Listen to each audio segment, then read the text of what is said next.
increasing trend of non-academic institutions and the individuals issuing honorary doctorates without proper scholarly evaluation. Further concerned that such practice undermines the credibility of genuine academic achievements and diminish the respect for legitimate academic credentials. Recalling that traditionally, honorary doctorates are awarded by accredited academic institutions based on notable scholarly or societal contributions. Now, therefore, resolves that the Minister of Higher Education and Tertiary Education, Innovation, Science and Technology Development comes up with a policy that prohibits the issuance of honorary doctorates by non-academic institutions and the individuals, as well as establishing a criteria that restricts such honors to accredited academic institutions only. Undertakes awareness campaigns to educate the public on the distinctions between genuine academic degrees and honorary titles. And lastly, the Ministry of Higher and Tertiary Education should provide a list of accredited universities that offer such doctorates. The last one, Madam Speaker, that this House report of the Portfolio Committee on Defense, Home Affairs, Security Services and War Veterans Affairs on the fourth quarter budget performance report for the Ministry of Veterans of the Liberation Struggle Affairs. So I submit. Thank you, Honorable Mawaneke. Any further notices of motions?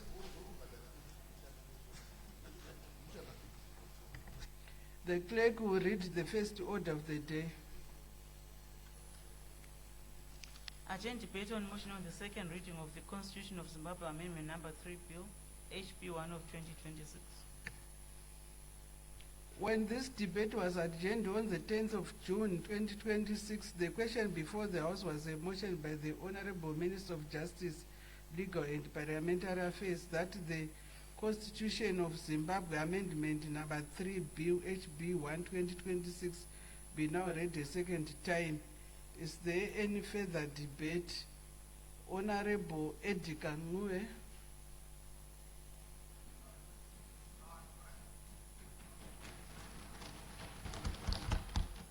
Thank you, Madam Speaker. I'm Ed Kangue from Kopa North constituency in Gweru. I stand before this august House today to express my full support of the Constitution of Zimbabwe Amendment Bill number 3 of 2026. Honorable Speaker, it is with deep humility and profound sense of duty that I rise to add my voice to this landmark debate on the Constitution of Zimbabwe Amendment Bill number 3 of 2026. I do so not merely as a member of this august House, but as the voice of the men, women, and youth in Kopa North constituency, whose hopes and futures are shaped by decisions we make within these walls. This bill, Honorable Speaker, is not a simple legislative amendment. It is a deliberate and forward-looking step forward, aligning our laws and systems and our governance with the Zimbabwe we have all committed to building by 2030. Honorable Speaker, I intend to tackle three key aspects that are included in this bill before this House. A term extension from 5 to 7 years, shifting of voter registration to the Registrar General, and the formation of an electoral college comprising members of Parliament who will elect the President under specific scenario. Clause 4, 9, and 10, extension of term of office. Honorable Speaker, 5 years is too short a time in which to conceive, implement, and entrench substantial development in our country. Honorable Speaker, you cannot plant a tree on Monday and harvest its shade by Friday. Development, like a tree, requires deep roots, patient tending, and time before it yields shelter for the people. Policy consistency is critical on our national development strategy. How can we attract foreign direct investment when we shift the policy direction of our country every 5 years? Investors need stable, enduring, reliable policies before they risk their billions. A nation that is always in an election mode can never govern or develop with pace which we all seek. A builder who is forced to change architects every 5 years will never finish a house. He will spend his days drawing new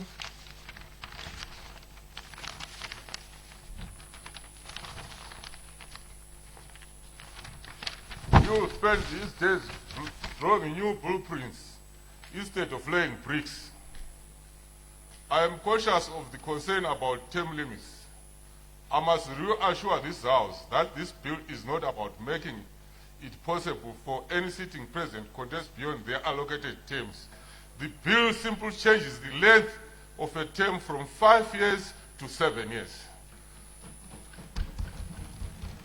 This practice is not new to our continent. Rwanda currently on 7-year term for a president, and this time he has registered one of Africa's fastest GDP growth over the past 10 years. This shows that longer horizon of planning results in development. It is these developments that we need to implement our extended planning period. One that is long enough to allow these developments to reach completion. Honorable Speaker, the empirical data and literature on sub-Saharan Africa consistently show a clear correlation. Higher growth rates, increased foreign direct investment, greater industrialization, and the link to stable, predictable, consistent government. Extending the office term allows long-term projects to be completed, whereas short-term policy changes create uncertainty that stalls development and industrial growth. The provision is, Honorable Speaker, about desire for the nation to develop fully. The accountability issue, I know, may come up, but a 7-year term with a maximum of 2 terms does not eliminate elections in the country. The frequency of these elections reduced by accountability is maintained. Transfer of voter registration to the Register General Clause 2. Honorable Speaker, let me also address the second issue, that of transferring the voter registration function from ZEC to the Registrar General's office. I know there are critics who say that this undermines the independence of the election process. I beg to differ from that position. Voter registration inherently is a civil registration function. It determines the identity of a person from birth to death and is an identity question even before it comes to an election question. The Registrar General's Department currently handles the birth, death records of the population, and it makes more sense that it will handle the voter registration function for a number of reasons. Firstly, this harmonizes our system with global best practice. In countries like South Africa, voters' registration falls under the Home Affairs Department. In Namibia, civil registration functions, including voter roll maintenance, are handled by the National Register. Secondly, as the Honorable Minister of Justice correctly indicated in the House, this would create streamlined, automated processes for voter registration and deregistration.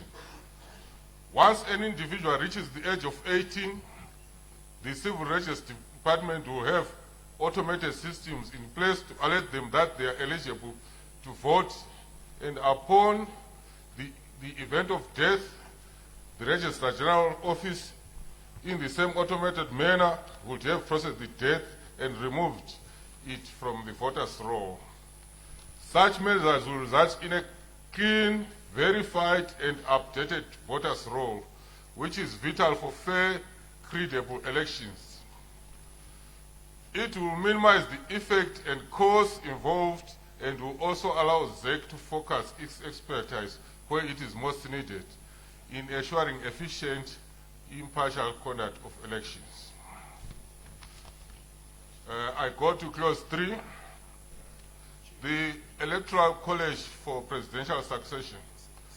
However, Speaker, the third aspect which had the greatest coverage in this is the establishment of an electoral college of 280 MPs plus senators for the election of a president in the event of a vacancy. Some are very quick to say that this is a non-democratic, but let us stop and consider the essence of representative democracy. Who are we here in this House? We are the direct representatives of the people. We all attain position in this House as a result of the people that have given us their mandate in elections that were deemed to be free and fair. When we elect on their behalf, we represent the votes that are cast in our respective constituencies. Having an electoral college comprised of members of parliament takes the selection of a leader away from the informal backroom politics of the party caucuses and puts it squarely in full public view. Countries that we all admire for their stability, such as our neighbor, the Republic of Botswana, elect their president through electoral college formed by their MPs. The Republic of India is the world's most populous democracy, elects its president from a wider electoral college comprising members of both houses of parliament and state assemblies across the country. Constitution writers across the globe have found this to have an advantage with respect of representative, proportional, adequate reflection of constituents. Germany is a prime example of a system that resembles that proposal that is before the House today. It has an electoral college that is formed from the members of the Federal Assembly, comprising of MPs from both houses of parliament, state assemblies in various federal states across the nation, and finally, the members of different state parliaments in that country. These examples, Honorable Speaker, are of functioning, stable, durable, parliamentary democracies. Mauritius is already debating putting in place such an electoral college using the examples of Germany, India, Trinidad, and Tobago. The argument, therefore, that our own proposal is undemocratic is an outdated and ill-informed argument. In conclusion, Honorable Speaker, a constitution that cannot be refined is a tool that cannot be sharpened. We do not discard the whole because its blade needs tending. We sharpen it so that it can serve as better. Our constitution, by virtue of having been amended numerous times since its promulgation, clearly indicates that the nature of the beast itself, it can be attended using the mechanism set in its own provision to bring forth meaningful and beneficial changes is in no way undermining our constitution, but rather perfecting its functionality. Honorable Speaker, I urge this august House to support CAB 3 for the benefit of our nation and our future generation. So I submit. Thank you, Honorable Nue. Next to take the floor is Honorable El Mudzingwa.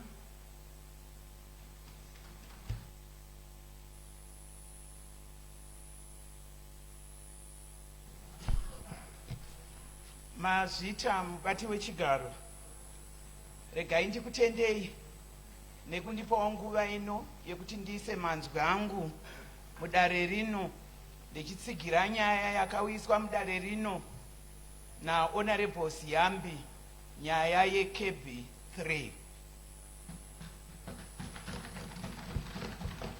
Mubati wechigaro, nditenderei kutenda gurukota Honorable Siyambi vakauya nenyaya yakanaka kudai. Tinovatenda zvikuru, makarwa kurwa kwakanaka, Mwari vekudenga vakuitirei zvakanaka. Ndoda kukuvimbisai Minister kuti chasungwa pano pasi nekudenga chasungwa. Mubati wechigaro, ndoda kuenda paganhuro rinotaura nekuwedzerwa makore kwaPresident ekutonga kubva pamakore 5 kuenda pamakore 9. Zviro kwazvo nguva iyi yasvika ndechida, nekuti ganhuro iri ndinorida. Ndinosapota kupuhwa kwemutungamiriri wenyika makore 9 kutsigira makore 9 ekuti vabate basa. Makore 9 akanaka nokuti maelection anorwadza mubati wechigaro, anorwadza mukati mepfungwa zvese nenyama zvinenge zvichirwadziwa. Asi ukapuhwa makore 9 unofema, unombofema.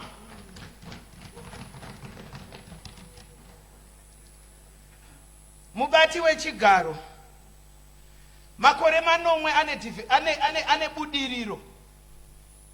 Tinowana budiriro yakakwana. Tinowana kubata kwehurumende. Order, Honorable Mudzingwa. Ma-Honorable Ministers vari muno muri kukumbirwa kuti muende kuSenate.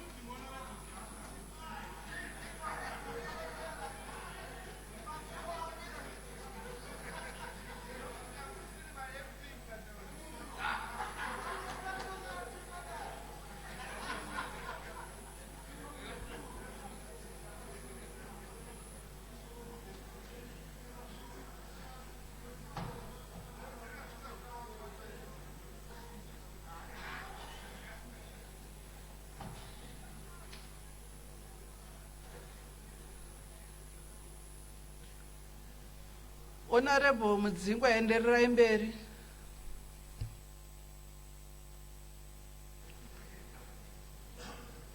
Mazvita mubati wechigaro, regai nditore pandasira ndechiti makore 9 ane budiriro yakanyanya. Kana taimboita budiriro yakanaka sezvino yatiri kuona, mimba ino yatakagara yakanaka kudai, yakaitwa pa5 years, vana Trabablas vatiri kuona, vana Dhemu Muchekeranwa vatiri kuona, zvese zvakanaka zviri kuitwa zvakaitwa pa5 years, kuzoti tikavapa 7 years tinoona budiriro yakanyanya. Saka ndiri kusapota kuti President ngavawedzerwe mamwe makore 2, ngavawedzerwe vashande zvakanyanya tinovada vanoshanda. Zvakare regai nditi pamakore manomwe pane runyararo rwatinoona, nekuti makore mapfupi atati tichionaya kumusha uko kwakusingagariki, vanhu vasingamhoresani, vanhu vechitukana, nekuti munenge makuti iwe wanga uri wanhingi, iwe wanga uri wanhingi, iwe wanga uri wanhingi. Asi pamakore manomwe tikamaona tinosvika taane runyararo, vanhu taakudanana, vanhu taakumhoresana, vanhu taakuchera mvura pamwe chete.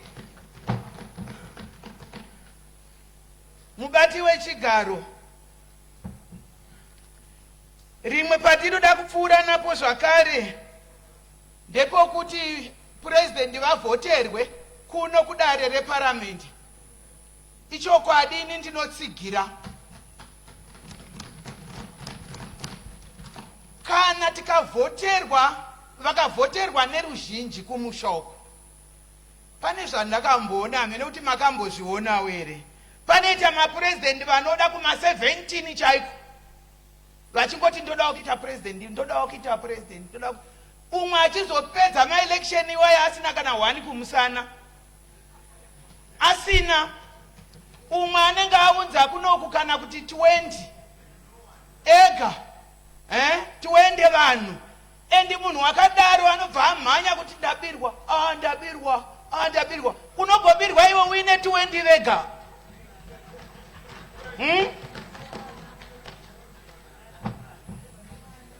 Uine 20 vavawisa kuno, zviri pachena kuti inini ndikaunza 60 kunoku, iwe ukaunza 20, ioto kuti hauna chawauya nacho.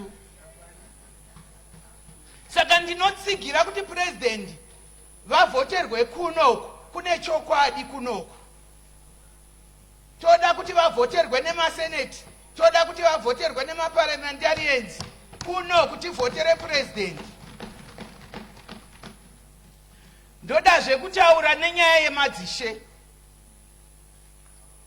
Nguva yehondo, taiti techienda kuhondo, waitotanga waenda kumadzishe kundoti ndinokumbirawo kufamba zvakanaka, nokuti vaitoziva kwatiri kuenda. Ndivo vaitotipa munhu aitiperekedza kuti fambai makadai makadai makadai. Tauya kuno kuzorwa hondo, madzishe ndo vaititaurira kuti mamapinda munomu munodei, mamapinda munomu munoita sei, mamapinda munomu hamitwi chekuti. Saka ndiri kuti inini, kana munhu akubatsirawo kubika sadza, handiti idyai mese sadza racho iroro, nokuti idzodzo dzavaitoita ipolitics idzodzo. Saka taakuvabvisirei kuti varege kuita politics, ivo vakatodzitanga kare kare politics. Inini pandakaenda kuhondo ndakatoenda nepachifi ndikanzi enda unofamba zvakanaka. Saka ndiri kuti madzishe ngavapinde politics nekuti vakagara varimo. Ndinoenda zvakare paganhuro regender. Mubati wechigaro, gender ndivatete vedu. Tese tinoziva mabasa avatete, tese tinaziva mabasa avatete, zvikuru sei madzimai ndivatete vedu. Gender inotidzidzisa kugara kunyange mudzimba dzatakaroorwa chaidzo, inotidzidzisa. Gender inotidzidzisa chinoitwa kuti ndechipi, chisingaitwi ndechipi. Ini pandakauya muparliamendi munomu ndaiti ndikanzisimuka utaure, ameno zvandainzwa. Asi izvezvizvi ndatosimba, nekuti ndiri kudzidziswa negender kuti mudzimai simuka uti dzi. Simuka mudzimai, iva neconfidence mudzimai, taura mudzimai, ita dzi mudzimai, igender iyoyo. Mabasa avatete tinovaziva, ndiyo gender. Saka inini ndinosapota kuti vatete ava varambe vakamira, vachitibatsira kurarama, vachitibatsira zvatinogona semadzimai, vachitibatsira kuti ichi chinoitwa ichi hachiitwi. Ndiri kuti ngavasazendama vatete ava pakomisheni imwe inonzi human rights ngavamire vega vabate basa ravo rakanakisa. Saka ndinotsigira chizvikuru kuti gender commission izvimiririre yega. Mubati wechigaro, Mazvita mandipa mukana, regai ndigare pasi vamwe vataurewo. Mazvita. Tinotenda Mazvita. Next honorable member to take the floor is Honorable M. Mureri.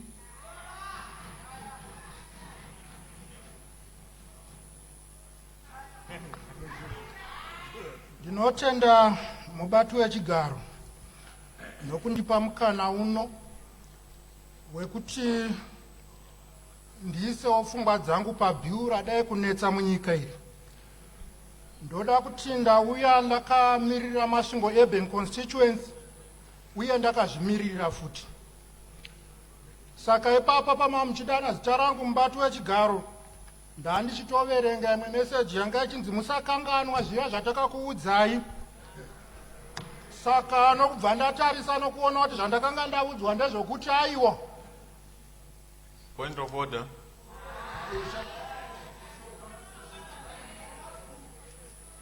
Mazvita, Madam Speaker, ma'am, Speaker vakarula kuti members afana nga achiita pafoni katiri muno, but member vari kuconfirm kuti vanga vari pafoni nefoni yavo pano.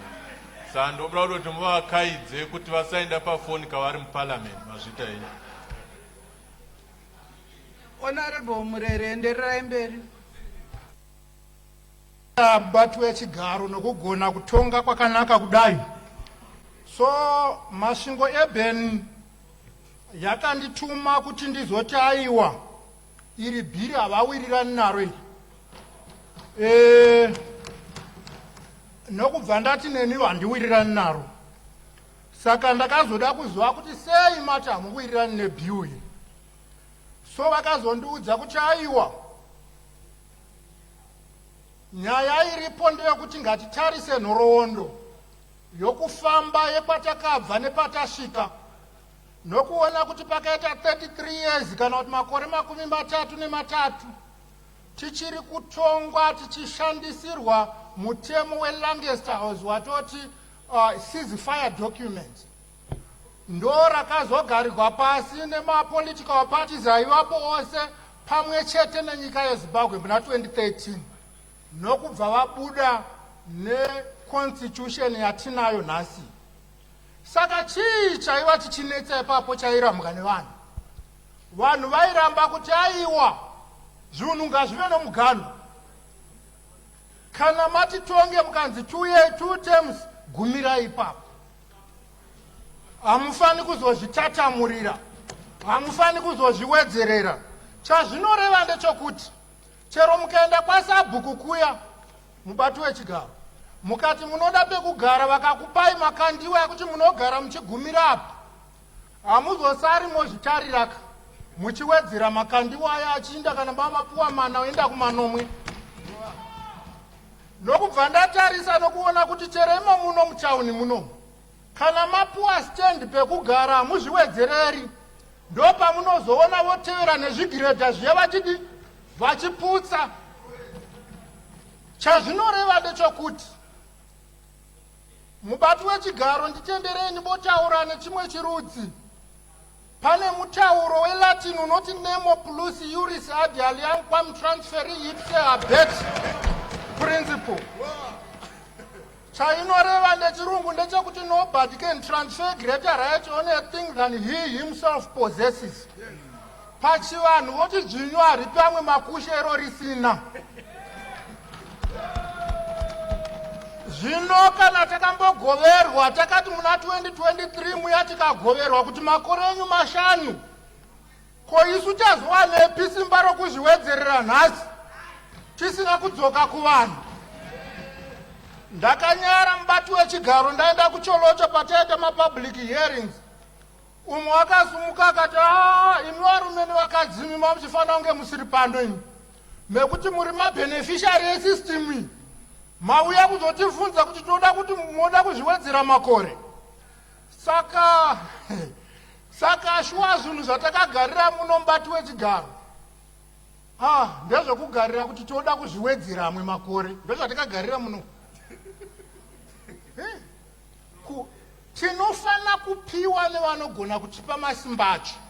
Vanotipa masimba acho ndo vanhu vatakasiya kumusha, ndo vatinoti isu vanhu ivavo hatifani, tingati ndo varungu vedu, ndo maemployers edu. Zvino vanoti dzokai, uyai mutivhunze kuti tichiri kukudai here. Mubati wechigaro toinda toti aiwa pane ma-developmental project atisati taita, saka tati timbopedzisa. Voti kuvawa Mugabe akapedziswa nani. Saka mubati wechigaro tikada kutarisa imba iyo ino yatakagara iyi netrabablas yamunoona nemugwagwa unoenda kumasvingo kwandinobva, zvinhu zvatova mumapurani ava Mugabe wokuti devakapedzisa. Asi hazvifani kunge zvakanangana nemunhu, inofana kunge iri project yehurumende.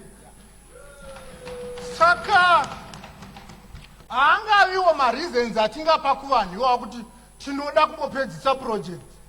Fanika mari inobva muhomwe medu, imari yehurumende. So taxpayer uyo anoti uyai muzondivhunza kuno kuti ndichiri kuda here kuti mupedzise project iyoyo, kana kuti ndava kuda kuti umwe munhu aite.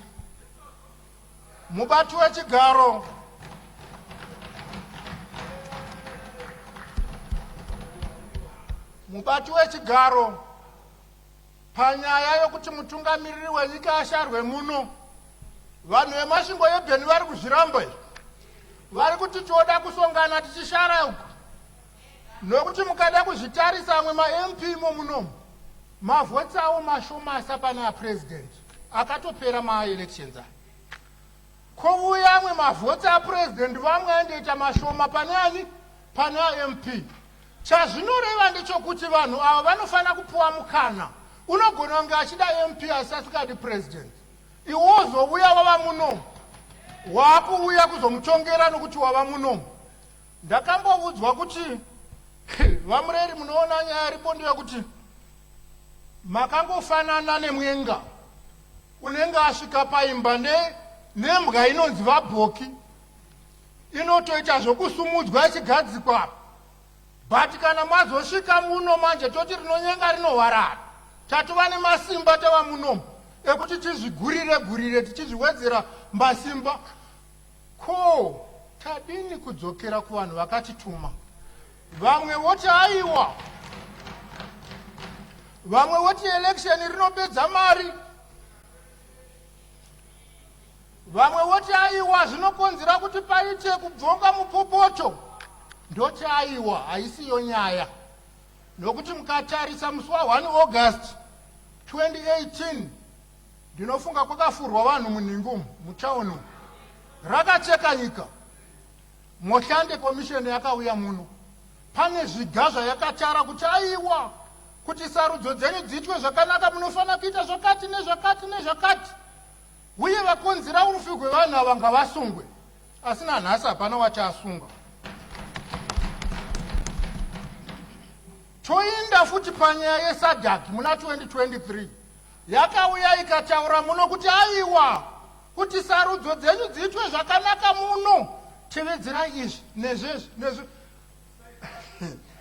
Haisi nyaya yokuzoramba ma-elections mubati wechigaro. Bosiko notenge tava kutomaramba zvacho kuti takanzwa zvamakataura zvayo tofana kuita, but election racho hatichatoridi manje.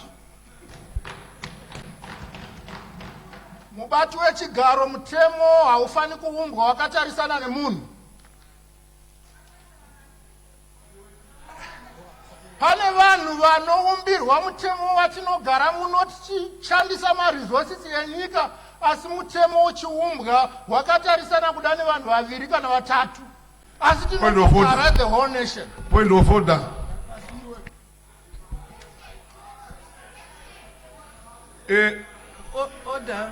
Order, Honorable. What is your point of order?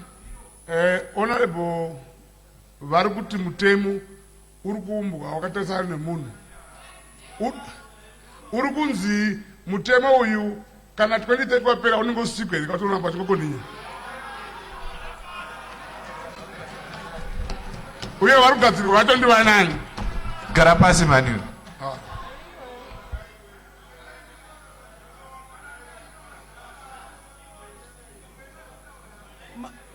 Mazvita honorable, kana mazosumuka muzonatsozvitsanangura chaizvo izvo kuti zvii zvinenge zvichizoitika. Handiti mazvinzwa, munozazozvitsanangura kana masumuka.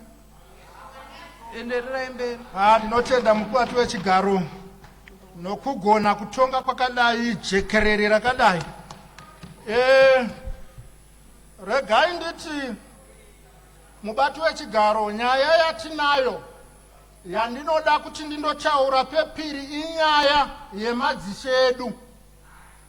Ndinonzwa vanhu vachitaura munomu, haiwa madzishe aingoishanda chero nguva yehondo ndo vaitotibatsira.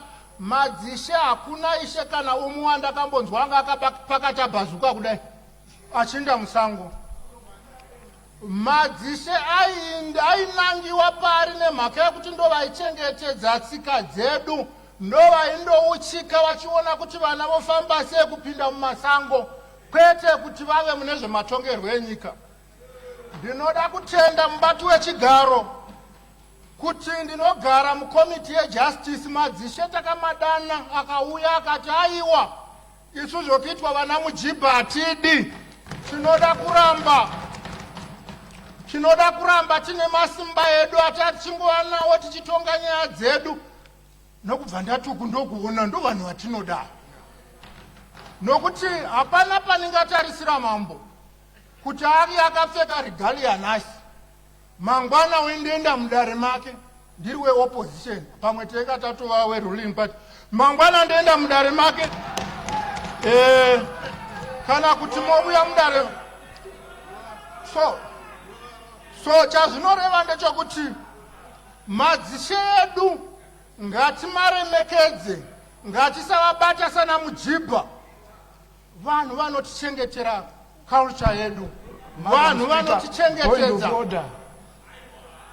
Point of order, Madam Speaker. Order.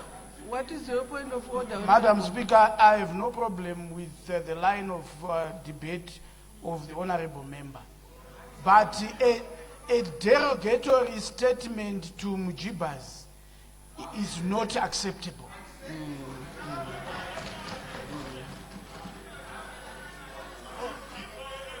Honorable Mureri, may we have order in the house?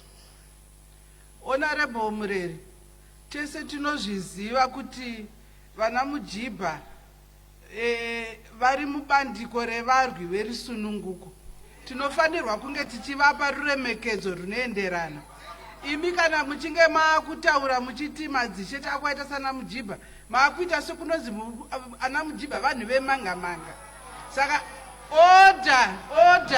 I withdraw, Madam Speaker. I withdraw, Madam Speaker. Chiendererai mberi. Thank you. Right. So ndanga ndichiti madzishe akaramba. Madzishe akaramba kuti apinde mune zvematongerwo enyika. Ende chimwe chatakaona mubati wechigaro. Point of order.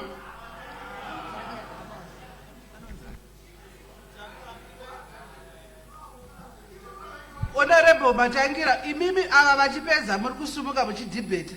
Tiri kuda dhibheti rinoflowa muno.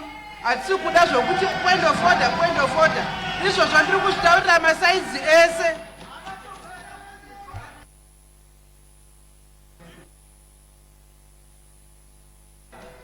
Ndinotenda mubati wechigaro nokundiprotecta. Zvimwe zvinozoita kuti tipote tokanganwa zvatenga tichida kutaura nokungosumuka kunenga mubati wechigaro. Ndoda kuti section iri kuda kuamendwa ndeimwe chete inova section 281 yeconstitution. But kuna amwe masections ari kukanganikwa kumashure anova section 163 ne165 inotaura iyo kuti madzishe vanhu vanogara matare echivanhu havafani kuwanikwa vachipinda mune zvematongerwo enyika. Chazvinoreva ndechokuti tikaamenda section imwe chete tikasiya kumwe hakuna zvatinenge taita. Saka ndiri kuti izvozvo zvinobatsira kuti tizive kuti aiwa chatakaenda nacho kuvanhu yanga iri section 281 amwe masection andareva haana kuindwa nawo kuvanhu. Saka hapana, hatigoni kuti tiwanikwe tichiamenda section iyoyo. Then ndandichitaura mubati wechigaro nenyaya yepakabva constitution yedu ichiuya vanhu vose nemapolitical parties aivapo vakatenderana. Chii chavakatenderana? Vairamba kuti munhu angowanikwa achiextenda temu yake nokuti pane zvazvatomboitika kumashure kureva kuti pane zvaida kuvharidzirwa zvanga zvaitika. Vairamba zvekuti majaji angowanikwa achingoapoindwa kungoti kana president unenge auya neshamwari dzake unongoapoinda shamwari yake ichiinda kukoti. Zvaida kuti paitwe mainterviews. Tobvapo ipapo chii chairambwa nevanhu? Vanhu vairamba kuti aiwa hatidi kuti madzishe edu apinde mune zvematongerwo enyika, kureva kuti pane zvanga zvaitika kumashure zvaida kuvharidzirwa nevanhu. Saka constitution iyoyo hatigoni kuti aiwa tichangopedza zvimakore mashoma ipo pano tine 13 years toidzokera. Chainondifadza constitution mubati wechigaro ndeyekuti yakapinda vanhu vanga vane uteshe hwemutemo. Vandinoda kutenda kuti vapresident izvozvizvi vanga vari minister wejustice vachitovona vane uteshe vakatotaura izvozvi futi kuti ndiconstitutionalist, havadi kuti chivhiringwe chunichi. Saka ndo vakuru vaivapo ivavo Honorable Mureri Masarirwa nemaminitsi mashanu. Ndinotenda mubati wechigaro. So ndiri kuti ndivo vakuru vaivapo vaivona nezvemutemo nanhasi vari kutenda kuti aiwa taitovapo tichigadzira mutemo uyo, hatidi zvinovhiringwa. Mutemo unofana kugara wakadaro. Saka ndo mutemo watagarira pano futi tichida kuti toda kuuvhiya utakadero tiri toga. Ndakatarisa ndikaona kuti pane 22 maclauses. Ndobva ndati tava kutogadzira imwe constitution tiri toga panapa tisina kudzoka kuvanhu. So nyaya iripo ndeyokuti hamurambidzwi, hatirambidzwi kana tichida kuamenda constitution, asi ngatidzokere kuvanhu. Vanova ndivo varidzive constitution, vanova ndivo vanondotaura mureferendum. Kwete kungoti even mukada kutarisa zvimwe zvandakaudzwa nevanhu vemasvingo ebheni inyaya yemapublic hearings chaiwo kuti vakakona kufamba kundosvika kwainzi kuchidzikwe mondotora mesa musango chaimo kuti kunonetsa kuti munosvika sei ikoko. Saka ndezvimwe zvaitaurwa nevanhu kuti aiwa tatina kupuwa mukana wakanaka wekuti tidhibhete chunichi madiko kuuya nereferendum. Taita yes no yes, mungadai makatirerutsiri, tingadai takarerukirwawo munochero mubati wechigaro nesu tidhibheta kwedu kusingatinetsi nokuti taingoziva kuti mayesi manganiko komano mangani. But takaita kuti tizvinetse tisvike pakuti senangu ndakanetseka nokuti kutaura kwandinoita ndiri ndoga muno kwaifana kudai inzwi reo rakanyatsokutaurwa nevaridzi varo vemasvingo ebheni vachinyatsokutaura vachiramba muchiona kuti awa manoawo vati havawirirani nazvo izvi, vati zvavanoda ndezvozvi. Saka ndo nyaya iripo mubati wechigaro kuti aiwa kunzi pakati hakusi kunziridza. Takangosekekedzwa vazvireve kuti tisu taatiri krimu yesu isu kwatakabva kwekuti tingazosvika pakuti hakusisina vanhu. Tikabva iko zvino mukatisiya kudai nyika haingaendi mberi. Pane vaitovamo muna 1980 vakabva, isu takazouyawo muna 2023 tinofana kuva nenguva yedu yokubva. Saka mubati wechigaro ndoda kukutendai nenguva yamandipa, ndoda kutenda nemashoko andadai kuisa, ndoda kutenda nemashoko andapa emasvingo ebheni. Ndinotenda. Mazvita Honorable Matangira.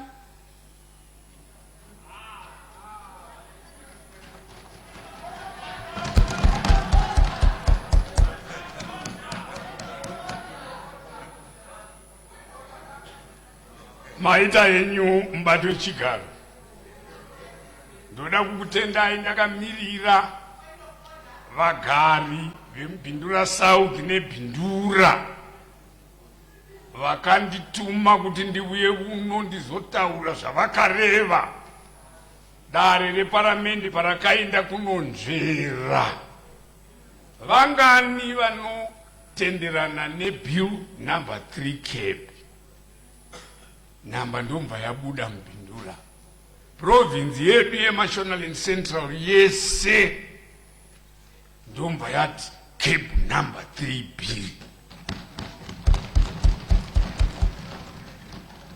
Mbado wechigara hazvishamisi muimba ino yeparamende kwanikwa vanhu vachitaura zvinosiyana ivo chiri chinhu chimwe chete. Chinhu chinonzi opposition hachina kutanga panyika ino, Madam Speaker. Chakatanga kudenga, Mwari vachitonga nengirozi dzavo,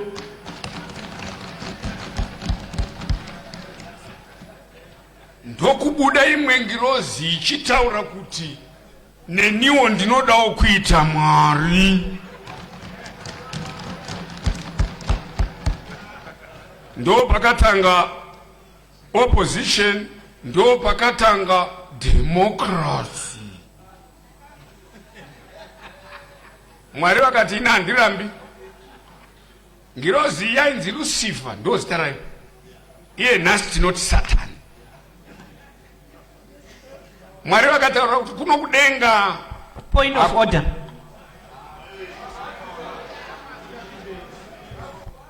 Point of order, Madam Speaker. What is your point of order? My point of order, Madam Speaker. What the honorable member is saying is not only blasphemous, it is also very dangerous. You know, to frame the opposition as Satan, it is extremely dangerous. And Madam Speaker, this is part of the problem that we have in this country. I think he needs to withdraw. He must stick to the debate. This is he is narrating a story which is true. Let him narrate it.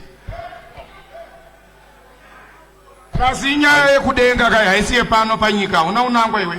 Anyumwa berende rake. Order. Vanhu venyu vakungoputika putika musina kuvarecognize. Order. Honorable Matangira, debate bill.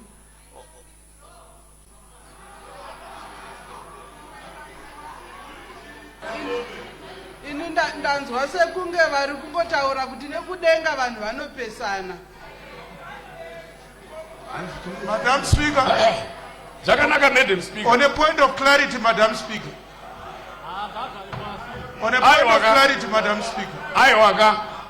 Dare langa richitaura zvakarurama. On a point of clarity, Madam Speaker. Zvatiri kuda kuti vanhu vadhibhete zvakanaka. Ndofunga maona ndichiprotecta honorable Murera. Ndazvinona honorable Matangira ndinofanira kuvaprotectawo.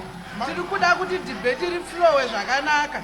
Honorable Matangira ndavatsura. Madam Speaker, handisumuke. Aiwa. Handisumuke. Asi tinogona kuzotiwo kuna Faro naMoses. Faro airambidza vanhu kuti vabude vaende kupromised land. Tinozozvida here, Madam Speaker? Zotaura mangwa, wozotaura. Maita, Madam Speaker. Zvitaura musi wawa idebate. Ini handicharereteki nokuhereketa kuti wanyumwa berende rake nokuti vanhu vangazotange kukwenya mezi. Honorable Matangira. Taurai zvinoita kuti muimba muno tidhibhete zvinhu zvotati basa rifambe zvakanaka. Inini handide kuti imimi mutadze kunzwika mashoko enyu. Asi makataura zvinhu zvisingaite munoitirwa noise. Mushaiswa mukana wokudhibhete. Taurai nemashoko akanaka nemapoints enyu ane mafacts anoudzamu. Ndo zvatiri kuda muno.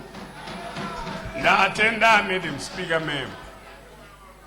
Nyaya yandinoda kuti ndibate pokutanga yakandizvimbira kana kuti yakandivhara huro inyaya yamadzishe. Madzishe ndiwo akarwira ivhu rino. Tinotaura madzishe rume naana mambokadzi. Sekuru Rubengura vakarwa hondo vachibva nekuchamhembe kwiniloskei point of order, Madam Speaker. akatungamirira mauto kurwisa muvengi vana mambo chingaira. Honorable Matangira hapana chavatadza kuti sekuru lebhengura vakarwa hondo. On a point of order, Madam Speaker. Inkosi ulobhengula kasokhulu, inkosi yamandebele. That's my point of order. You can't call inkosi yamandebele ukhulu. Inkosi yesizwe samandebele. Andisi kukutendera my point of order garai pasi. Wamwe aruti Mbappe, wamwe Jefferson, chaipa pabhebheri chi, sekuru ndisekuru. Aiwa. On a point of order, Madam Speaker, there are people in Matebele North who are listening to our king being called a sekuru. Please take your seat. There are people in Matebele listening to an... Honorable Monekele, please take your seat. Inkosi. Honorable Matangira. Gareba. Honorable Molekele. Garai pasi.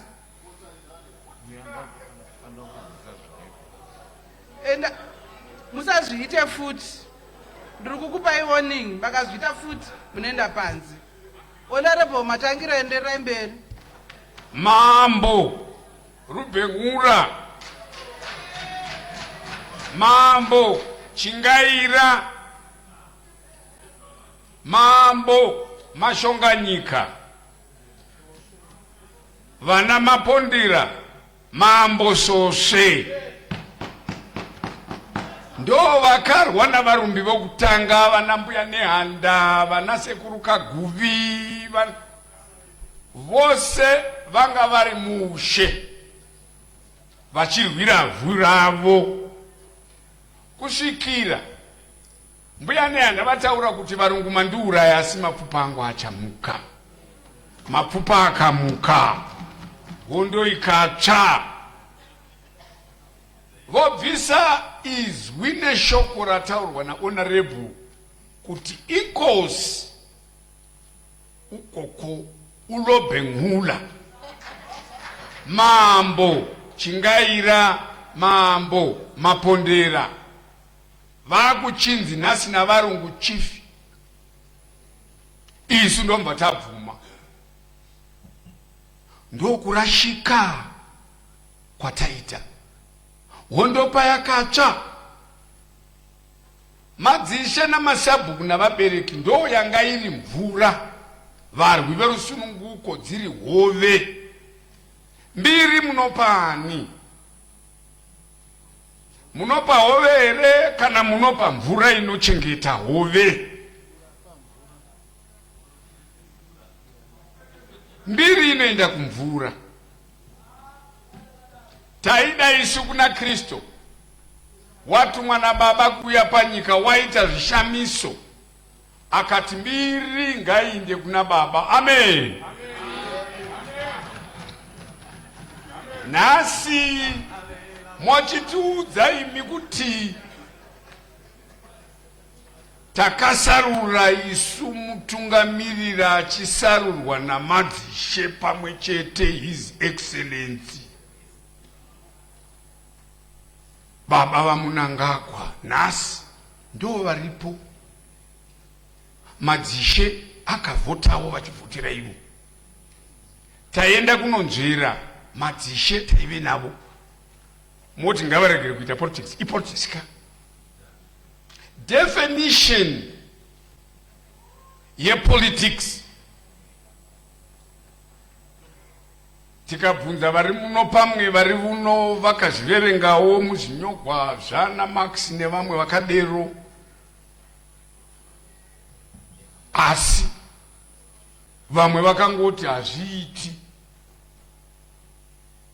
nokuti izvozvo hazvitendi kuna Kristu, hazvitendi kuna Mwari. Isu tanga tiina Mwari vedu. Honai kusiyana kwatiri kuita muno, hazvisina kusiyana navaya vakainda kunoda kunotora mwedzi. Mwari ndomba vakanda chavakakanda. Uyai tibatane. Matema yanzi 7 years. Haana kunzi ndeZANU-PF chete. Satani kana achinge aita kuti ruboshwe rwuve rudyi kana pati inonzi ndande ndindondu inogarawo 7 years. Ma-MP namakanzera endande ndindondu anogarawo 7 years.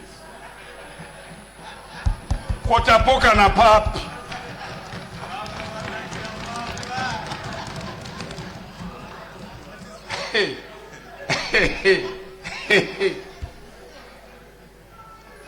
Tawa kuti kwai makanzera chechi ini ndinoendawo kuchechi.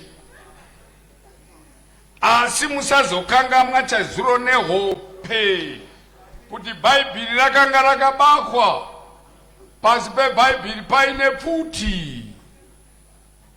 Ndokupiwa isu indoctrination yepacification. Vekumadokera vochera mari munyika yeAfrica. Isu tava busy kuchera mari mubhaibheri. Hambudi mari mubhaibheri. Baba vamunangagwa vari kuti leaving no one and no place behind. Makuda kurodza vana vane 12 years nekuda kokushaya. Mutemo uri kuramba. Vape nguva vasvike pa 18 years. Vaite 21 years. Mozorodza 7 years makore akanaka akakwana kuita development munyika yedu yeZimbabwe. Madam Speaker, ma'am, ndakuda kuti ndikutaurire imwe story yandakaona kune imwe nyika kwete muno muZimbabwe.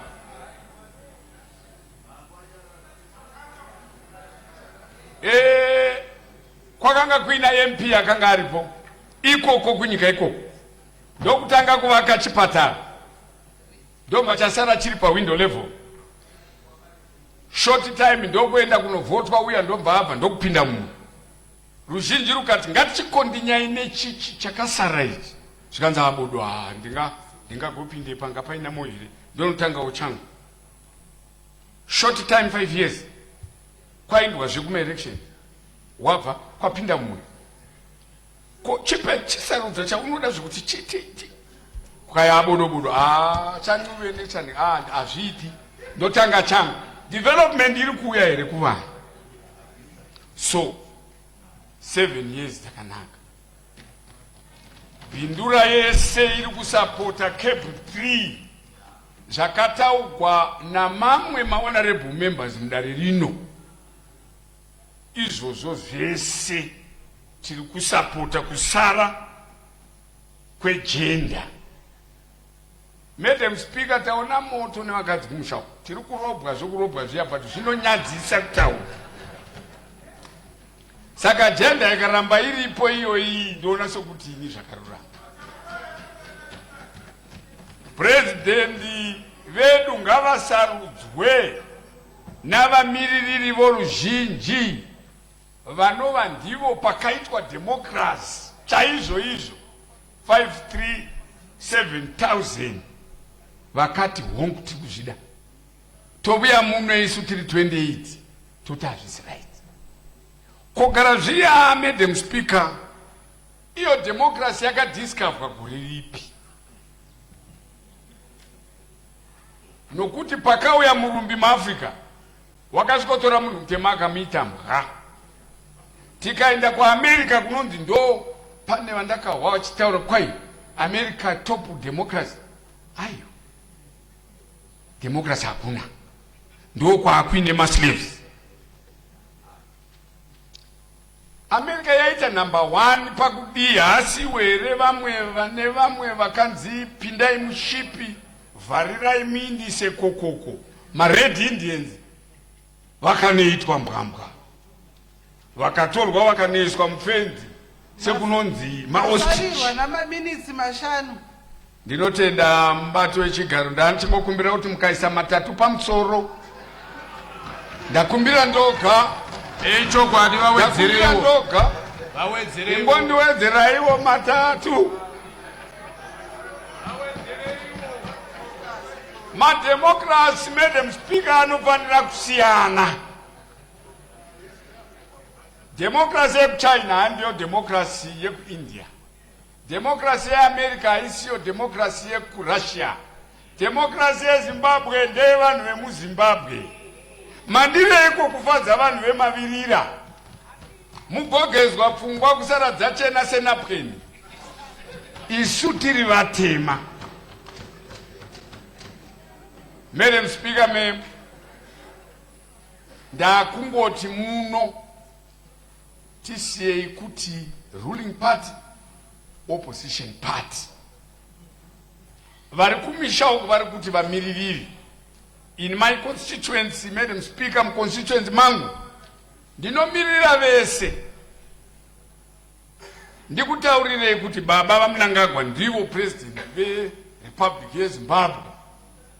Baba chamisa vanotowo pasiwo papresident nyika iyoyi, vanotowo pasiwo pa MP vokwekwa vanogara. Let's be one. Toenda pa democracy yokupedzesera ndopetera. Democracy yeruzhinji yakauya 537,000 people in favor of Cape 3. Tapiwa mukana muno chiuyai tichita yes no yomutaurira apedzisira uya kuti matimi uya hende ku yes no kana mukati mangwana uya hende muno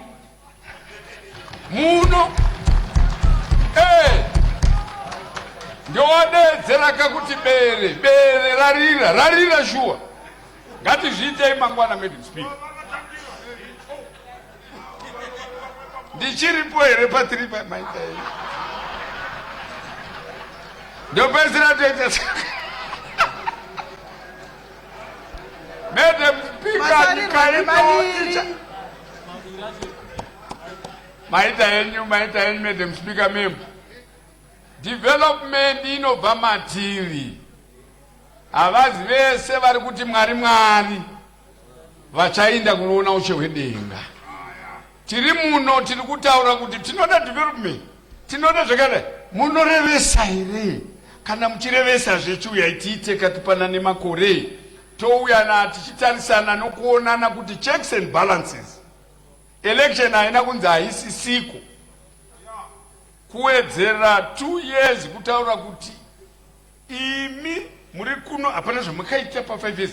Imi muri koko hamuna zvamakaita. Takupai umwe mukana. Nevari kumusha ngavazvinzwe. Retrospect ndeyekuti takuda kuti vari kumusha ngavatarire zvakaikwa nama-MP namakanzura avo for their benefit. Ndo zviri kudiwa nababa vaMnangagwa zoka. Anditi ndizvo? Now isu toramba kuwedzerwa kugona kwatiri kuita. Isu tiri kukuda izvi asingadi extension ngaaregere kudzoka.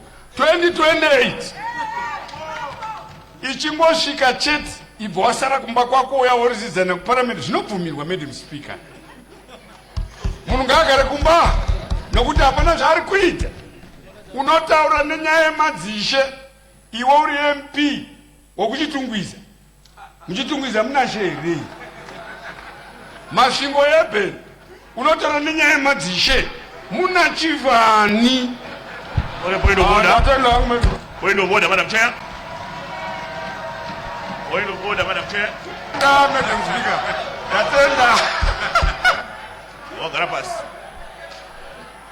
Point of order, Madam Chair. Point of order, Madam Chair. Point of order, Madam Chair. Point of order, Madam Chair. Order. Point of order, Madam Chair. Order. Point of order, Madam Chair. What is your point of order? Ndatenda, Madam Chair. Madam Chair, kana tichidebata ngatirege kuita not discriminate others kana kudzikisira vamwe sezvamambotaura. MP wekuchitungwiza, Madam Chair, ane kumusha kwake kuna mambo zvakare. Saka paanenge achidhibheta paya haasi kudhibheta achitungwiza chete. so ndaifunga kuti honorable member vamedze mashoko avataura haana kutunakira muimba ino. Withdraw.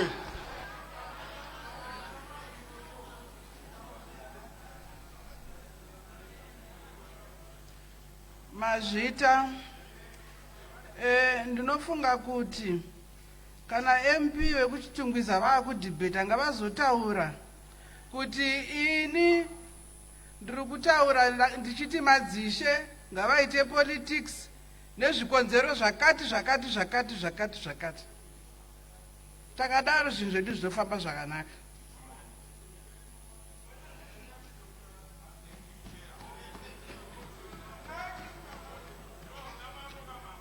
Point of privilege. Next honorable member to take the floor is Honorable Jaravaza. Point of privilege, ma'am. Point of privilege, Madam Speaker. Madam Speaker, point of privilege. Madam Speaker.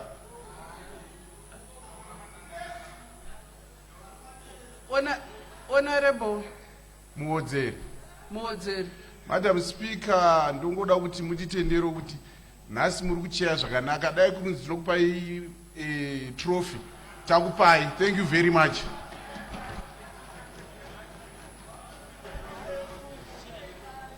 Honorable M. Jaravaza. Mazvita mubati wechigaro. Chekutanga regai ndikutendei nemukana wamandipa kuti ndipe muono wangu maringe nebill number 3. Mubati wechigaro. Ndinokutendai nokugona kutitungamira. Murambe makadaro. Tinonzwa kubvumbamirwa.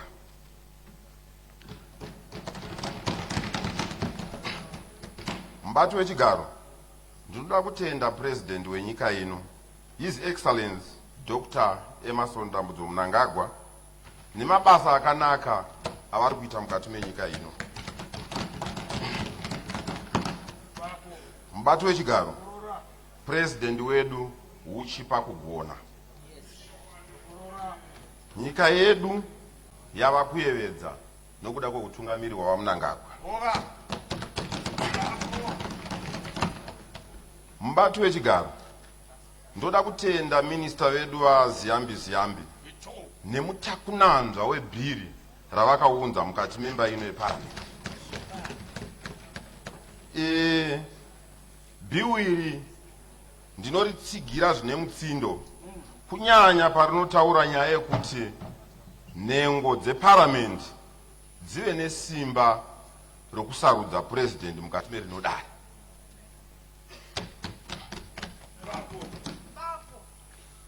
Mubati wechigaro. Nekuda kwemaprojekti aitwa nehurumende yeZimbabwe ichitungamirirwa naPresident Dr. Emerson Mnangagwa, ndinotsigira nyaya yekuti pawedzerwe makore 2 pamusoro pe5. Izvi zviri kupa mukana wekuti president nema-MPs avo nema-councillors avo vawane nguva yekushanda. Maita mubati wechigaro. Kugadzirira sarudzo kunobudisa mari zhinji. Kunobudisa mari muhomwe yenyika. Ndosaka ndichitsigira kuwedzerwa kwemakore 2 kuti aiwa ngaawedzerwe vanhu vati wane nguva yekushanda. Mubati wechigaro. Ndinotsigira bill iri nekuda kwesimba rarinopa kubazi rekwarejista, kuti vave ivo vanoona nezvekurejistwa kwevanhu. Ndinoona zvakanaka nekuti bandiko iri ndo rinoona kuti pazvarwa munhu, ndo rinoona kuti munhu abva zera zvakadii, uye ndo rinoziva kuti uyu munhu wakafa ngaachibva musystem. Ndosaka ndichiritsigira. Ndinotsigira bill iri nekuti chero vese vaifunga kuriramba vachida kuita mahunyengerano vakakanda mapfumo pasi pawakaona kuti bill iri uchi uye ndere munhu wese.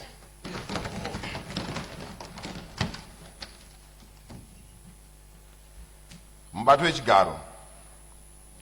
Ndakaona ana mbuya nehanda nana sekuru Kaguvi vachisekerera pakapedza minista wedu waziyambi kupupura bhiu iri.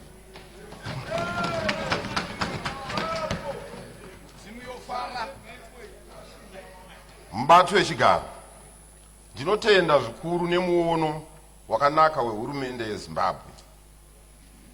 Muparamende muno ruzhinji ruri kuti bhiu namba 3 rakanaka. Kunyangwe vari kudivi reruboshwe rwenyu mubato wechigaro, vamwe vacho vari kuti bhiu rakanaka zvikuru. Saka ndinofara nemuono wanoitaiwo nekuti bhiu iri ndere munhu wese, ndere nyika. Mubato wechigaro, ndinotsigira bhiu namba 3 nekuti rinopa tendero kumadzishe mune zvematongerwo enyika. Ndinofara nekujekeswa kwazvakaitwa.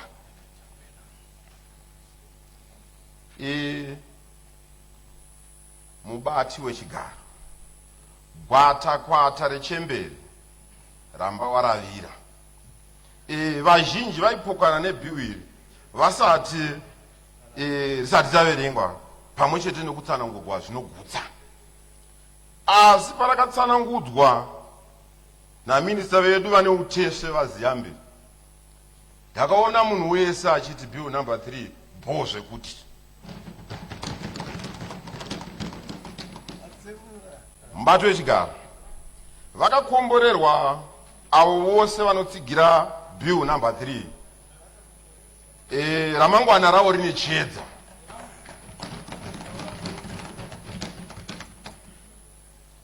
Mubato wechigaro, ndinotenda zvikuru bhiu namba 3 ratambirwa nedenga.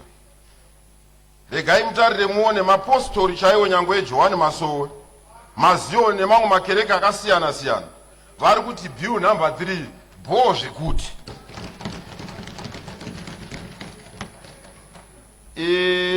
Kwandinobva kuMidlands muconstituency yeZishavani ngezi, vati MP chiendai munotimiririra. Isu seZishavani takawirirana kuno kumusha kuti haiwa bhiu namba 3 bho zvekuti tinoritsigira.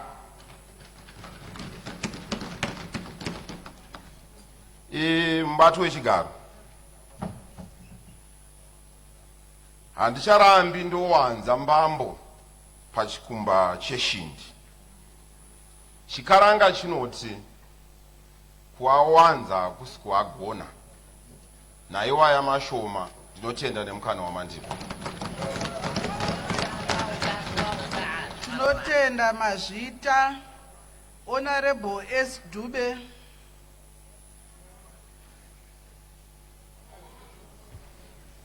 Good afternoon, Madam Speaker, ma'am. Good afternoon. Allow me to begin by commending the Joint Portfolio Committee for conducting extensive public consultation and presenting a comprehensive report on the Constitution of Zimbabwe number 3 Bill 2026. I also wish to express my appreciation to the Minister of Justice, Legal and Parliamentary Affairs, Honorable Ziyambi, for bringing this important bill before the House. As a young woman serving in this parliament, I rise to support both the report and the bill. Because I view these proposed reforms not merely through the lens of today's politics, but through the eyes of future generations who will inherit the institutions we build today. The committee's findings demonstrate that a significant majority of Zimbabweans who participated in the consultation process supported the bill, reflecting a national desire for stronger, more efficient and development-oriented governance structures. Madam Speaker, ma'am, one aspect that particularly resonates with me is the proposal to transfer voter registration and the maintenance of the voters' roll to the registrars general. My generation is growing up in a world driven by data, technology, and integrated information systems. We therefore appreciate the importance of having accurate, centralized, and continuously updated records. The Registrar General already manages births, deaths, and national identity records, making that institution best positioned to maintain an accurate voters' roll. This is not merely an administrative reform. It is a modernized reform. It lays the foundation for a more reliable and efficient electoral management system, while allowing the Zimbabwe Electoral Commission to focus on its core mandate of conducting election and voter education. Madam Speaker, ma'am, I also support the proposal of the President to be elected by Parliament and the extension of electoral cycle from 5 years to 7 years. As young people, we often speak about investment, innovation, entrepreneurship, and economic transformation. However, these aspirations flourish only where there is policy certainty and institutional stability. Investors, entrepreneurs, and development partners make long-term decisions based on predictable government environments. The committee correctly observed that majority developmental projects require longer implementation periods, that longer electoral cycles provide greater continuity for national programs. In many respects, the greatest gift one generation can give the next is not money or infrastructure, but stability. Stability allows roads to be completed, industries to grow, jobs to be created, and opportunities to merge for young people. Madam Speaker, ma'am, as I conclude, I wish to submit that constitutions are not merely legal documents. They are bridges between generations. They represent promises made by one generation to another. The responsibilities before us is therefore not merely to govern for today, but to build institutions that will remain effective long after we have left this house. The true measure of leadership is not how loudly we speak about the future, but how deliberately we prepare for it. For these reasons, I wholeheartedly support the report of the Joint Portfolio Committees and the Constitution of Zimbabwe Amendment Number 3, Bill 2026. I thank you. Thank you, Honorable S. Dube. Next to take the floor is Honorable W. Chitando.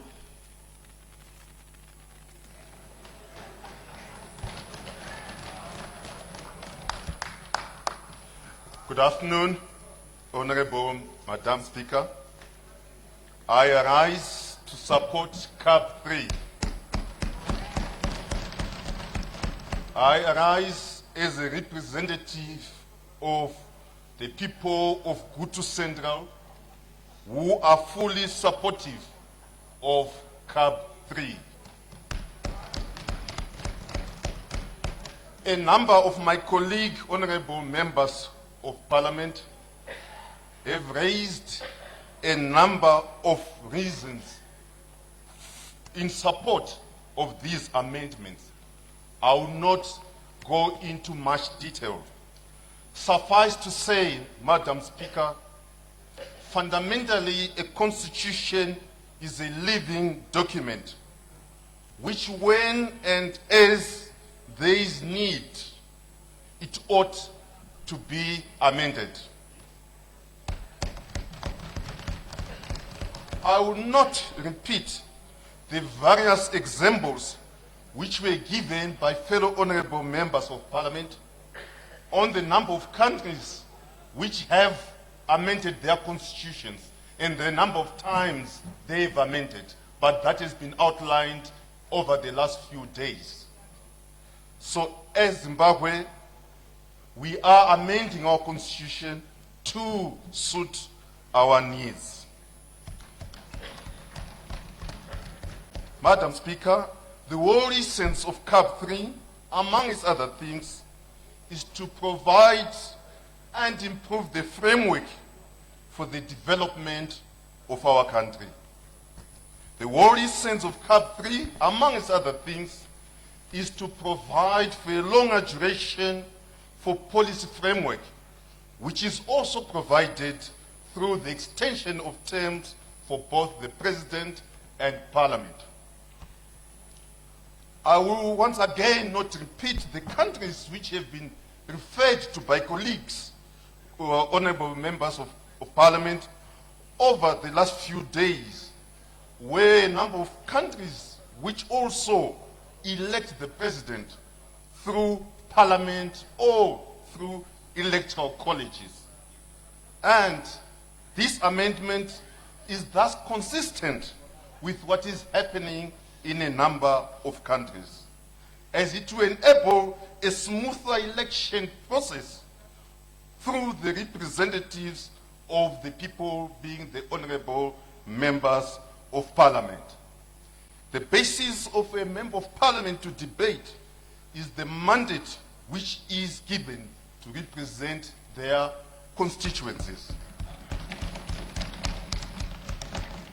Madam Speaker, the increase in the number of senators will enable the President to identify selected skills and personalities to augment the development agenda.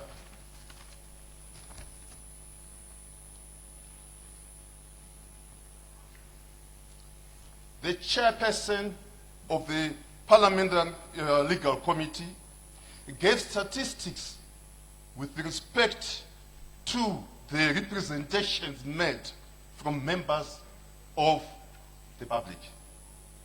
The input from public consultations, augmented by those statistics, clearly indicate that those who participated in the public consultations are fully supportive of the amendments as provided for in CAP 3.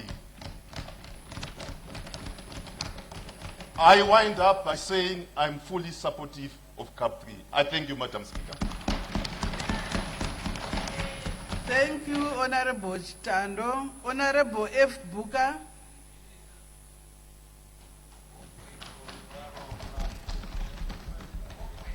Mazvita mubati wechigaro. Regai nditange nekutenda vanhu vegokwe nembudziya nokuuya neuwandu kwavakaita kuzoteerera nekuzotaura zvido zvavo pakaenda vaitaura nezvekunaka kwekebhu 3. Kugokwe nembudziya kwakauya madzimambo, kwakauya vedzichechi, kwakauya vechidiki, kwakauya mapato akasiyana siyana. Mubati wechigaro, vanhu vakataura ipapo vachitaura zvavo murunyararo ndo vandipa simba rekuuya pano kuzotsigira Constitution Amendment Bill number 3. Ndiri kuitsigira zvizere.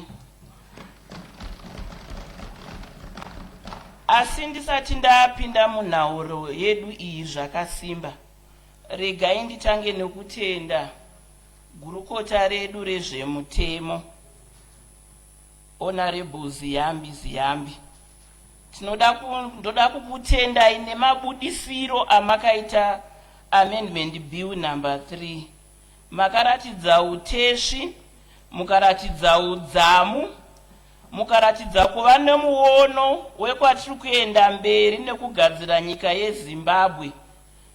Zviya zvokuti vana vedu vanouya vachaona kuti takavagadzirira mitemo yakanaka nekuti vanenge vonakigwa nemaresults anenge abva muzvinhu zvatinenge tagadzira panguva ino.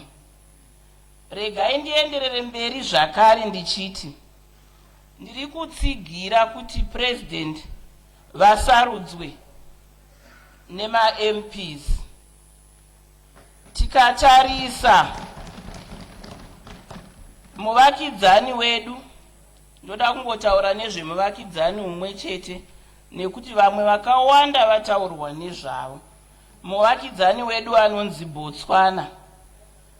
Panyaya dzezvesarudzo tinoshandisa nzira imwe chete, iya inonzi first past the post. tapedza kushandisa nzira imwe chete, nhengo dzeparamendi ikoko dzinosvika 61 ndo dzinogara pasi dzosarudza president. Nesuwo senyika yeZimbabwe hapana chakashata kuti tinokopa zviri kuitwa kuBotswana nekuti zvinonzi njere moto dzinotokokwa. Mukarangarira zvakaitika pataigadzira constitution yedu muna 2013, mbiru dzedu dzaigadzira mitemo iyoyo dzaienda kune dzimwe nyika, kunana Kenya, kunana South Africa, vachionawo zvakanaka zvekunyika idzodzo, zviya zvinonzi international best practices nechirungu. Zvino kana taona Botswana yaita mukurumbira muAfrica, ine runyararo, iri kuvhotera president zvisina mhirizhonga, zvisina kukonana kwakanyanya, isusu seZimbabwe tinofanirawo kuzvitora izvozvo kuti tiendese mberi nyika yedu. Chinonyanyonakidza kuti tivhotere president takasangana separliament nesenate ndezvekuti parliament yedu yakagadzirwa nenzira yekuti mune vechidiki, mune madzimai, mune varume, mune vanhu vakuru, mune machiefs, mune vemapoka akasiyana siyana, business community, vedzichechi vese varipo. Saka handioni kuti nemarongero akaitwa parliament yedu tingatadza kusarudza president anomiririra zvido zvevanhu vemuno muZimbabwe. Saka ndinoenderera mberi nekuti ichi chiitiko chakanaka, chinotichengetedzera kuti tisabudise mari dzakawanda panyaya dzema-elections anenge achiitiwa emapresident. Ndaona zvakawanda panyaya dzema-elections emapresident. Handidi kutaura mazita, asi kune vamwe vaingouya kuti toda kumirawo paupresident vasina chaunga. Tozadza ballot paper nemazita evanhu vasingawani kana constituency imwe chete. Totambisa mari yenyika inofanirwa kunge ichigadzira migwagwa nekugadzira mvura kumaruwa uku kuti vanhu vawane mvura yakakwana, nekuzadzisa chirevo chekuisa maboreholes muvillage imwe neimwe. Tinoda kuti kuparliament papresidential election kuuye vanhu vane chaunga vasingatambisi mari yenyika. Kunongouya vanhu vane vanhu ndovomira kukwikwidzana paupresident, toziva kuti hatisi kutambisa mari yenyika. Ndoenda zvakare kunotsigira nyaya yekuredzwa kwemakore apresident kubva pa5 kusvika pa7. Tikatarisa zviri kuitika muno muZimbabwe, chokwadi zvinofadza. Marodhi edu ari kugadzirwa, maruwa asumukira. Ini ndinobva kuGokwe, kunzvimbo inotarisirwa pasi. Yaitarisirwa zvakanyanya president varipo vasati vauya, asi kubva zvavauya taona shanduko yakakura. Kana chinonzi Starlink tave nacho nouwandu hwacho muGokwe. Kana magadheni ane masola, magetsi, matara zviri kugadzirisiwa. Saka izvozvo ndinoti zvinhu zvinoda kuramba zvichienderera mberi. Ndinofunga kuti muono iwo unoda kuregegwa, unyatsotsetseka kusvika 2030, basa richirohwa nemazvo. Kana raregedzwa kusvika 2030, hazvirevi kuti ndopa zvagumira. Chero vanoteverawo vanozogonawo kuita makore 7 vari pachinzvimbo ipapo. Ndotaurawo zvakare kuti panomira vanhu pama-elections mubati wechigaro, panoita kurwisana kwakasimba, ruvengo rwakasimba. nekuti umwe nomwe anenge achida chinzvimbo. Saka tikazvipa nguva yekumbofema, tinogona kuzosvika pakuita election inotevera tave nemuono umwe chete. Chinonetsa ma-elections emuno atakaona kare, kune vamwe vaiti kana vadyiwa vasina kubudirira zvakanaka pama-elections, vanoridza mhere zvekubuda mukati menyika vachinotsvaga dzimwe nyika kuti dzitibatsire kugadzirisa zvinhu zvemumusha medu, isu tiri nyika inozvitonga yakabudirira. Izvozvo zvinokanganisa zita renyika, zvokanganisa mari yenyika, nekuti tichaita chipatapata kuedza kugadzirira kuti zita redu risakanganise, kuedza kutaura kuti idzi nhema, idzi ndochokwadi, tichipedza nguva inganga ichifanirwa kuenda pazvinhu zvedevelopment. Saka ndiri kuti inini makore ngaaredzwe, vanhu ngavafeme, zvinotipa mukana wekuti tigadzirire, tiite development, tiende mberi senyika. Ndoenda zvezvakare pakuti voters roll ngaiende kwaregistrar general. Ndinoona sekuti ichi chiitiko chakanga chaitika chekubisa voters roll ichienda kuzek, nekuti kwakanga kwachemewa zvakanyanya. Mukuchema ikoko kwakuriko kuti kune vamwe vaiona sekuti kune bato riri kufevhewa. Asi izvozvo hazvisizvo zvinofanirwa kuti tungamirira senyika. Tinofanirwa kutungamirirwa nenyaya yekuti veregistrar general's office ndo vane mabirth, ndo vane madeath certificate, ndo vanozvibika nekuzvigadzira ikoko. Saka ndo vane uteshi nezvimiro nemapato mukati meregistrar general's office imomo anogona kuti zvinhu zvedu zvinyatsorongeka zvakanaka. Ndakaona zvakanaka izvi nekuti zvinobisa basa rakawanda kuzek. Basa rekuona nezvema-election ibasa rine pressure yakawanda zvekuti zek inoda kusiiwa yakamira nechinhu chimwe chete. Ndosaka ndichiti zvakare nyaya yedelimitation ngaiwane bandiko rinoita nezvaro rine unyanzvi neuteshi hwokuita zvedelimitation. Saka ndinotsigira kuti voters roll iende kwaregistrar general, tiwane delimitation committee inonyatsoita zvinhu neumhare uye ine zvakakwana neruzivo rwakakwana.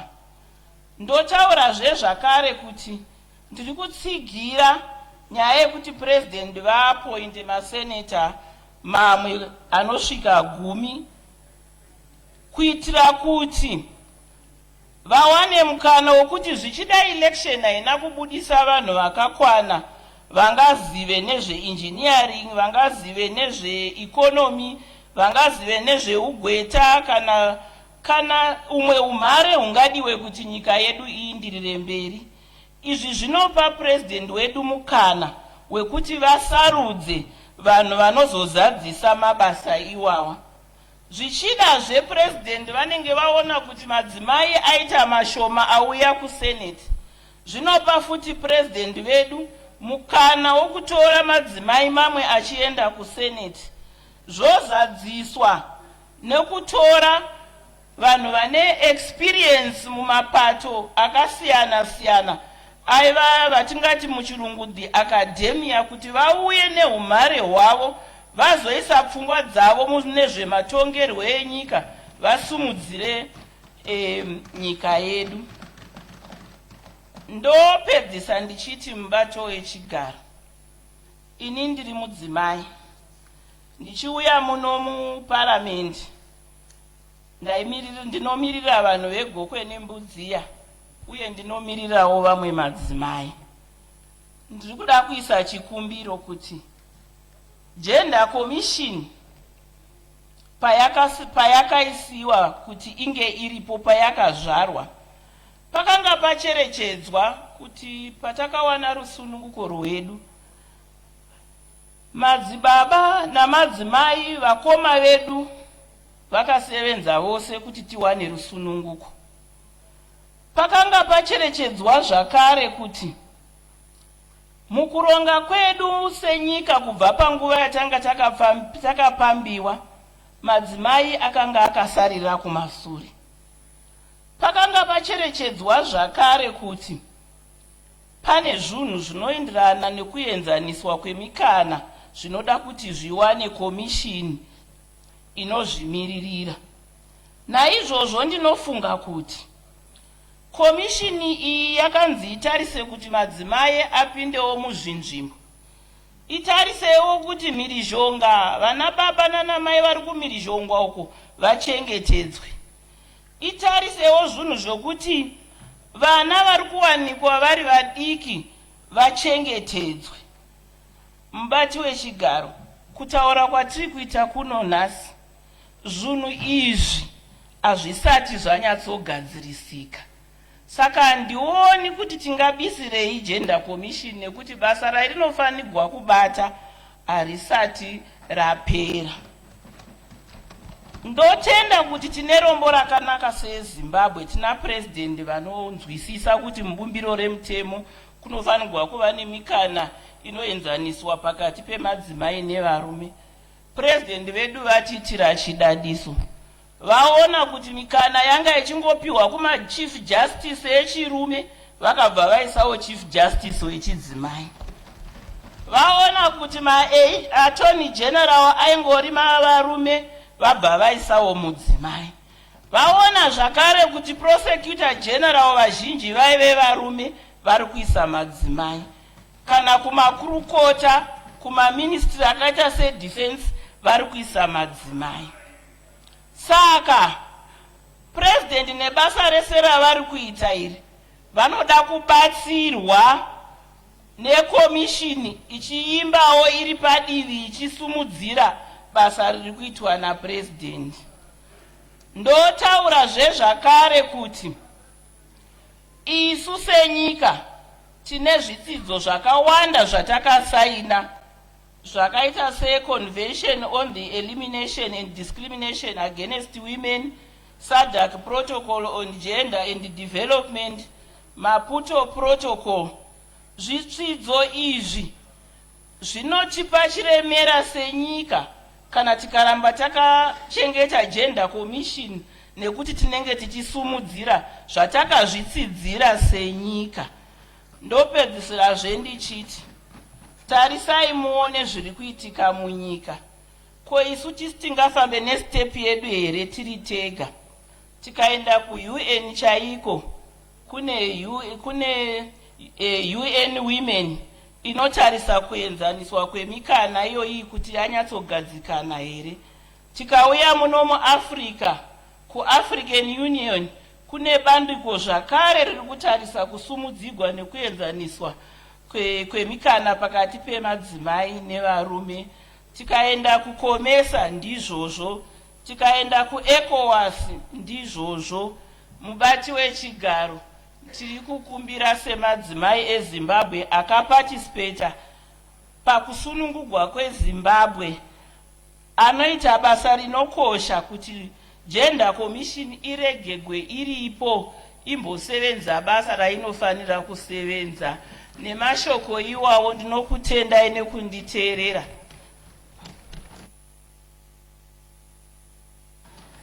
Tinotenda mazvita Honorable Bhuka, Honorable W. Chikombo,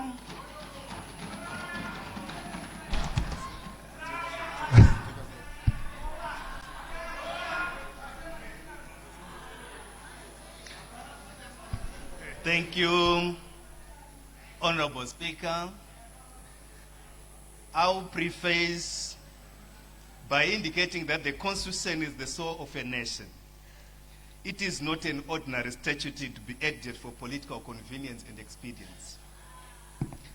It is the sacred mirror of our collective identity, the keeper of our national ideals, the voice of our aspirations, and the supreme covenant that binds the people while restraining those entrusted with power. Honorable Speaker, ma'am, I rise to reject the Constitutional Amendment Bill number 3 of 2026. And I reject it lock, stock, and barrel. Honorable Speaker, I do not rise to amend it. I do not rise to make it acceptable. I rise to say clearly and without an apology that this bill must just fall. Honorable Speaker, the Honorable Leader of Government Business came to this House. He told us what this bill does not do. Allow me to ride on the same approach. Allow me to tell this House what this bill does not do. And then tell the nation what it actually does. First, this bill does not eliminate election toxicity. You can't dig a hole, jump in it, and blame gravity. Zimbabwe's election toxicity has never been caused by mere frequency of elections. It has been caused by the abuse of state institutions. It has been caused by the abuse of state institutions and unequal access to the media. Violence, intimidation, delayed reforms, disputed voters' roll, and partisan administration. And the situation has been exacerbated by the treat against opposition that has been treated as not legitimate citizens of this country. Point of order, Madam Speaker. Point of order, Madam Speaker. Order, Honorable Chikombo. Madam Speaker, we are debating here by referring to state institutions that are not here. The honorable member is accusing people and non-institutions. Let him tell us which institutions.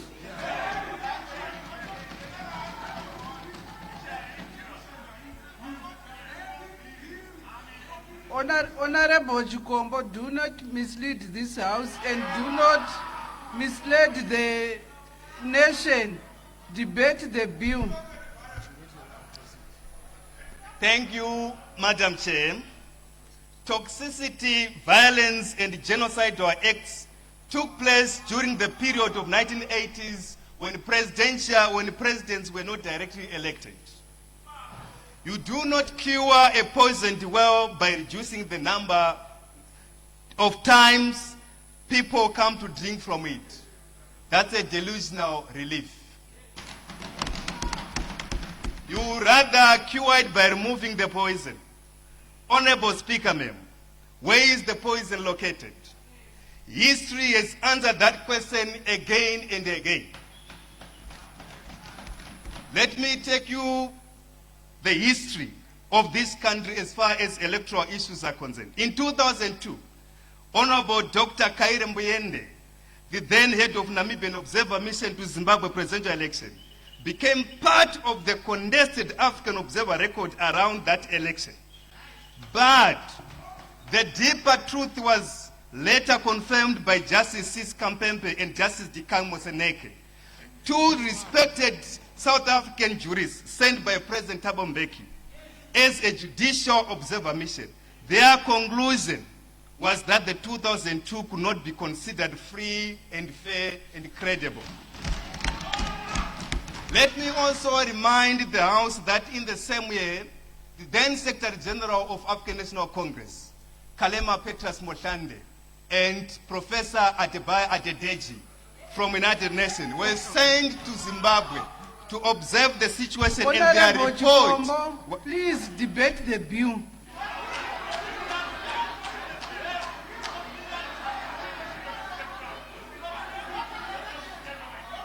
Thank you, Honorable Speaker. Honorable Chikombo, it's like now you are debating an election report or whatever. Election.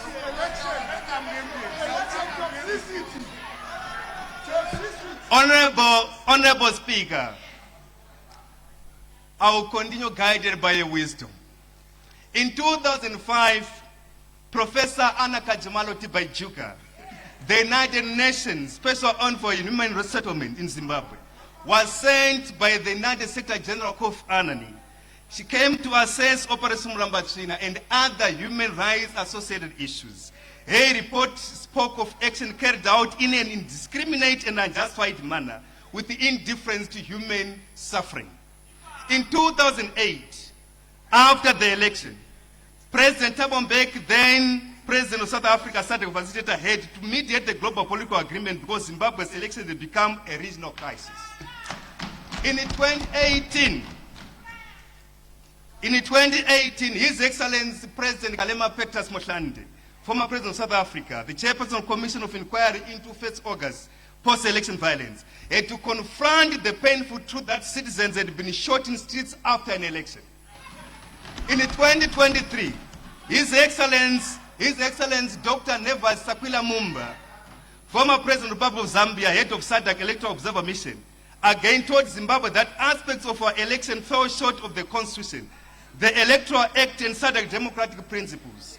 His mission spoke of access to the voters' roll, impartial state-owned media, transparency in voter materials, and inclusivity in the electoral process. Honorable Speaker, from Buyende to Kampepe, from Kampepe to Moseneke, from Moseneke to Adedoji, Professor, from Tibaijuka to Thabo Mbeki, from Motlanthe to Nevasi Sakwila Mumba, Zimbabwe has been handed the same message again and again. What is this message that has been consistent? The message has been always to say, reform the state, level the electoral field, respect the citizens, and stop treating every election as a war against opposition. So let us not insult the people by pretending that 7-year term will remove toxicity. Toxicity is not removed by extending power. Toxicity is removed by reforming power. Second, this bill does not implement. Point of order, Honorable Speaker. Point of order, Honorable Minister. Madam Speaker, I just want it for the record that the Honorable Member corrects that in 2018, it was post-election violence, where a particular party, having lost the presidential election, refused to accept the result. That is the fact on the ground. It had nothing to do with any election. They had lost an election, a presidential, and won in a riot. We always lose those elections.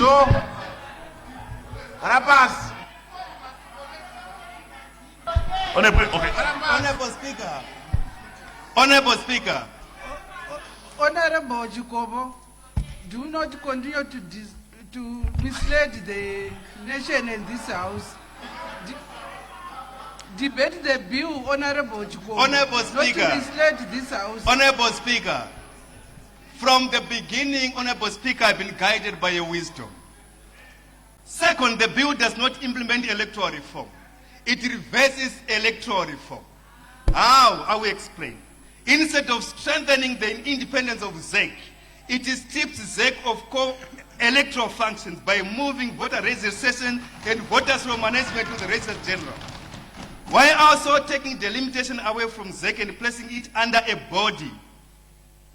Honorable Speaker, that is not a reform. The voters' roll is the heart of any election. The limitation determines the weight and the value of every vote. Point of order. Order, Honorable Chkombo. But what is this, honestly? What is this? What is this? Point of order. Huh? We cannot have the minister, you know. Madam Speaker.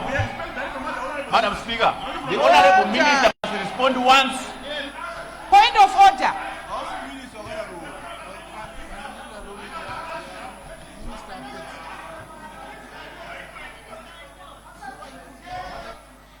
Minister ndiye mwenye biri unoresponda kamwe kwenda kuresponda each and every point.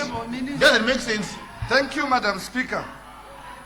Madam Speaker, The honorable member must state facts as they are. Madam Speaker, you were in the last parliament, and the issue of the voters' roll, for us to include it, it came from the opposition.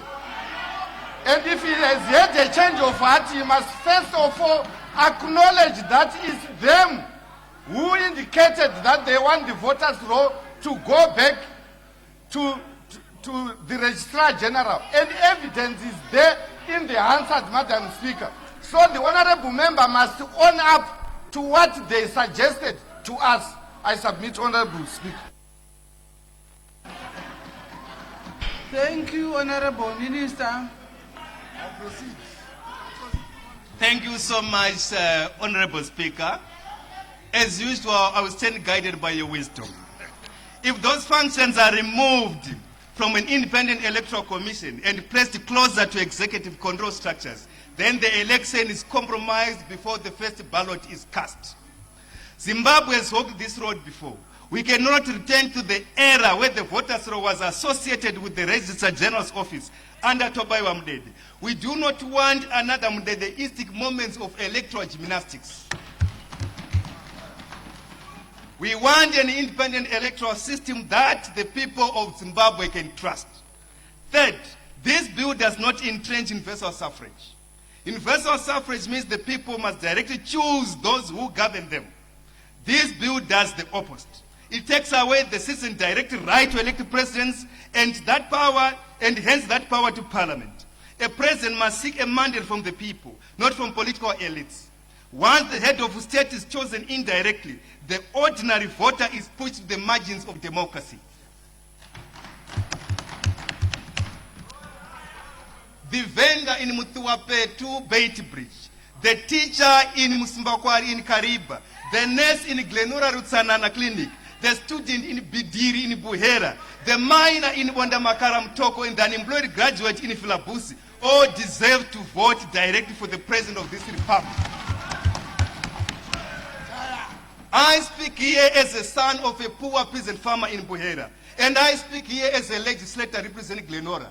I also speak here as a lawyer. As a lawyer, I say, I strongly believe that no amount of political chemotherapy can cure this political cancer without resorting to serious reforms. Fourth, this bill does not heal the nation. How can it heal the nation when it weakens institutions meant to protect memory, justice, gender equality, and reconciliation? A country with our history should be strengthening peace and reconciliation, not folding such functions into broader institutions as if wounds have disappeared.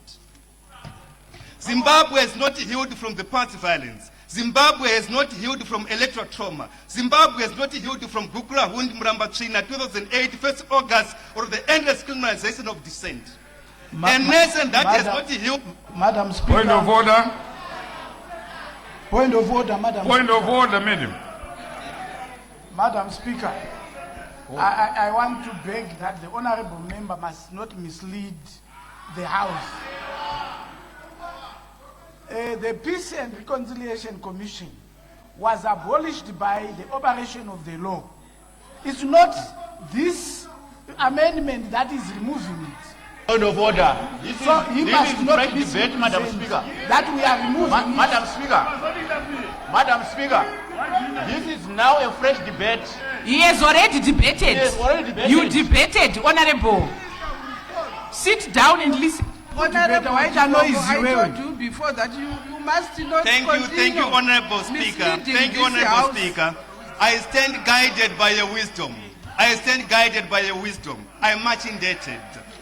Honorable Speaker, let me say what this bill actually does. It extends political tenure from 5 years to 7 years. It removes direct presidential elections. If you allow this to happen, we'll be serving divorce papers against against democracy. It transfers power away from citizens and towards political elites. You are left with 5 minutes. Thank you, I'm guided by your wisdom. It is centralized power. Zimbabwe is a democracy and not a bureaucracy. It weakens independent constitutional safeguards. It tells the people that their vote is dangerous, but the comfort of incumbents is sacred. This is not a reform bill. It is a plutocracy entrenchment. It is not a stability bill. It is not a development bill. It is a power retention bill. In summation, Mr. Speaker, Zimbabwe does not need fewer elections. Zimbabwe needs better elections. Zimbabwe does not need a constitutional bend around individuals. Zimbabwe needs leaders who bow before the constitution. Leaders must be able to supplicate before institutions and the constitution. This proposal will take Zimbabwe nowhere, because indirect election of a president is not something a nation wakes up and imposes overnight. Where it exists, as in South Africa, it is clearly constitutionalized, politically understood, and validated by the people through an in-service electoral system.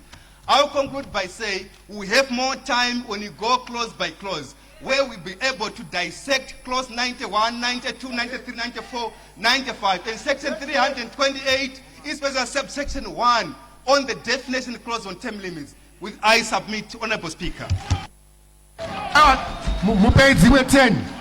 10 more minutes, Madam Speaker. Second.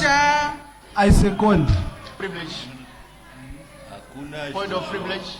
Is there any objection? Point of privilege. Object. Objection. Next to take the floor is Honorable D. Malinganiso. Point of privilege. Point of privilege. I have a point of privilege. Order, Honorable Malinganiso. What is your point of privilege? Mbato Shigaro, point of privilege andinayo ndeyokuti mangamuchitonga basa rino zvakanaka chaizvo. Taikumbira kuti minister kana vane chidokwa chokupindura ngavamirire debate ripere vozoresponda, because kana tikati minister unoresponda each and every point yataurwa nevanhu vari kusaidire kunoko hazvibudi zvakanaka. Uye government chief whip vakadhibheta nezuro, kana vane chidokwa chekuramba vachidhibheta vanogona kundounganidza vanhu pamaungwa vodhibheta navanhu vavo ikoko. Ndatenda. Honorable Malinganiso.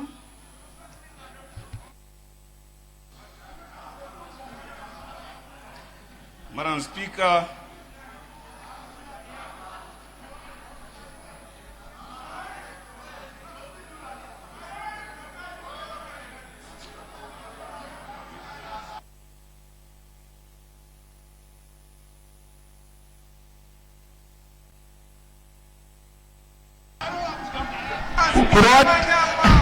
Kuroa debate kusvika speaker adzoka. Kuroa debate kusvika speaker auya iwe. Chauya chibaba. Chauya chibaba.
The next honorable member to take the floor is Honorable Malinganiso.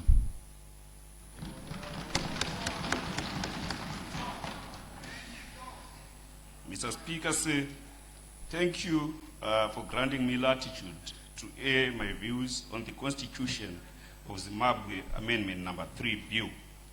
Let me begin by stating that our actions or inactions as a House are guided by the prescriptions of the law, chief of which is the Constitution of Zimbabwe.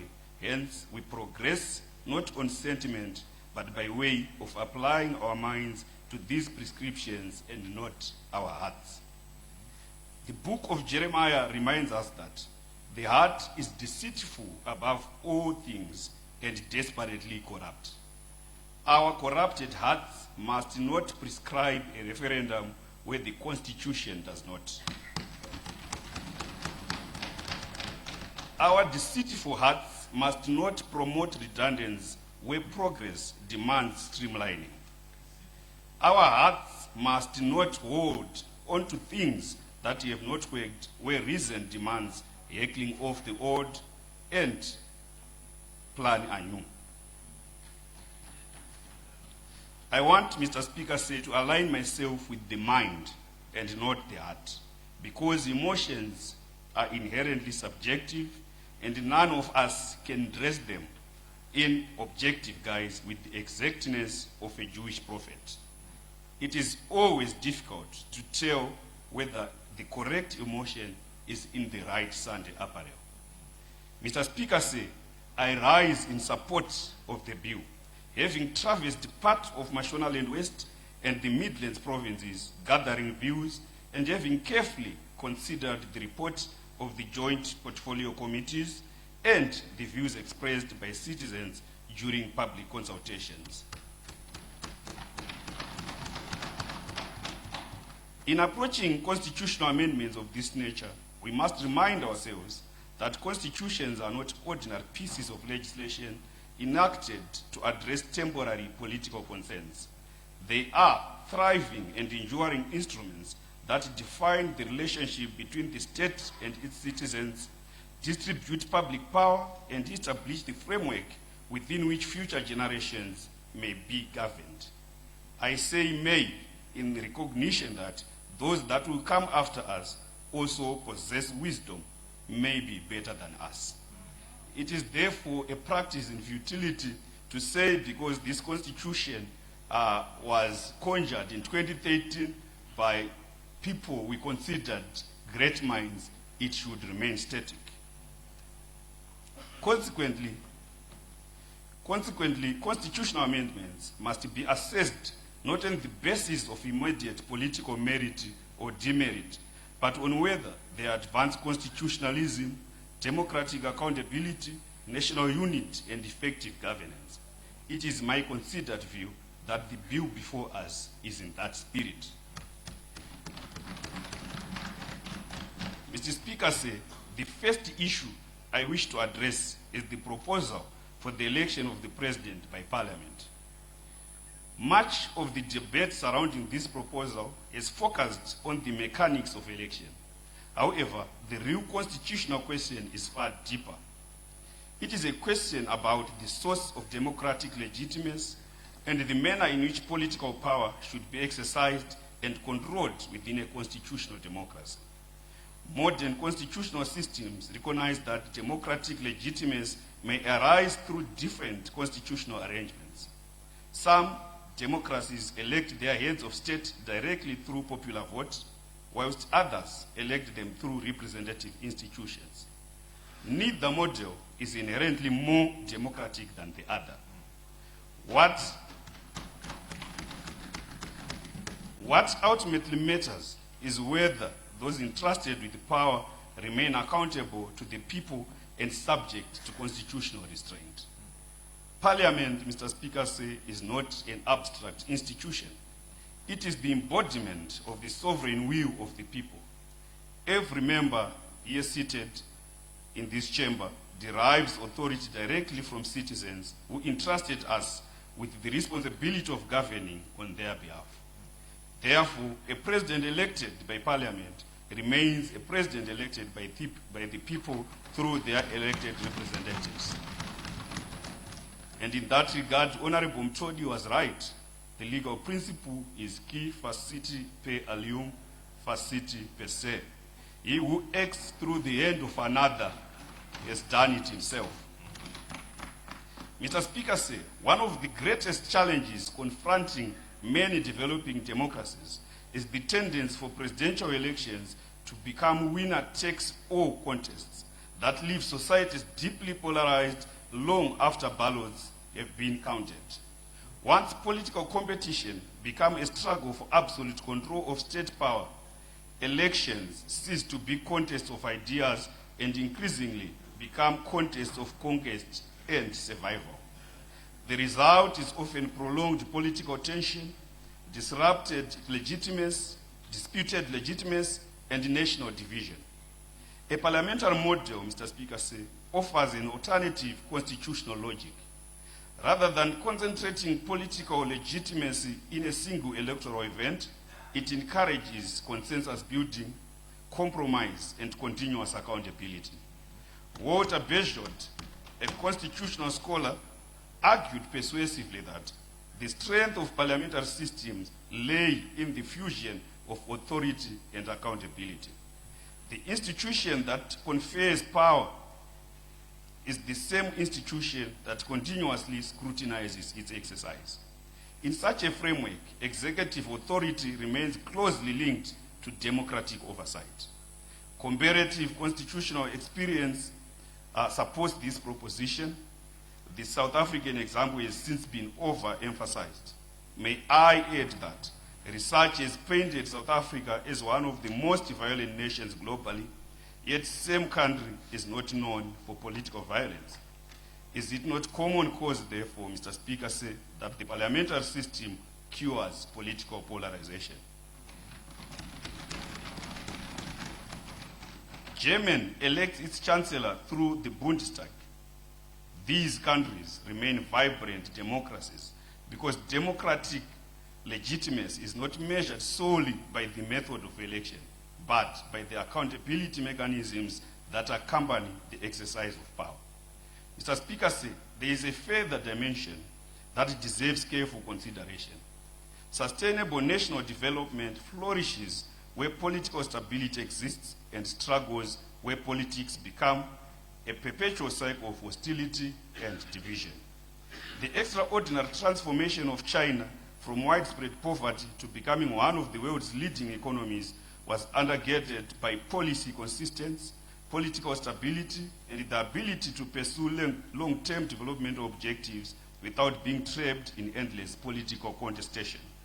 While Zimbabwe's constitutional democracy fundamentally diverged from China's political system, there is an important lesson that transcends ideology.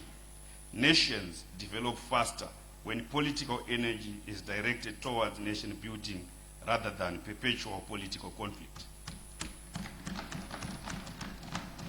I am not suggesting that Zimbabwe should replicate China's political model.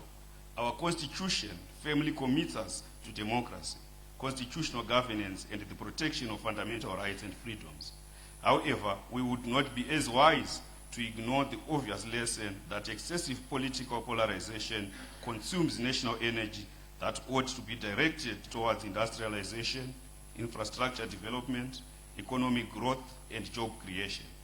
Constitutional arrangements should therefore encourage cooperation rather than confrontation, and consensus rather than perpetual division. Mr. Speaker, some have argued that democratic legitimacy can only arise through direct presidential elections. Respectively, that argument oversimplifies constitutional democracy. If democratic legitimacy depended solely on direct elections, then no parliamentary democracy could legitimately claim to be democratic. Yet many of the world's most stable and leading democracies elect their leaders through representative institutions. It is common cause that Al Gore won the popular vote, but it was George Bush who became the president, courtesy of the Electoral College. The same happened in the United States of America in 2016 when Hillary Clinton won the popular vote and lost the Electoral College to President Trump. Is it therefore correct to say America is not a democracy? Definitely no. Mr. Speaker said, democracy is not merely the act of voting every 5 years. Democracy is the continuous accountability of those who exercise public power. A president elected by parliament remains accountable to the state and its institutions. The true measure of democracy is therefore not the method of election alone, but whether power remains transparent, accountable, and constitutionally constrained. A parliament that has the right to impeach a president should exercise the right to elect one. Mr. Speaker said about the proposed amendment of the election cycle from 5 to 7 years. In Shona, let me say, ndikabata rekieni, Mr. Speaker, ndikaidonza, ikatatamuka, adzipedza ita mbiri.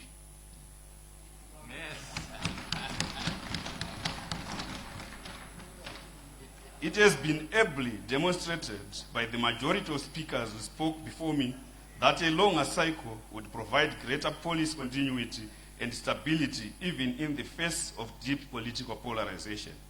Large-scale economic reforms, infrastructure projects, agricultural modernization programs in the wake of climate change and related ecological challenges, and public sector restructuring often take many years before producing measurable results. A 7-year cycle reduces the pressure on governments to focus on short-term political gains ahead of elections and instead encourage longer-term planning and implementation. Less frequent elections lower the financial and administrative costs associated with organizing nationwide polls, allowing resources to be directed toward development priorities such as the progressive beam and AMTO facilities that are key in building human capital. Mr. Speaker, I now turn to the clause concerning traditional leaders. On this matter, I respectively depart from the proposed amendment and align myself with the recommendation of the committee that the current constitutional position should remain unchanged. The institution of traditional leadership occupies a unique place within Zimbabwe's constitutional framework. Unlike politicians, traditional leaders do not derive their authority from electoral competition. Their legitimacy derived from history, culture, custom, and the confidence reposed in them by entire communities. The wisdom of our constitution lies in its deliberate separation of political authority from traditional authority. Political leaders are expected to compete for support. Traditional leaders are expected to unite communities. Political actors represent interests and constituencies. Traditional leaders serve all members of their communities equally, regardless of political affiliation. This distinction is neither accidental nor symbolic. It is a carefully crafted constitutional safeguard designed to preserve social cohesion and national unity. Section 281 of the Constitution requires traditional leaders to remain politically neutral. That neutrality is not a restriction designed to weaken them. It is a constitutional shield designed to preserve the integrity, dignity, and legitimacy of the institution itself. It ensures that every citizen, regardless of political persuasion, can approach traditional institutions with confidence that they will be treated fairly and equally. Some may argue that preventing traditional leaders from participating in partisan politics infringes upon their political rights. Respectively, that argument overlooks an important constitutional principle. The Constitution often imposes restrictions on certain offices in order to preserve institutional independence. Judges are prohibited from partisan political activity to safeguard judicial impartiality. So are members of the security sector. The traditional leaders, Mr. Speaker, are no different. The limitation is not directed at the individual, but at the office they hold. Once traditional leaders become active participants in partisan politics, their role inevitably changes. They cease to be impartial custodians of communal interests and become actors within political competition. Communities become divided between supporters and opponents, and traditional institutions risk losing the moral authority that has sustained them for generations. Mr. Speaker, at the outset, let me state unequivocally that gender equality is a constitutional imperative. The Constitution guarantees equality, dignity, and freedom from discrimination. The advancement of women and girls must remain a central objective of our constitutional order. However, Mr. Speaker said, the issue before us is not whether gender rights are important.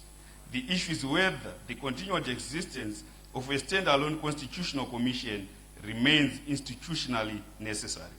Constitutional commissions are exceptional bodies established because ordinary governmental structures are deemed insufficient to protect particular constitutional values. Their existence must therefore be justified by constitutional necessity, specialized expertise, and demonstrable effectiveness. The question Parliament must ask is not whether the Commission performs important work. The question is whether that work can be performed equally effectively within a strengthened and specialized human rights framework. Where constitutional mandates substantially overlap, Parliament is entitled to consider whether institutional consolidation would enhance coherence, reduce duplication, and improve efficiency without diminishing the protection of rights. Constitutional governance is not measured by the number of institutions we create. It is measured by the effectiveness of those institutions in protecting citizens and advancing constitutional values. The objective, Mr. Speaker said, should never be the preservation of institutions for their own sake. The objective must always be the effective protection of constitutional rights. If the same outcomes can be achieved through a strengthened Zimbabwe Human Rights Commission while maintaining specialized protection for women and girls, then Parliament is entitled to consider that option in the interest of good governance and prudent utilization of public resources. May I pose a few questions? Would we have the current debate if the proposition was to place the Human Rights Commission under the Gender Commission? In my view, we would not. May I invite this House to shun sentimentalism and apply our minds. The second question is whether or not gender rights are human rights. In my respectful view, there is seldom a difference. The third question is whether or not gender refers solely to women. It is common cause that gender speaks to both male and female, shortened for humans, and gender rights remain human rights. There is no mischief in doing away with the Gender Commission, in creating a strengthened Human Rights Commission, boasting a specialized department on gender equality.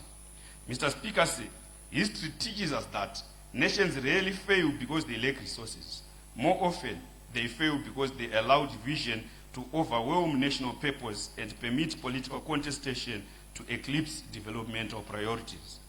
The enduring strength of any constitutional order lies in its ability to create stable institutions, promote accountability, preserve social cohesion, and provide a framework within which development can flourish.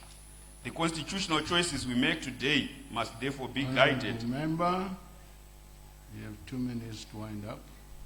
Thank you, Mr. Speaker. The constitutional choices we make today must therefore be guided by the overriding question: do they strengthen the Second Republic and improve the lives of the people of Zimbabwe?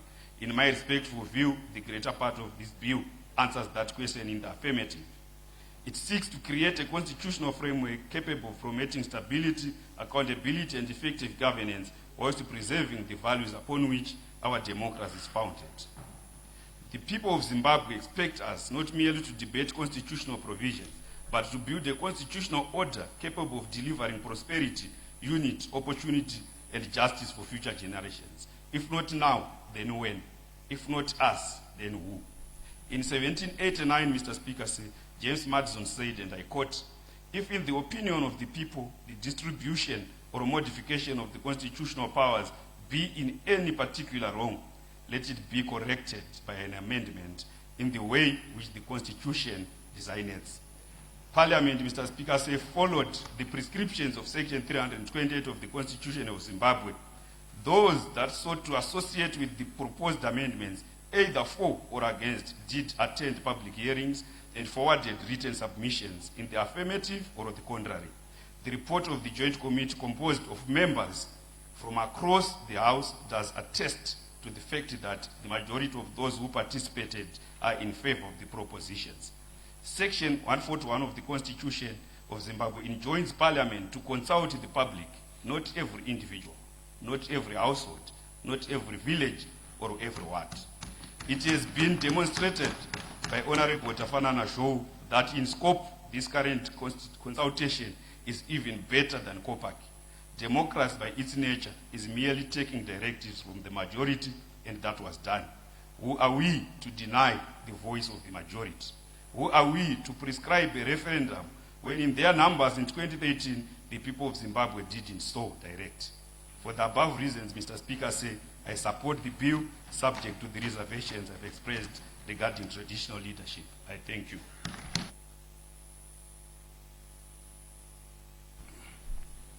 Thank you, Honorable Member. Just to remember that when you make a quotation, you open the quotation and you must close it for purposes of record. Thank you, Mr. Speaker. I also do next time. Thank you. Honorable Janda, please take the floor. Thank you very much, Honorable Speaker, sir. On behalf of Goromon South constituency and on my behalf, I rise to debate in support of Constitutional Amendment Bill number 3 as presented before this August House by the Honorable Minister of Justice, Legal and Parliamentary Affairs. At the outset, allow me to commend the Honorable Minister for bringing this important bill before Parliament. I fully support the bill and its clauses, because they are progressive, developmental, and people-centered in nature. Laws and constitutions are living instruments which must evolve with the social, economic, and political realities of the nation. As parliamentarians, our duty is not only to preserve constitution, but also to ensure that our laws respond effectively to the aspirations of the people of Zimbabwe. This bill seeks to strengthen government system, improve administrative efficiency, and create stability necessary for national development. Stability. Stability is one of the key ingredients of economic growth, investor confidence, and national duty. Mr. Speaker, one of the major issues raised in this constitutional amendment is the extension of tenure from 5 years to 7 years. I strongly support this proposal because meaningful development requires adequate time, continuity, and policy consistency. Development projects are not events. They are process. Roads, dams, schools, hospitals, industrial parks, and irrigation schemes cannot fully implemented and completed within a short political cycle that is constantly interrupted by election preparations and campaigns. If you remain in perpetual election mode, the nation risks losing focus on production, service delivery, economic transformation.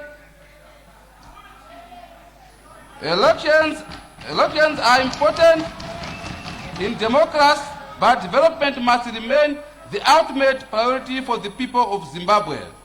Mr. Speaker, current elections are also financially demanding. Resources which could otherwise be directed towards hospitals, schools, water projects, agriculture, and infrastructure developments are repeatedly consumed by election processes. Extending the term of office allows government to concentrate fully on implementation of national development programs without unnecessary political distractions. Mr. Speaker, when we objectively assess the achievement made by His Excellency the President of the Republic of Zimbabwe, Dr. E.D. Mnangagwa, within a relatively short period in office, it becomes evident that continuity of leadership is critical for sustainable transformation. Under the Second Republic, we have witnessed major infrastructural development across the country, including the rehabilitation programs, dam construction, modernization of airports, rural irrigation development, industrial revival, salary of education and health services, and engagement and re-engagement efforts within the international community. These achievements demonstrate that when leadership is given sufficient time and policy consistency, national developments accelerates. Mr. Speaker said, this bill is therefore not about individuals, but about the national progress. It ensures stability and long-term planning countries that have achieved rapid economic growth and Point of order, Mr. Speaker. Deals those two stable governments. Order. System that allow leaders and students enough. Order. Okay. Thank you, Mr. Speaker. Thank you, Mr. Speaker. Order. Yes, Honorable. Thank you, Mr. Speaker. We would want to follow the proceedings and the debate, but the speed is a tremendous speed. Thank you. If you can be guided. Thank you. Order. Order.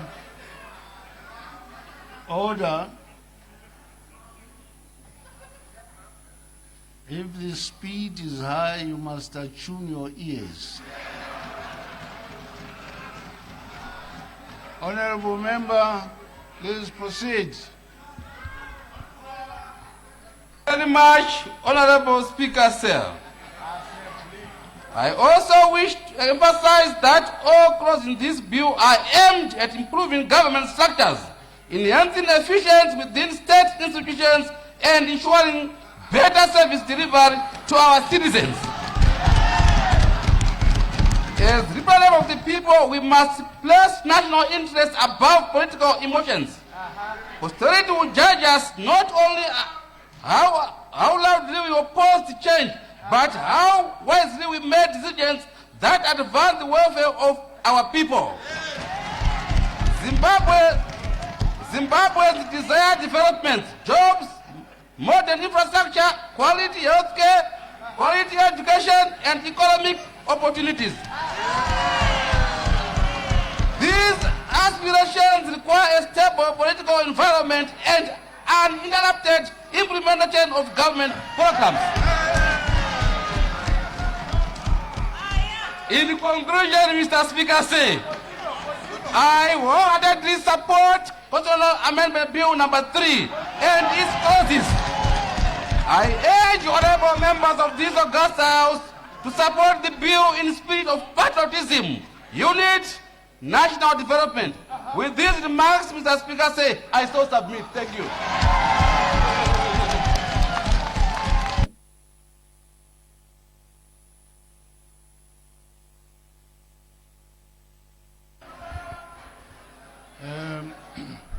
The next honorable member to take the floor is order.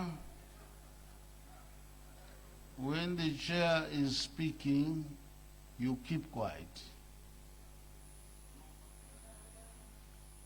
I was saying the next honorable member to take the floor is Honorable Rungwave.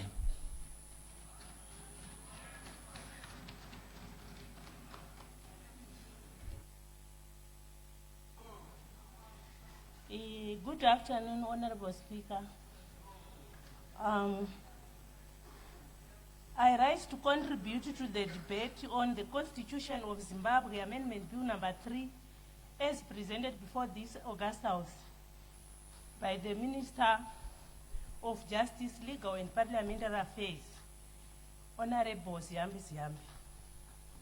Firstly, I want to express my appreciation for the proposal to transfer the administrative of voters' roll from Zimbabwe Electoral Commission to the Office of the Registrar General. Mr. Speaker, it is evident that electorate has experienced insignificant challenges with the voters' roll, including the omission of eligible voters and retention of the deceased person on the voters' roll. These irregularities have undermined the confidence in electoral process, thereby discouraging participation in the election of councillors, member of parliament, and the president. The transfer of this function to the Office of the Registrar General is, in my view, a prudent measure. The Registrar General's Office maintains the National Civil Registry, which records birth and death certificate, and is therefore better placed to ensure the accuracy and integrity of the voters' roll. Mr. Speaker, this will allow the Zimbabwe Electoral Commission to focus on its core mandate of conducting elections. Secondly, Mr. Speaker, I wish to address the provision in the bill that seeks to extend the term of the office of the President, Parliament and local authorities from 5 to 7 years. Mr. Speaker, speaking on my view, individual capacity, I completely support this proposal. A 7-year extension provides sufficient time for elected officials to implement long-term development programs and complete major national project examples, including construction of large-scale irrigation dams to ensure food security in our country and rehabilitation of key national highways. Such projects require continuity and time to yield tangible results before the next electoral cycle. Mr. Speaker, I wish to place on record my support for the proposal that the President be elected by Parliament. This practice is observed in several countries within our region and outside our region, and has proven effective in ensuring peaceful and orderly electoral process. It encourages political parties to focus on selecting credible parliamentary candidates, as it is from among these members that the President would ultimately be elected. Mr. Speaker, so I submit that Parliament should be vested with authority to elect the President, and not merely with the power to impeach the President. In conclusion, regarding the Gender Commission, I propose the establishment of a one-stop right protection institution with strong and comprehensive powers to safeguard the rights of all citizens seeking justice. Alongside this, there should be a dedicated administrative board focused on vulnerable groups, ensuring effective implementation of social and protection measures. This approach would strengthen right protection, improve access to justice, reduce bureaucracy, and create a more robust and efficient system for servicing citizens. So I submit, Mr. Speaker. Thank you, Honorable Member. I now give the floor to the Honorable T. Wungwe. Thank you, Mr. Speaker. Ndasumuka ndakamirira vanhu vekumberengwa East constituency. Vandituma nemashoko kundizotura kuno. Mashoko acho ndichazama kuvatsanangura sokutaura kwavakaita. Chokutanga mutungamiri Honorable Speaker mubato wechigaro vakati nditaure nyaya delimitation vari kukurudzira kuti delimitation commission ngaivepo nokuti ndo imwe yakavakanganisira kunzvimbo kwavo. Saka naizvozvo vati ndizotaura kuti ngaivepo nokuti yakatikanganisira zvine zvakawanda. Chechipiri, pane nyaya yegender commission. Nyaya yegender commission mubato wechigaro, hatisi kuona chakanyanya kushata kuti itorwe isanganiswe neHuman Rights Commission. Nyaya iripo ndeyekuti chatingangosapota kuti zviitwe nenzira yacho ndeyekuti titi secretariat yanga iriko ku Gender Commission yongoenda yakadaro tobvisa zvedu macommissioners mubato wechigaro. Then touya panyaya yematraditional leaders yemadzimambo edu. Madzimambo edu ini muconstituency mandiri ndine madzimambo 5 vese vari kutoti vanga vakatononokerwa kudhara nemutemo uyoyo, vari kuti vanoda kuti vapinde zviri pachena kwete zvekuvandira zvavanga vachiita, vanoda kupinda zviri pachena mune zvematongerero enyika. Saka naizvozvo vari kutsigira kuti madzimambo edu abvumidzwe kuti aite zvematongerero enyika. Mubato wechigaro ndoenda kunyaya iri paclause 3. Mubato wechigaro ini ndakazvimirira satasara humwe, ndiri kutsigira kuti paramende ive iyo iri kuvhotera mutungamiriri wenyika kana kusarudza mutungamiriri wenyika. Patakaita mapublic hearings edu kumberengwa, hatina kana umwe chete akapikisa danho iroro. Saka isu pano ndinofunga tinenge tichitaura zvatinenge tatumwa nevakatisarudza muofisi. Hatina chikonzero chingaita kuti isusu tizosiya zvinhu zvatakaudzwa navanhu vari kumusha. Saka tiri kuti isusu Cape 3 ibhiri rakatononoka kuuya mubato wechigaro. Tiri kuti isusu zvakare Cape 3 pamaclause 4, 9 and 10 akanaka chaizvo, ndinomatsigira ose pasina kana chinoda kugadziriswa pane iwawo. Tiri kuti isusu kana tichitaura zvekuwedzerwa kwemakore kubva ku5 kuenda ku7 years,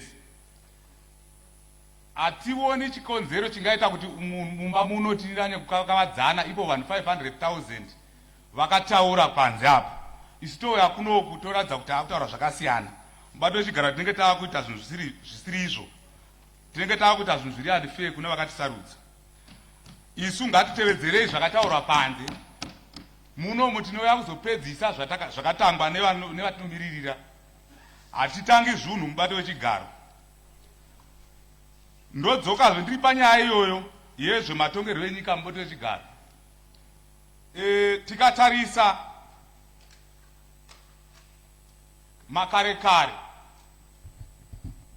pane yainzi muno Mutapa Empire yakatonga kubva 15th century kusvikira ku 18th century, makore anosvika 300. Saka isusu kana tichitaura zvekuwedzera makore 2 mubato wechigaro muno munyika medu hatichi chingapikisana nomunhu, nokuti taitongogara makore 300 tiri pasi poutongi humwe chete. Saka naizvozvo handi maDNA edu kana mararamiro edu isu sevanhu kana tichirarama pachivanhu chedu chidzokera kuchivanhu chedu, tiri kutaura isusu kuti chinyi, kuti kana muno Mutapa vakagara 300 years vachitonga, ko isusu iko zvino tikati makore 2 chete okuwedzera kuti aite 7 zvinenge zvakaipei, handionini. Right. Tikatarisa makare kare futi zvakare mubato wechigaro. Order. Honorable member, be historically factual.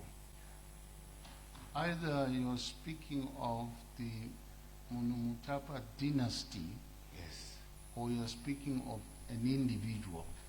That must be clear, otherwise we may be misled. maita mubati wechigaro nokundigadzirisa. Ndangada kutopedzisa zvangu. Asi ndoda kupedzisa ndichitini? Order. Mangamutaura munhu here angachitonga mwemutapa kana dzinza ravo. Okay. Sorry. Okay.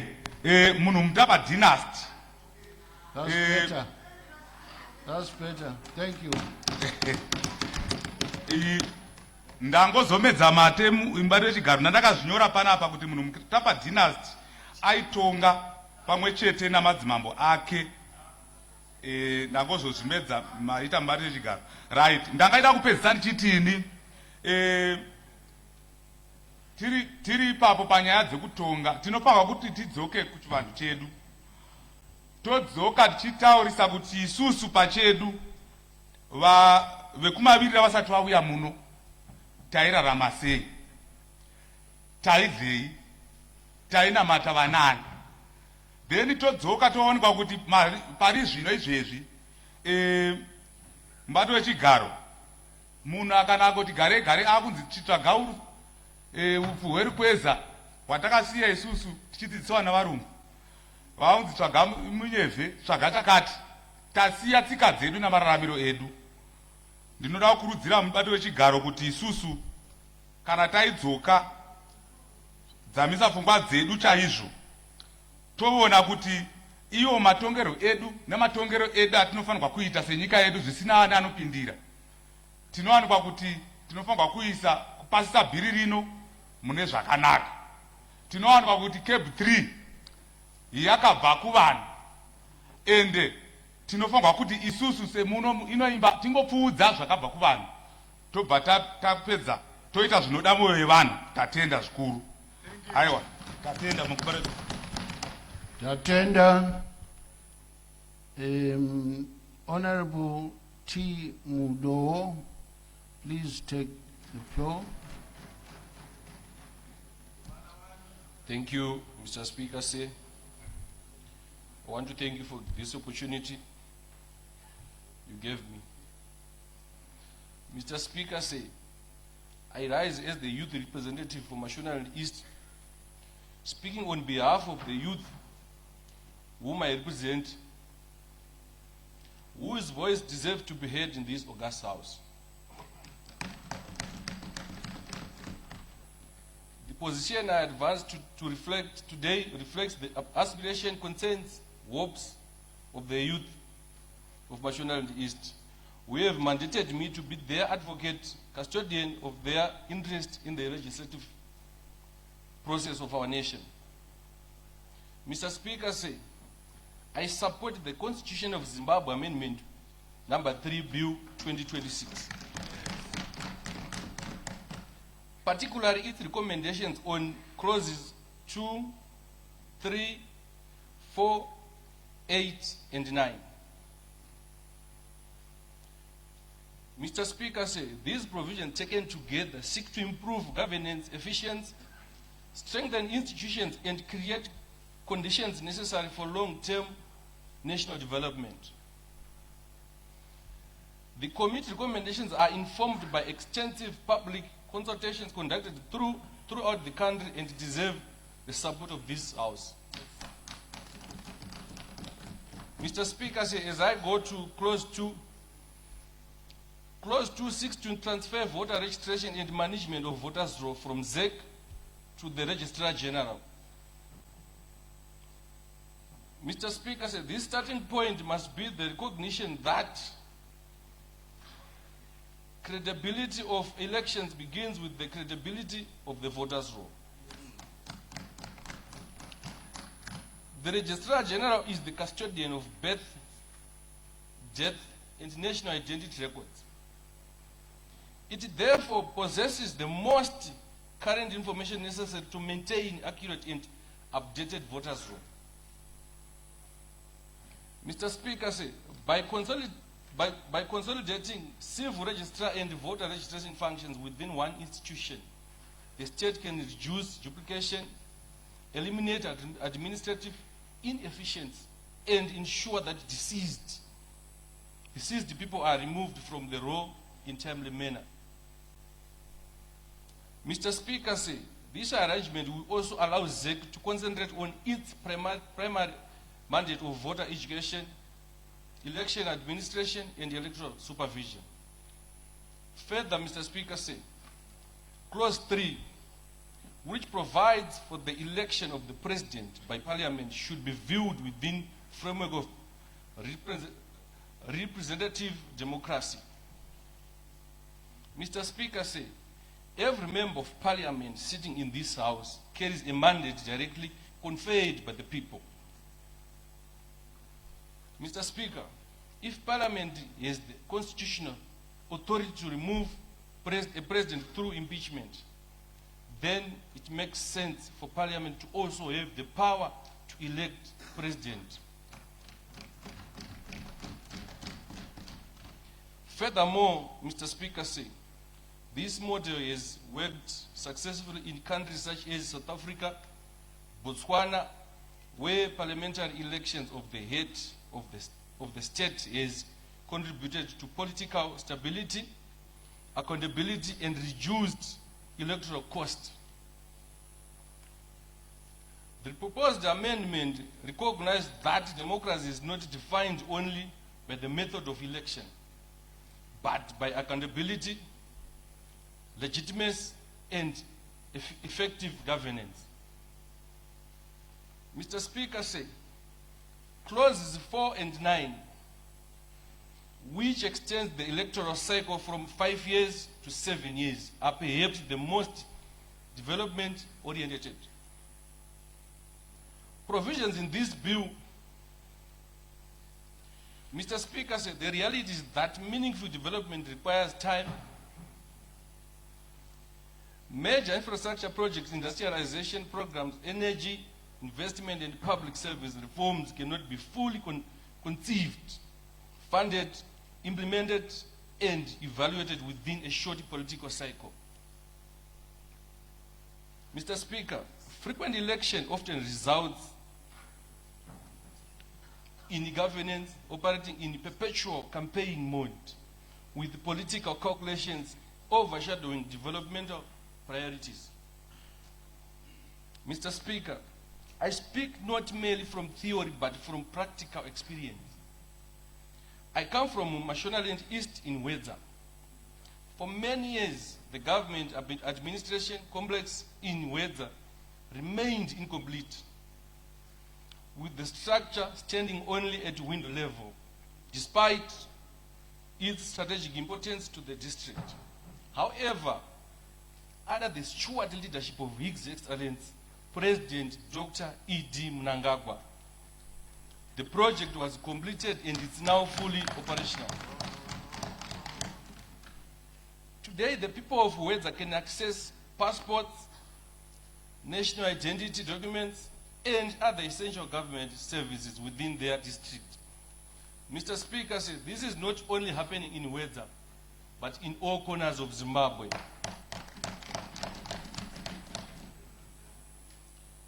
This demonstrates an important lesson. Transformative development requires continuity, stability, sufficient time for projects to move from conception to completion.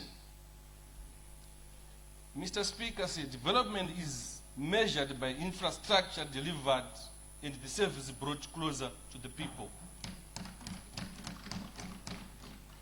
The experience of other jurisdictions also support longer planning horizons. Countries that have enjoyed sustained development progress have often benefited from political stability and political continuity. Mr. Speaker, a 7-year cycle provides government with adequate time to implement programs while reducing the substantial financial burden associated with frequent national elections. Mr. Speaker, as I conclude, clauses 2, 3, 4, 8, and 9 represent a coherent effort to modernize governance, strengthen institutions, and create an enabling constitutional environment for sustainable national development. They seek to improve administrative efficiency, promote political stability, enhance institutional specialization, and provides government with time and capacity necessary to deliver the aspirations of Vision 2030. For these reasons, Mr. Speaker, I fully support the amendments made to this bill. I thank you. Thank you very much, Honorable Member. The next Honorable Member to take the floor is Honorable Karenyi Kore.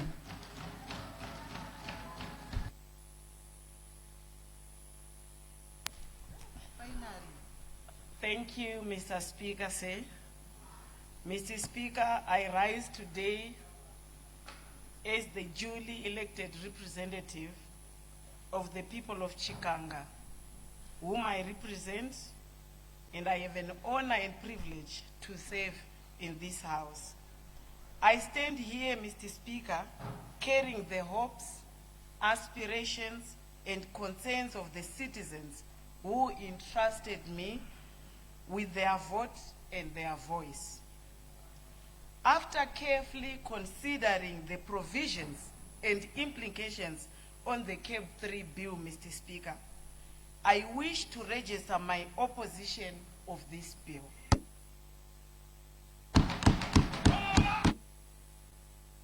Speaker is guided by the interests of the people I represent and by my commitment to promote legislation and advances democracy, protect citizens' rights, and serves the public.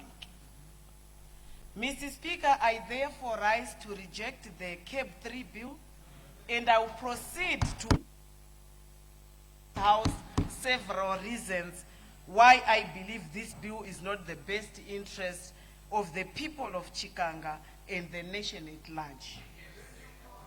Mr. Speaker, when I travel across my constituency, I do not hear people asking for the constitutional amendments. I do not hear mothers, Mr. Speaker, asking for CAB 3. I do not hear unemployed youth demanding CAB 3. I do not hear pensioners, vendors, farmers, teachers, or workers calling for CAB 3, Mr. Speaker. What I hear are cries for jobs, Mr. Speaker. What I hear are calls for affordable education. What I hear are pleas for food on the table, Mr. Speaker. What I hear are demands for reliable transport, decent accommodation, functional hospitals with medication, and an end to the drug abuse destroying our young people. That is the conversation, Mr. Speaker, taking place in homes, in churches, in buses, in markets, and in our community. Mr. Speaker, the people are asking how they will survive, while this House is being asked to debate how politicians can govern. That is why I stand firmly opposed to this bill, Mr. Speaker, at a time when families are struggling to ends meet, when young people are leaving school because of poverty, when graduates cannot find jobs, and when communities are battling with substance abuse and economic hardships. This amendment does not answer the question what ordinary Zimbabweans are asking. Mr. Speaker, people want bread, not political engineering. They want opportunities, not constitutional experiments. They want safe delivery, not the extension of political power. Mr. Speaker, the constitutions must be amended only when there is a compelling national interest. The question before us is very simple, Mr. Speaker. Whose problem is CAB 3 solving? It does not create a single job, Mr. Speaker. It does not lower the price of meal. Our hospitals hospitals. It does not improve the state of our hospitals, Mr. Speaker. It does not even build schools, Mr. Speaker. It does not bring investment in our country. It does not put food on the table for struggling families. The people did not ask for this bill, Mr. Speaker. The people deserve better, Mr. Speaker. People deserve leaders who focus on their daily realities rather than on the arrangement that benefits those already in power of position. Mr. Speaker, is the Constitution amendment at this stage, given various social, political, economic challenges in our country, which our country is going through?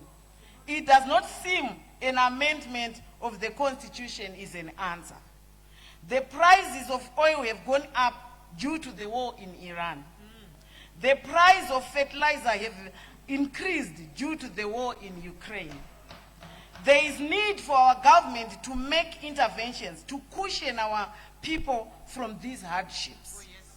I stand with the people, Mr. Speaker. Our people are crying out for a better life, food on the table, quality education, reliable transport, jobs, decent accommodation, an end to the drug abuse. They want policies which improve their daily lives, not the CAB 3, which many feel does not address their immediate needs and aspirations. The people's voice must come first, Mr. Speaker. We must address these issues as a nation before anything else.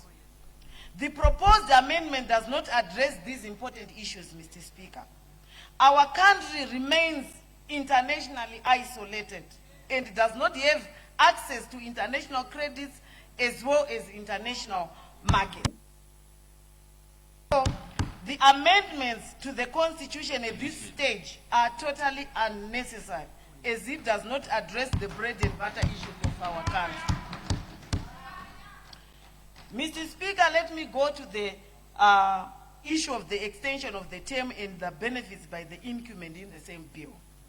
Among other things, the bill seeks to extend the presidential and parliamentary term limits.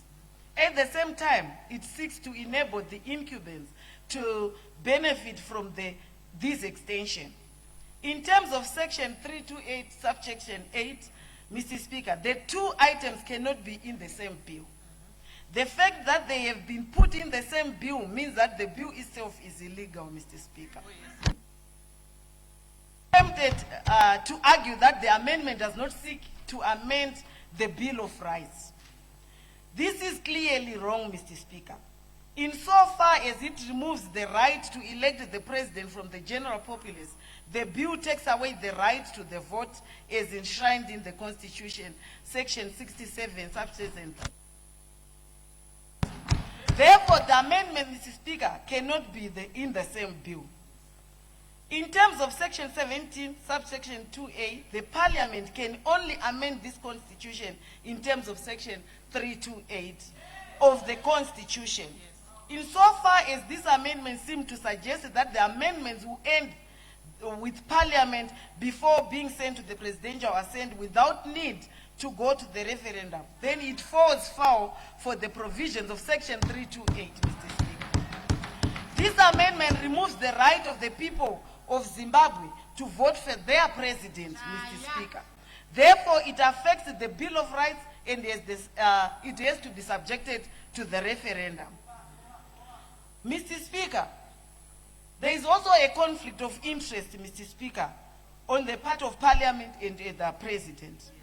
Parliament stands to materially benefit from this amendment, Mr. Speaker. So will the President. To make these two institutions the alpha and omega of this bill is to bring a serious conflict of interest, Mr. Speaker. To avoid conflict of interest, this bill must be subjected to a referendum. Mr. Speaker, the reason why I think the referendum would be the best is the statistics are very clear that The statistics which are in this parliament, Mr. Speaker, shows that those who were supporting the bill are more than those who were opposing. So it will clearly send that right back to the people who are saying they want the amendment bill. They will clearly vote it in the referendum, and those who are opposing will also oppose. Mr. Speaker, the shortcomings, I would also want to highlight the shortcomings of this bill. Returning the voter registration function to the Registrar General's office in terms of the bill, voter registration is also going to be done by the registrar, who is directly appointed by the President, Mr. Speaker. This was one of the key issues, Mr. Speaker, in the constitution-making process that ended in 2013 and was roundly rejected by the people. Yes. For us to achieve truly free and fair election, voter registration must be done by an independent institution. Clause 2 instated new section 43A to give back the responsibility of the registrating voters to the Registrar General in the majority, in most countries, Mr. Speaker, and in the world, Mr. Speaker.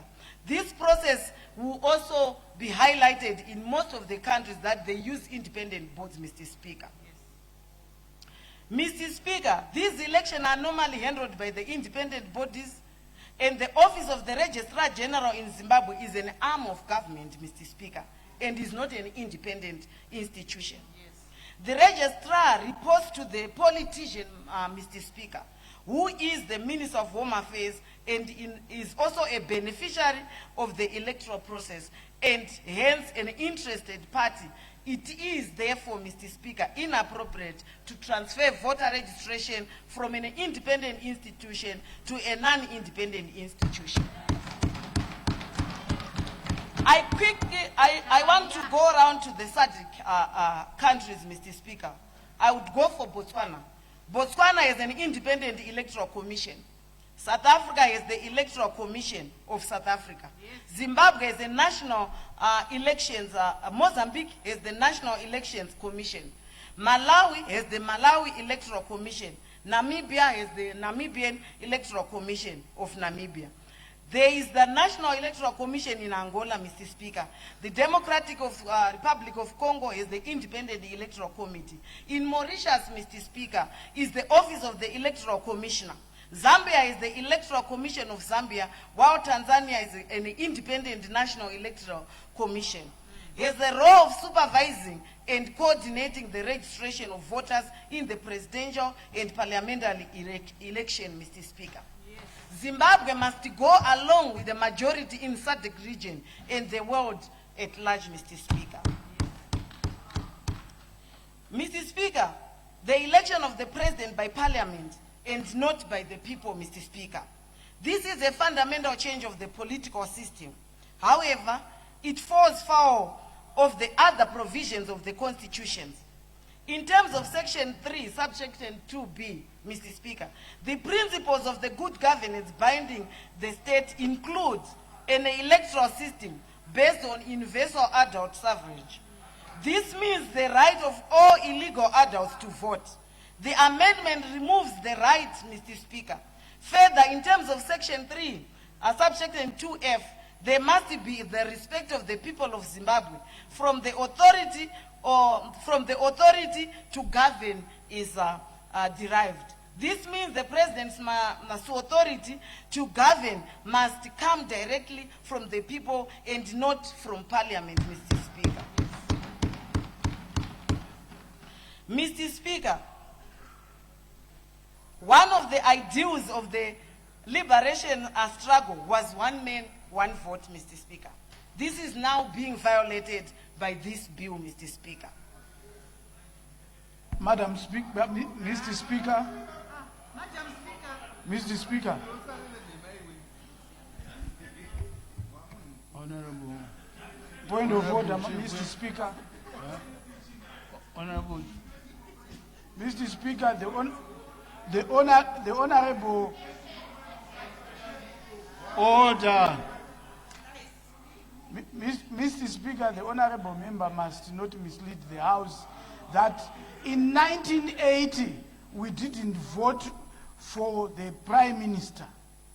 So if we were fighting for one man, one vote before independence, we should have used that because we had won the war.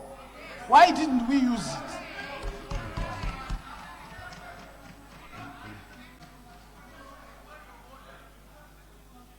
Thank you. Honorable Member. Honorable Karinyeri. Honorable Karinyi, did you actually say the Prime Minister was voted for through one man, one vote? Can you allow her to Thank you, Mr. answer? Speaker. I did not even talk of the Prime Minister. I didn't. I can repeat what I said. So,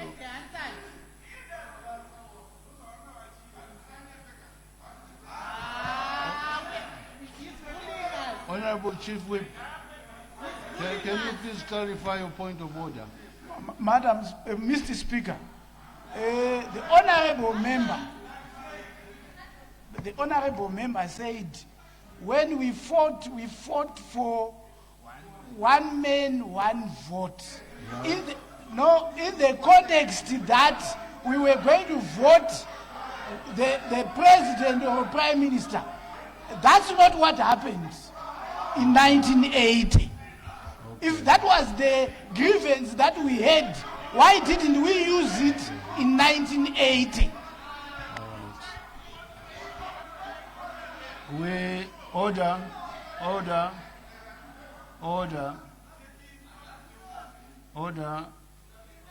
If the honorable member was insinuating that the one man, one vote implied to the election of the Prime Minister, then order, I haven't finished. Standing order says when the chair is speaking, you must be silent. If that was intimated, then it should be withdrawn. If it wasn't intimated, you may proceed.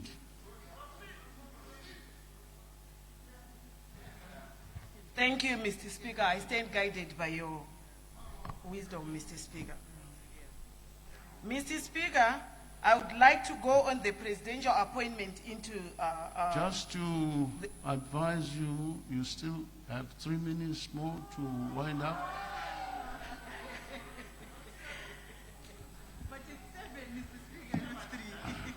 Thank you, Mr. Speaker. Thank you, Mr. Speaker. On the issue of the appointments, Mr. Speaker, in the Senate, this is totally undemocratic, Mr. Speaker. It was rejected by Zimbabweans during the constitution-making process.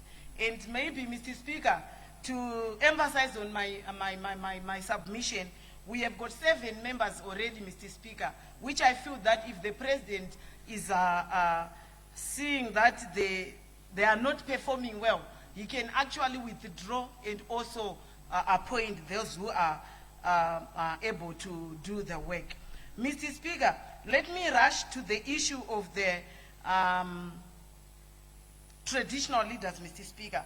I strongly feel that the traditional leaders must remain apolitical because, Mr. Speaker, these are our traditional leaders who are also who act as judges in disputes among our people, Mr. Speaker.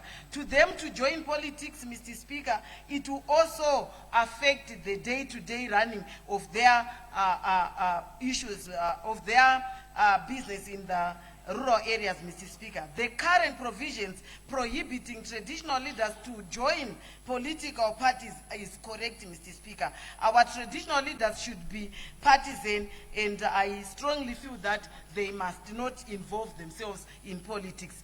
Mr. Speaker, in conclusion, there is a saying that is, if it is not broken, don't fix it, Mr. Speaker. Our constitution is not a problem, Mr. Speaker. The problem is violence, intimidation, corruption, inequality, and unequal access to the national Our problem is the international isolation of our country that is affecting the poor, Mr. Speaker. This amendment takes away the power of the people to elect the highest office of their land, Mr. Speaker. It is unnecessary, undemocratic, and totally uncalled for, Mr. Speaker. Our constitution is not the cause of poverty. Our constitution is not the cause of unemployment. Our constitution is not the cause of corruption, Mr. Speaker. Our constitution is not the cause of poor service delivery. The challenge before us is not a constitutional crisis, Mr. Speaker. It is a governance crisis. The people of Zimbabwe fought of the liberation struggle, Mr. Speaker, for us kuti tigare zvakanaka. They fought for the right to choose their leaders. They fought for a democratic nation where the power comes from the people and remain accountable to the people. Any amendment that weakens that principle cannot be taken lightly. History will not ask whether we protected the politicians. History will ask whether we protected the rights of the people, Mr. Speaker. Today, I choose to stand with the people. I choose to stand with the unemployment, the youth which do not have jobs. I choose to stand with the mothers struggling to feed their family. I choose to stand with farmers and workers and vendors and pensioners and citizens who choose deserve to be heard. To those reasons, Madam Mr. Speaker, I reject this bill and urge this House to put the people first. The voice of the people must remain the voice of our democracy. So I The submit.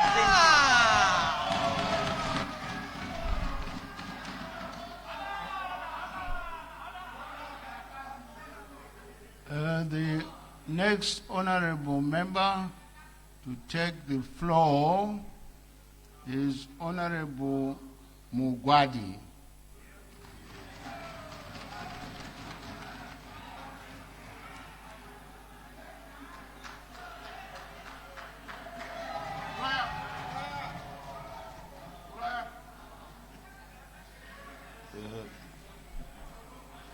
Good evening, Mr. Speaker, sir, and thank you very much.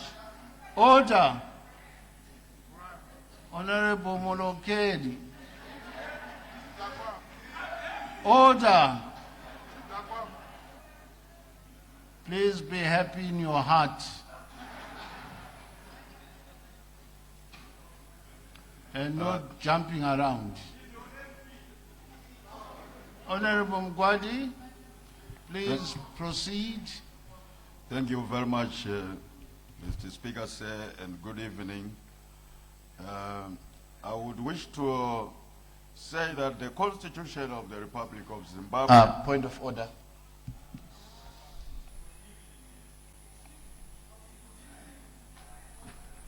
There's no point of order. The honorable No, member has just started. Can you sit down, please? I was just asking if Can he you could sit down? raise his voice a bit Can so that you we can sit hear down? him. So that we can understand him and Can hear you him. sit If you down? can raise the voice a bit, That Honorable has Speaker. been corrected. If you can request him, thank you. Order. Sit down, please. Honorable Mgwadi. Thank you very much, Mr. Speaker. May I wish to say that the Constitution of the Republic of Zimbabwe is so generous. It is sacrosanct. It is the verses and chapters establishing relations between the governed and the governing. It is therefore a very crucial document that establishes the social contract of our people and their government. In other words, Mr. Speaker, sir, in what are going to be my very shortest submissions, I wish to say that that Constitution, therefore, assumes an important place in our society. The process of amending it, therefore, requires us to apply our minds sufficiently and put our minds together in order to ensure that the Constitution continues to take its proper place within our society. That is not therefore to say, Mr. Speaker, that this Constitution is dead. It is for the living. It is itself a living organism. And like a human being, it breathes, it goes to sleep, it wakes up, it is a living organism. Therefore, it can go hungry, it can go full, and that makes it therefore possible for this constitution to respond to the ever-changing dynamic nature of our society. We are not a static people. Our society is not static, it is dynamic. When change takes place, Mr. Speaker, sir, it faces resistance, and I'm privileged to have gone through some lessons about change management and resistance to change. I'm not therefore surprised by what is obtaining in this house, because exactly that is what a process of change faces. So I'm not surprised. But Mr. Speaker, for the purposes of time, I wouldn't want to speak to the gallery. I'm a lawyer by profession, and our profession, of course, requires us to be very clear and straight to the point.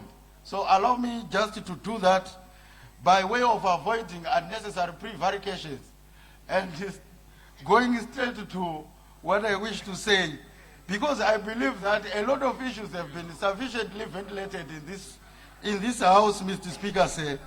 There is no room or need for repeating them.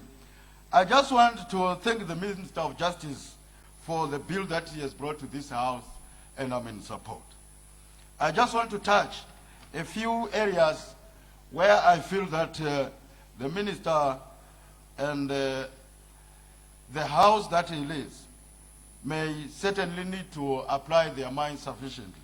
And that is an area of reforms of the conduct and the administration of justice by chiefs. I'm privileged, Mr. Speaker, sir, to have been able to travel to China last year to an international conference about reforming the criminal justice system in the international community. One of the key issues that I learned there, which I would be happy one day to have this house consider through, of course, the relevant minister, is the empowerment of chiefs through the deliberate processes of decentralization of judicial authority from conventional courts to traditional courts. In China, they call them, those courts, communal courts, because they are not traditional chiefs per se. They call them communal courts. What happens with these communal courts is that they have got capacity and the right to try other matters that we still take to conventional courts here in Zimbabwe, because their judicial system has become so efficient out of the decentralization process that has taken place by way of bringing on board communal leaders to be capacitated to be able to handle both criminal, civil, and traditional, as well as cultural matters. So in the same spirit, Mr. Speaker, sir, I would want to suggest that going forward, the decision therefore, or the suggestion that chiefs become active players in our politics may not be really fathomable. I would want to throw a joke, Mr. Speaker, say, by saying, if chiefs will be allowed to become active politicians or to partake in politics so actively as members in this house do, I postulate that by 2030 or in 2030, you may not be surprised that this house will be full of chiefs only as honorable members, and not us, because I can't stand against Chief Makumbe or Chief Nyashan when he decides to want to become a member of parliament, because I'm one of their subjects. I don't know, you know what happens when people are campaigning, there's mudslinging, those are certain things that we can't do to our chiefs. But then, of course, Mr. Speaker, sir, it's a double-edged sword, or I would say it's a catch-22 situation, because the chiefs are human beings, and human rights, by their very nature, are natural and imprescriptible. That is to say, they are accorded to a human being because by the very nature that he exists as a human being and not an animal. So, here is a situation that places us in a catch-22 situation. We can't use this house to asphyxiate the freedoms and rights of our chiefs, including political rights. We would want them to enjoy human rights in totality as others do. But how do we strike a positive balance to ensure that we don't jeopardize the confidence that communities or community men and women have in our traditional authorities to handle disputes that are local, at the same time having to make sure that our chiefs still enjoy the freedom that myself enjoy. That is, if somebody is having a rally here and a chief would want to attend, and maybe say one or two words, because I'm still his subject. The people that I seek to address are still his subjects. The communities within which we are working, where we want to do development, they are still the communities under their custodianship. So how do we strike a balance there to ensure that we don't jeopardize the confidence of the people in our chiefs, but at the same time, we don't asphyxiate the political space against our chiefs? I would suggest, Mr. Speaker, sir, that we probably say chiefs are not denied to do certain political activities, that is attending rallies or saying statements.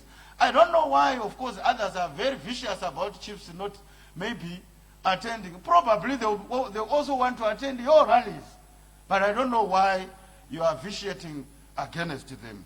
The second issue, Mr. Speaker, sir, which I just want to place my conscience on is the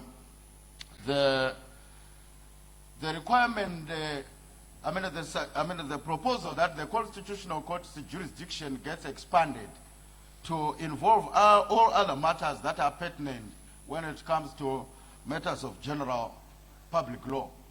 That is a good suggestion, and I'm sure, Minister, you actually took long to bring that in the House. It makes the court accessible, it broadens the scope upon which our people are able or capable of appealing or registering their issues before the Constitutional Court, which is an arbiter. That is to make sure that it is, constitutional questions are not the exclusive arena upon which a person can be able to seek the jurisdiction of the Constitutional Court. Mr. Speaker, sir, I must rather conclude and say, like I said earlier, the time is still mine to do what I want with it, because I know it is too much. But for purposes of wanting to see a conclusion of this matter that has kept us this long, I rest my submission, Mr. Speaker. Thank you, Honorable Mgwari. The next honorable member to take the floor is Honorable S. Mundunge Amma.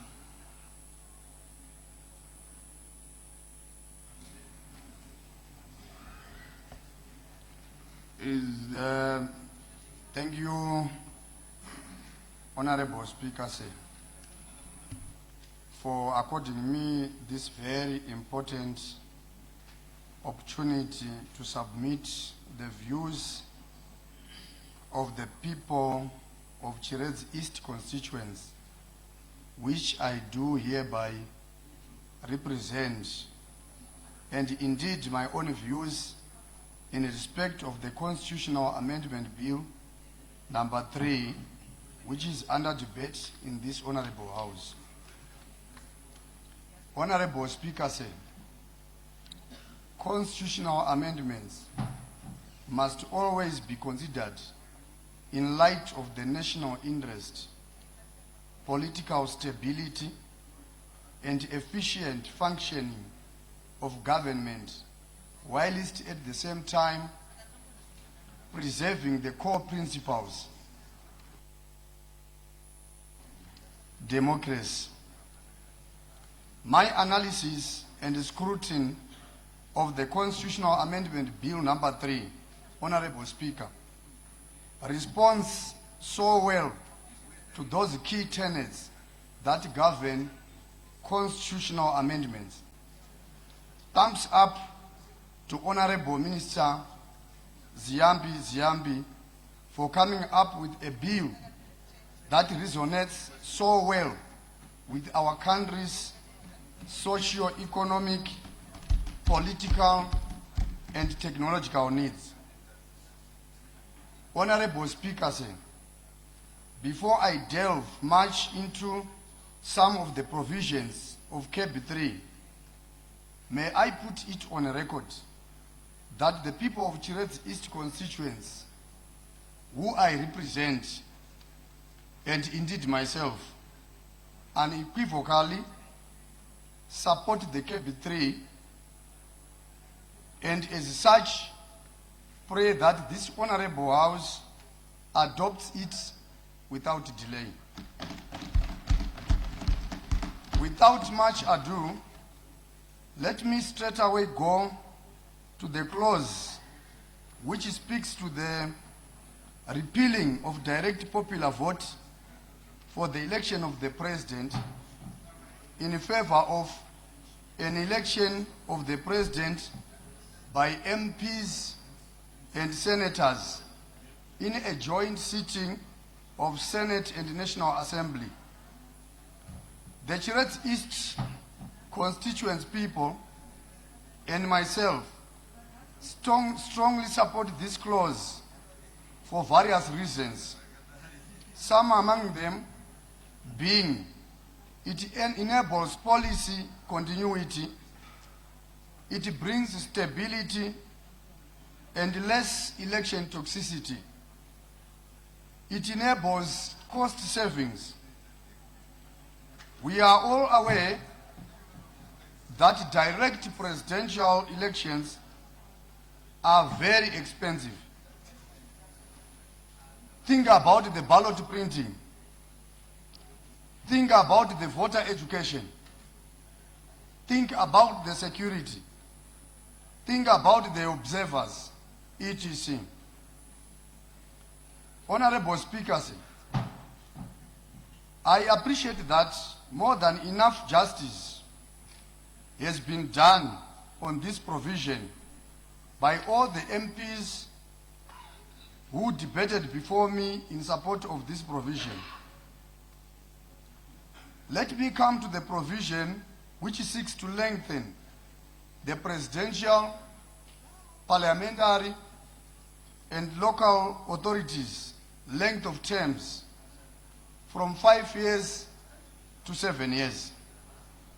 Amongst the many reasons that my fellow honorable members have brought forward before this honorable House in support, I wish also to reiterate that national building is an extensive work that needs time in terms of planning, resource mobilization, implementation, and evaluation.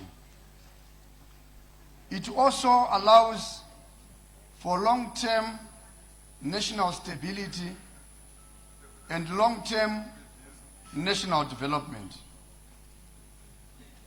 Finally, Honorable Speaker, I wish to register my support on the provision that the President should be allowed to appoint an additional 10 senators on the basis of professional skills and competencies. Zimbabwe needs a Senate that is not only representative, but also knowledgeable, balanced, and effective in lawmaking.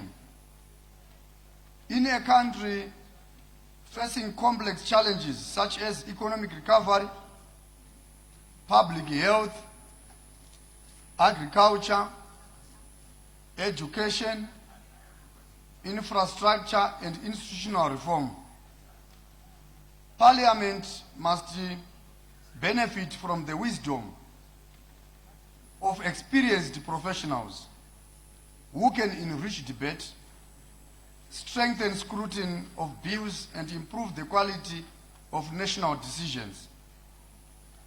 Legislation is not simply about filling seats.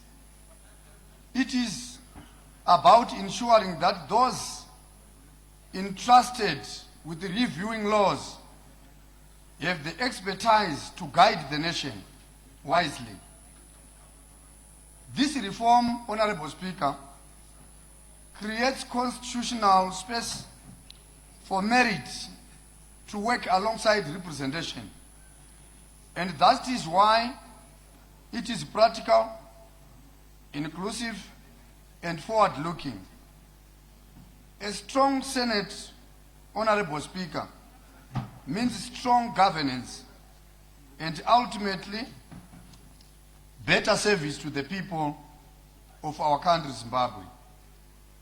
In conclusion, Honorable Speaker, myself and the people of Chired's East constituents, which I do hereby represent, are in full support of the Constitutional Amendment Bill number 3 with all its provisions. I so submit, Honorable Speaker. Thank you, Honorable Mundungama. The next honorable member to take the floor is Honorable Gwaveni.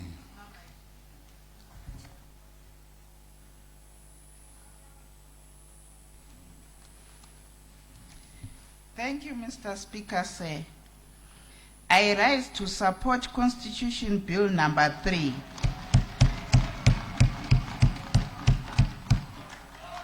Mr. Speaker, sir, a 7-year term gives the government enough time to plan, implement, and complete long-term development projects. A longer term allows leaders to focus on delivering results rather than spending a large part of their time preparing for the next elections. I have 3 points to say. 1, reduced election costs. Holding elections less frequently reduces the financial burden on the country. The money saved can be invested in essential public services such as health care, education, and economic development. 2, policy consistency. A 7-year term promotes policy continuity. Government can implement long-term policies without interruption, leading to more stable economic and social development. 3, gender political stability. Frequent election can create political tension and uncertainty. A longer term allows the country to focus more on development and governance rather continue election campaigns. I thank you.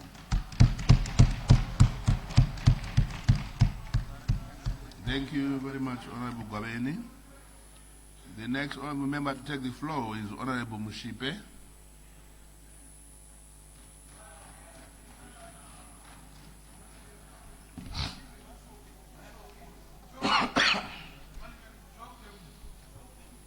Ndimadekwana Budi, Mfarwa Chiduro. Mfarwa Chiduro. Ndotakuwa ndoemera vaswa vamatevere Chipembe.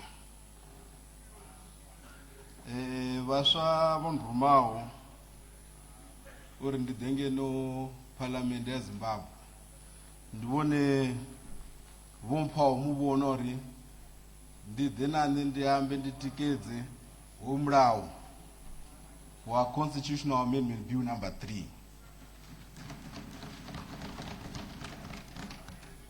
Mfarwa Chiduro, huna zvimwe zvinokumangadza vamwe vachiita ungari avazvidivi mara rotangana nazvo.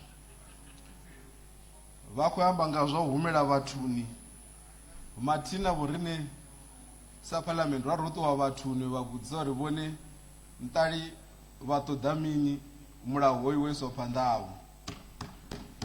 Vanji vari vakolitikedza vari aile panda. So ndidohamba ndichirine zvinji zvonambiwa mara ndidofira nganta zvitu zvinokwana over 4 kana 5 zvandikuvona kuti tamusi nane ndingaengedza ipfi langa zvadobva zvavhuḓi. Ndi ḓo thoma nga clause 20 mufaro wa tshidulo. Clause 20 ko amba nga zwa u khethwa prosecutor general nga president. Mufaro wa tshidulo hetshi ndi tshithu tshavhuḓi, ndi sa ḓivhi uri vhano ṱhonifhea vho ziyambi vho to zwi ḽora hani uri zwi nga tshimbidza mushumo kha dzikhoro zwavhuḓi. Mufaro wa tshidulo ra sedza uri prosecutor general o a tshi khou khethwa hani hani, ho wana commission ya tshi khou dzula fhasi ya ḓo rumela mulaedza kha vharangaphanḓa vhone vha president uri ri khou vhona ungari hoyu ndi na no ita uri a khethiwe. Mara ra zwi sedza zwezwo mufaro wa tshidulo zwi ita ungari hu na tshiṅwe tshi khou tshi sa bvi khagala zwavhuḓi. Ndi a ṱuwa fhaḽa ndi tshi khou ḓivhana na vhaṅwe vha khou vho dzula kha commission eneyo, hu tshi khou ita dzi interview uṅwe na uṅwe u ḓo sapota muthu a no khou ḓivha. So nga tshikhuwa vha ri khou ri tshi khou entsha ino khou pfi conflict of interest.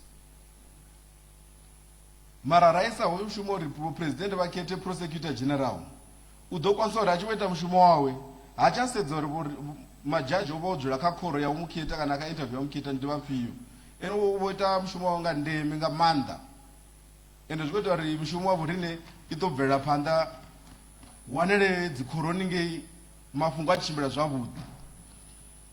Ndi ḓo ya phanḓa nda yo fara clause 14 mufaro wa tshidulo.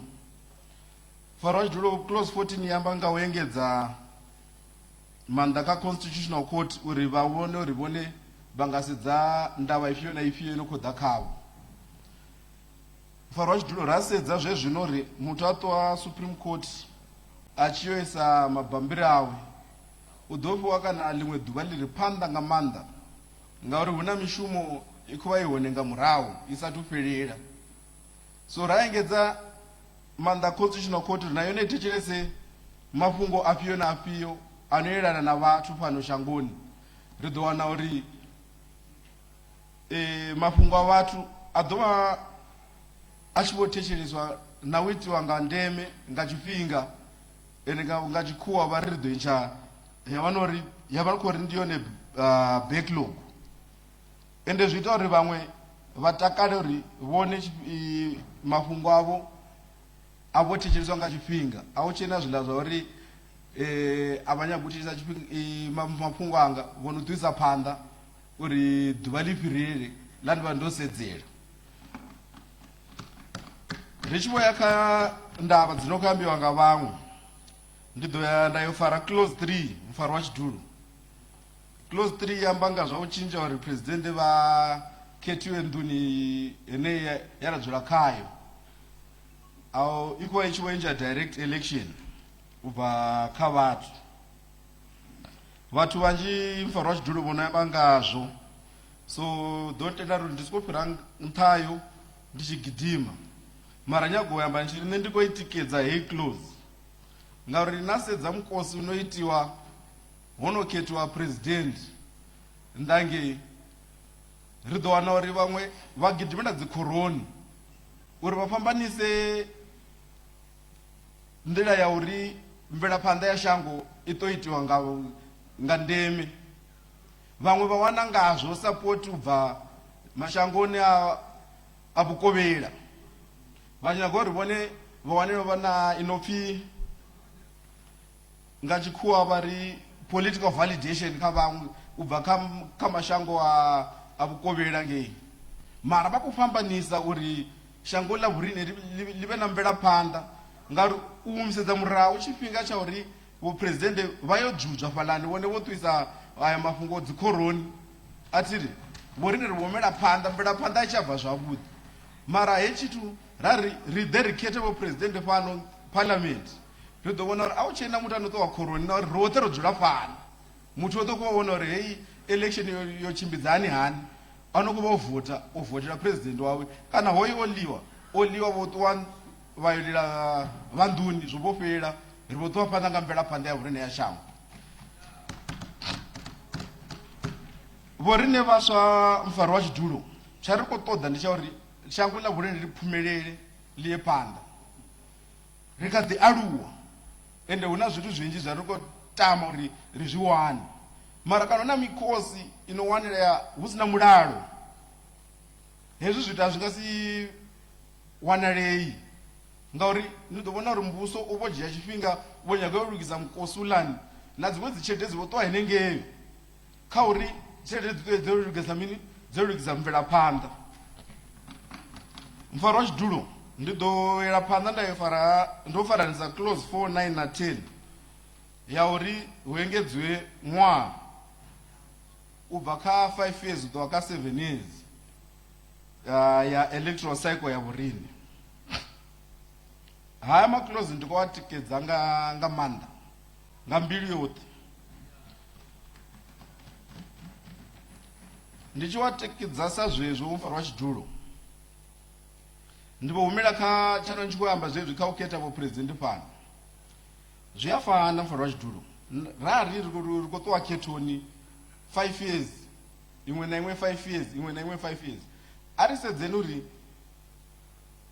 khetho mbili dzi kha 10 years ndi tshelede ngana ine ino ṱoḓea mara ra engedza u swika kha 7 years ro no na khetho mbili kha 14 years hu na 4 years dzi ri vhukati afha dzi vha dzo shumisiwa u seiva tshelede ino tea uri i ṱuwe u lugisa dzinenge dzidamu na dzibada na zwiṅwe na kha dzi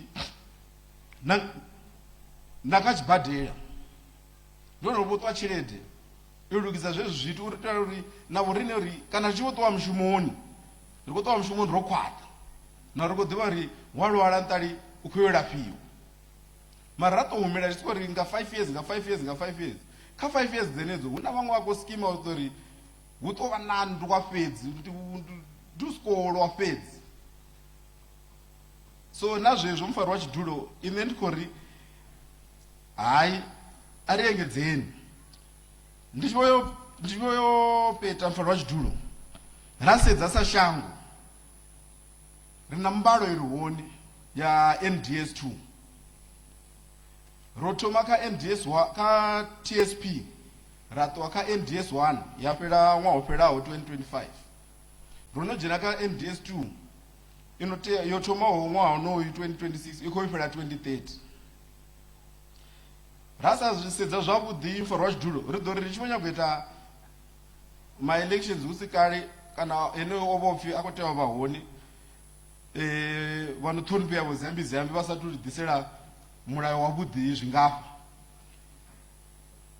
ro ri sa ḓo vhona heyi mbalo i tshi ḓo phusha zwavhuḓi ngauri ri tshi vho tshintshuluwa fhalani uri vhaḽa vha no khoḓa uri vha dzhene fhano uri vha thome u vhala aḽa mabugu a NDS 2 na uri khou tea u tshimbidzani hani vha tshi yo fhedza u vhala mufaro wa tshidulo 2030 khuvha yo no swika yo no kwana yo no fhira uri vho rine ri tshi wana uri ri wane upper middle income society no khou ambiwa nga mbalo yeneyo ri vho tou i wana tshifhinga tsha hone tsha uri ri khou tea u swika khatsho tsho no fhira mufaro wa tshidulo zwino ine ndi khou tikedza ntshiri hayi a bekana ri na mbalo dza u rari dza ra sedzana nadzo a ri shumeni ri vhona uri zwi khou phutsha ngauri a zwi phutsheli muthu muthihi zwi khou phutshela shango ḽashu zwi khou phutshela vhathu vhashu ende vhathu vhashu ndi vhone vha ḓo takala nga maanḓa ro no swika henefho ro no fara vision 2030 ya ri nayo NDS 2 yo no phusha ngauri na sedza maphila oṱhe a ra sedzana nawo kha NDS 2 a khou vha o no phumelela ḽa ḽeneḽo mufaro wa tshidulo ndi tendeleni tshi ri hayi nṋe ndo peta vhaswa vha mathivheleni tshipembe vho ri Cape 3 ndi zwone na nṋe ndo ḓa ndo imela vhone tshi ri ndi khou i tikedza na eneyo mapfhufhi ndi a livhuwa ndaa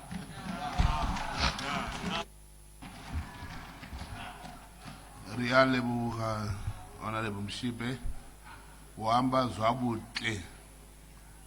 The next honorable member to take the floor is Honorable Samson.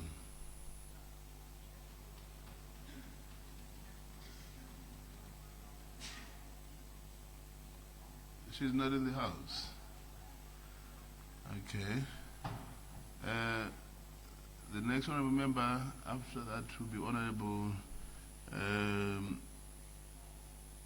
S. Nyoni.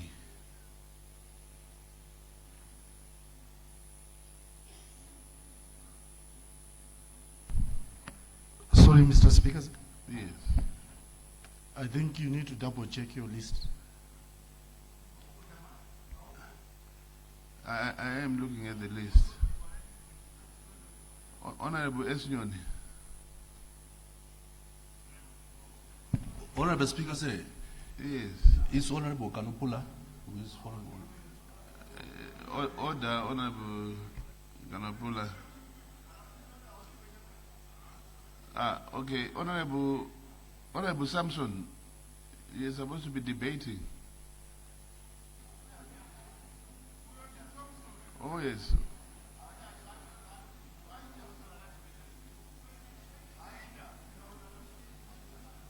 Order.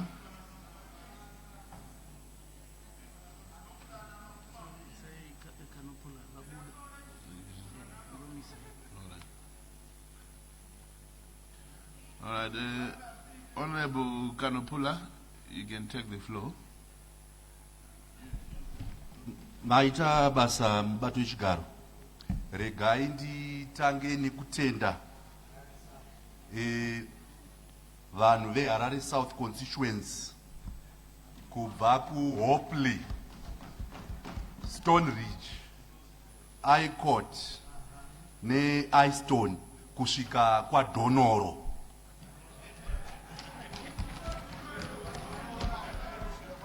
Vanhu vekuHarare South, Mr. Speaker, vanotsigira zvinozadza mukombe Cable 3 nechimiro chayo chose. Vakatituma kuno kudare revanotungamirira matunhu kuti tiuye tiise pfungwa dzavo zvavanoshuvira muzvose zvakapereterwa negurukota redu rezvejustice.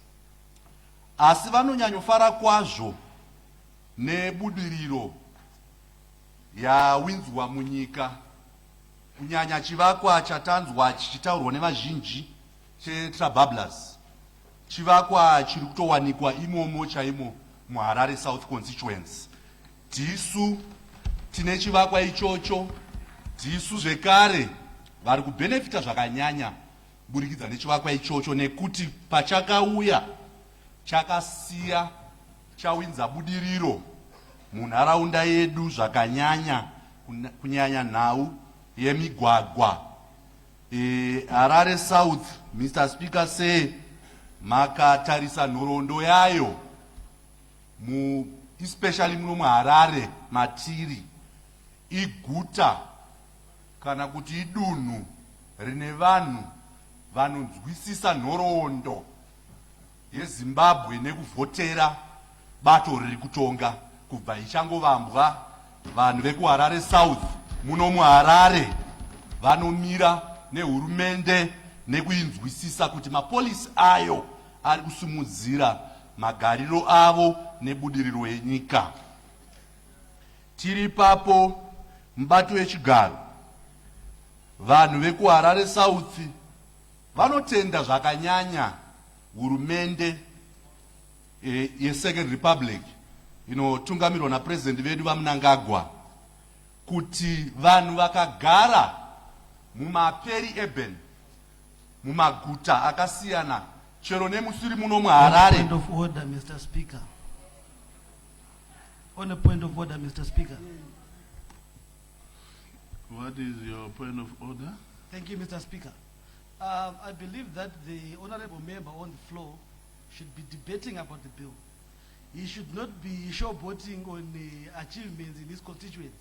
Let's focus on the bill and make sure that we do away with the whatever that we are supposed to do here. He should focus on the bill. Thank you very much. Order. Order, honorable members. Honorable Mavudzi, when you lay your debate, you are putting across your ideas in support or against a certain topic. Right now, Honorable Kanopula wants to justify why CAB 3 is important to him through tangible works that have been done by the same government led by the President of Zimbabwe, Comrade Emerson Mnangagwa. So it's within his right order. It's within his right to point out those achievements so that his line of debate can be understood. So please allow Honorable Kanopula to debate and air his sentiments. Honorable Kanopula, I'm allowing you to praise all the good works that the President of Zimbabwe has done. Tinotenda mubato wechigaro nekundichengetedza. Vanhu veHarare South, Honorable Speaker say, vari kufara zvakanyanyisa nemabasa iwawo ose andataura. Asi vakandituma kuti pamunoenda mudare revatungamiriri vematunhu, endai musimbise nhau yekuti imwi ma-MP edu munofanira kunge muchivhotera president ikoko sezvo tinenge takutumai. Vakatsinhira pfungwa iyoyi nekuti vaye vazhinji vatinoona mumasocial media, bhiri iri rabva rauya rabva rapedza vanoda kuita vatungamiriri kana kuti mapresident epemasocial media. Rava kuda vanhu vada kumirira nyika, kutungamirira nyika, vakudiwa vaende vashande paground. Kana vashanda vanoonekwa nekuwana vamiririri vakawanda vachauya kuparamende kuti vauye kuzovasarudza vaite mapresident. Naizvozvo bhiri irori rabva rapedza mhirizhonga dzanga dzichisanganikwa nadzo dzekuti mune vari mupolitics dzekupikisa, politics idzodzi dzekuti ndini haivhiiwe ndisipo, tinoidira jecha, aiwa ichi chauya chikwapuro kuti chiuye kuzonatsurudza. Kana uri nyama inodyika, uri nyama yakanaka, aiwa kana uchiti aiwa ini yatinoti pachirungu influence yada kuonekwa, bhiri rauya kuzopa mukana kune vaye vanozviti vane influence kuenda kunze uko kunoita mabasa akanaka, vanhu vasarudze ma-MP avo vouya kuno kuparamende kuzovasarudza kuti vaite mapresident. Zviye zvekuti vanhu vanongogara pamba pake ari kuseri kwedhoo wotongobata keyboard wotanga kutaipa pasocial media. Bhiri iri rauya kuzoti vanhu vagare pazvoto zvinoenderana navo. Izvi zvekucharika zvekuti kana ukasamira neni, kana takakuti buda imomo muimba yevatongi buda, wakasazobuda haudzokere, aiwazve chishandisai kuvana veZimbabwe vanoda kuita mapresident nebhiri iri rakatezurwa zvakanaka naminista vedu kuti aiwa chishandisai kainfluence yenyu nemabasa akanaka kunze uko, muone vamiriri vakawanda mouya kakuno, aiwa kana munavo munovhoterwa motungamirira Zimbabwe. Izvi zvekupolitika nesocial media bhiri rauya rakazviisa parutivi. Tinokutendai minista vedu vaZiambi nevamwe venyu vamunoshanda navo, zvazvinoita kana tiri timu yebhora kana kuti bato rinovambwa kuti rivambe hurumende. Vanhu vanopinda matongero enyika kuti vazotungamirira hurumende yeguta ruzhinji. Ndo zvawinzwa, ndo zvakaonekwa nevanhu veHarare South kuti izvi zvakaitwa zvose izvi kunyanya isu vari kuHarare South tanga takagara nzvimbo dzisina mapepa. Hurumende paichawana mukana wekuti iwedzerwe nguva yekuti mabasa aitwe. Hatitarirei basa ranga richiitwa rakanaka represidential title deed. Rinoda nguva, rinoda proper research kuti ari kubenefita ndiye here. Rinoda kugadzirwa kwemadrawings ayo atingati anofambisa mvura. Zvose izvozvo zvinoda mwaka wakakwana kuti vanhu vedu vange vachiwana mapepa enzvimbo dzavakagara. Saka vagari vekuHarare South vakanditumira mashoko avo vakati iri bhiri vanorida, vanoda kuti ripinde rese rakadaro. Iye zvino makatarira kuti president vedu vachingopinda muna 2023 vakabva valoncha issue yema-master plans kuti vagadzirise nhau yema-illegal settlers. Isu tiri kuHarare South, tisu vamwe, ndini mumwe vatungamiriri ane nzvimbo dzisina kugara zvakanaka, idzo dzichawana nguva pakuwedzerwa kwecycle yetemu yapresident, yeparliament necouncil, kuitira kuti zvinhu zvavo zvigadzirwe mune zvakanaka. Saka bhiriro rirauya panguva yakanaka, rauya panguva yekuti patinosvika muna 2030 vanhu vazhinji vanenge vane kugadzikana, vanhu vazhinji vachange vachirara hope dzakanaka, uyezve rinoita kuti mitemo yehurumende inogadzirwa iwane nguva yekunyatoshandwa kusvika kumapeto kwayo. Bhiri iri ratibatsira zvekare kuti avo vanoda kusaboteja hurumende vane tarisiro yekuti padiki padiki ndakuuyawo, padiki padiki ndinoenda pasocial media. Aiwa, iye zvino hatichibvai masocial media, hatichibvai kuvandalism, kufosa mutemo pasingade referendum. Isu toufosa kunonzi kuvandaliza constitution ikoko.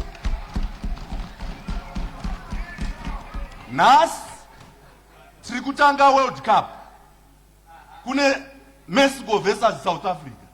Ibasa remakurukota edu, maminista nevavanoshanda navo kutsvaga nzira dzekuti timu imamiriro yakaita torova nepapi, turova nekuwing ipi, tukurova nekunhamba 11 here, tukurova nepaka, vanotsvaga pane zinyekenyeke. But hazvireve kuti line up yaiswa neSouth Africa kana kuti Mexico iri illegal. No, iri legal, iripo, ndei pamutemo. But ibasa remakurukota newisdom yapresident kutsvaga vanhu vanokwanisa kunzvera pekuti topinda sei sebato tivambe hurumende.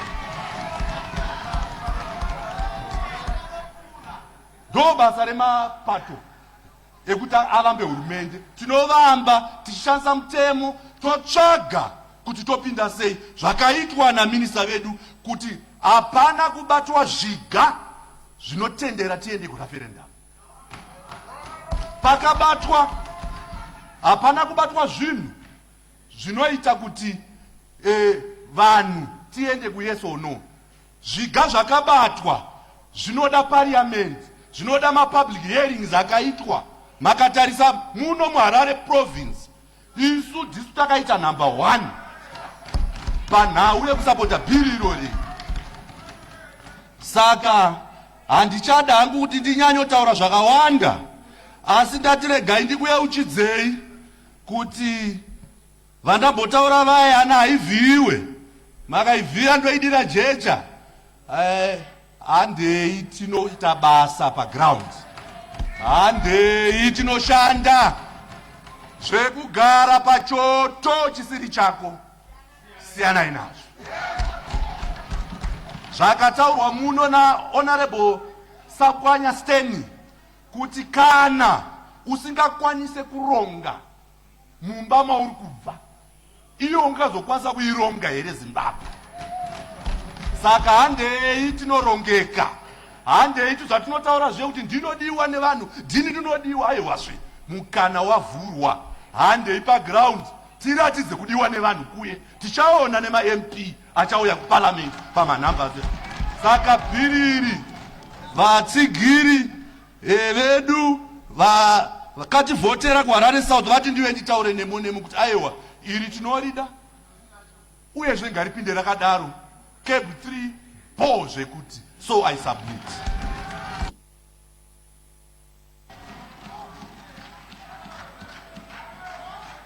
Saka Honorable Kanopula, mune makachengeta mabhazuka mumuromo makangonyarara zvenyu naye.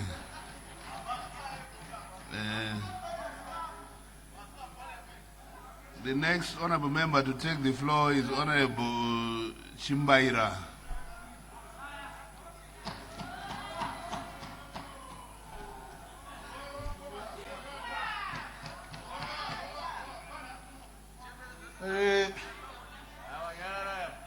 Ndinokutendai mubati wechigaro nemukana wamandipa wekuti ndimbowereketa maringe neconstitutional amendment bill number 3 iri kuzikamwa nekuti cab 3. Mubati wechigaro, regai nditange nekutenda vanhu vekuzengeza east vakandipa mukana wekuti ndiwe ndizovamiririra mudare rino. Iyeni ndikagozvipirawo ndikavavimbisa kuti ndichakumiririrai. Mubati wechigaro, munzvimbo yandinomirira inonzi Zengeza East ndo makaitirwa public hearing panonzi paAquatic Complex. Ma-constituencies ese ari mashanu ndo paakanga ari. Asi rombo rakaipa rakaitika nderekuti vagari vemuzengeza East havana kukwanisa kuuya kuzopa mafungiro avo nezvikonzero zvakasiyana siyana. Vagari vezengeza East vakazondidana mumawadzi avo vakati tisu takakushara kuti uende kuparamende unotaura muono watinoda. Order.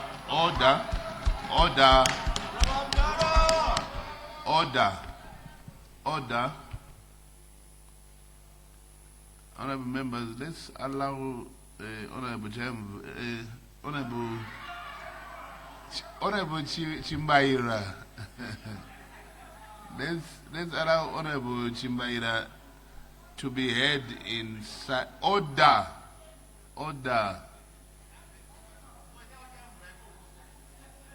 Honorable Makumiri,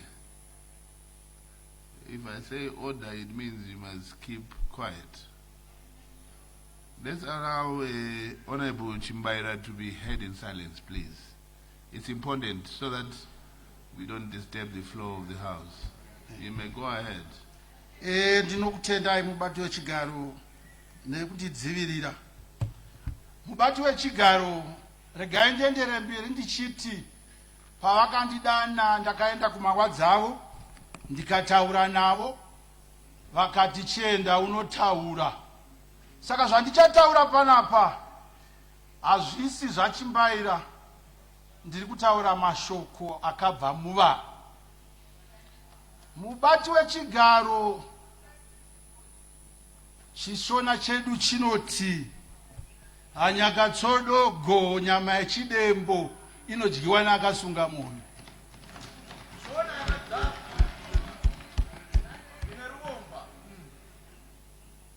Mubati wechigaro, ndakadzi imbwa vanotanga kutaura nenyaya yakakoshesesa panyaya dzose usati wakangamwa, ndekuti ukazotapirirwa uchakangamwa kutaura zvinhu izvozvo. Nyaya yokutanga yavakandipa ndeye yekuvandudzwa kana kudhadhamurwa kwetemu kubva pamakore 5 kuenda pamakore 9. Vakati nditange ndapa muenzaniso. Mavhiki mairi akapera mubati wechigaro kwakava nemutambo wenhabvu pakati pezvigananda nemakepekepe muNational Sports Stadium.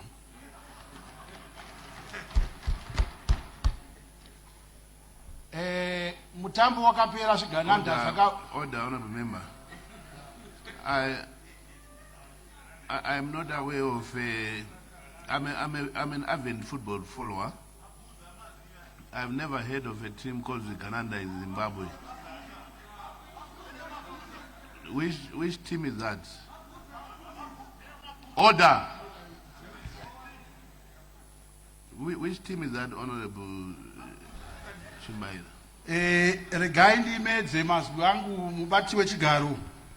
Mazita anongotaurwa kunzi mabviraviri achigana mazita anongotaurwa. Order. Regai ndimedze mubati wechigaro. Order. Take your seat. You are an honorable member in the August House. So you do not bring or import behavior of social media or outside there in this house. It's not okay. It's not okay. Order. Order. As an honorable member, there is a certain decorum that you need to carry yourself by. So please, let's not use such derogatory terms here in this house. If you keep on behaving like that, it will not be good for all of us. So thank you for withdrawing your words. You may proceed. Maita mubati wechigaro. Timu yandiri kutaura inonzi Scotland yakatamba neCaps United. Caps United yaona rebo Jere neScotland yaona rebo Sakupkanya. Timu idzodzo dzakatamba yava Sakupkanya ikakunda nezvibodzwa zviviri.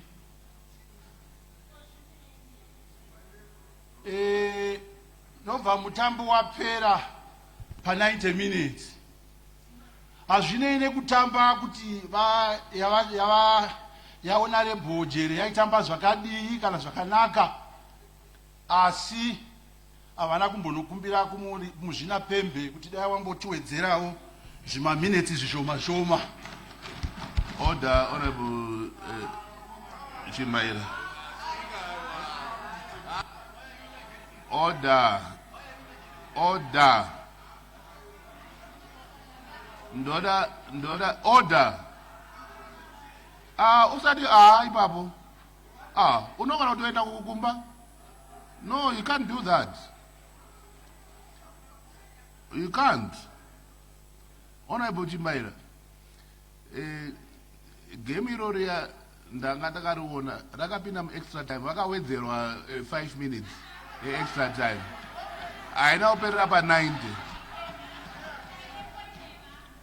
Anyway, yendera imberi ndachida kutongoziva kuti haina kuperera pa 90 minutes vakawedzera time.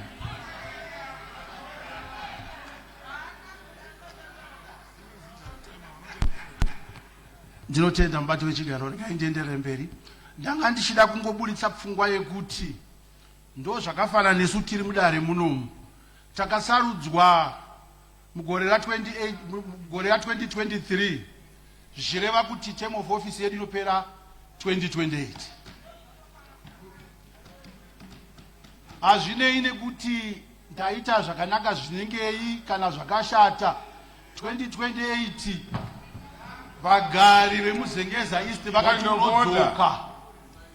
Kana wadzoka toona kuti zvinokodzera here kuti tikuendese mberi kana kuti gare pasi. Order. Yes, what's your point of order, Honorable Matanga? Thank you so very much, Honorable Speaker. Say, my point of order is, take a horse to the river. If he doesn't want to drink, it will not drink. He who doesn't want to come back after 2028, he must stay home.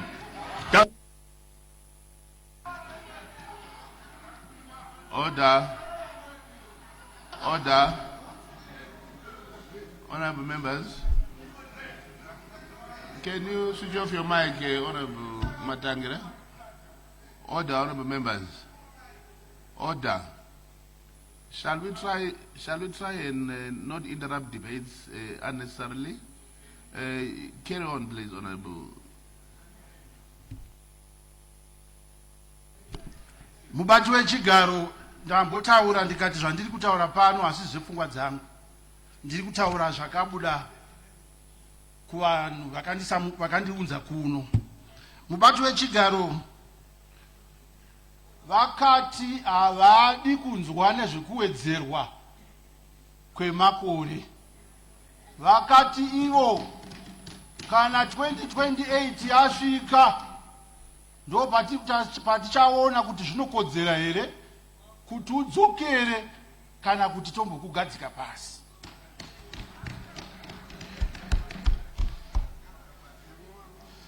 Mubati wechigaro nhau dzekuwedzera makore dzimubati wechigaro zvikaita sokuti mutemo uyu wabudirira munomu,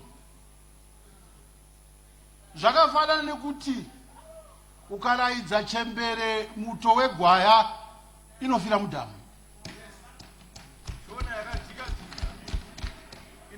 Mubati wechigaro tikaerekana badzi taita kuti amendment bill iri ribudirire tisati tambodarika 2028 tinenge tagara muno taakuita amendment bill number 4 futi.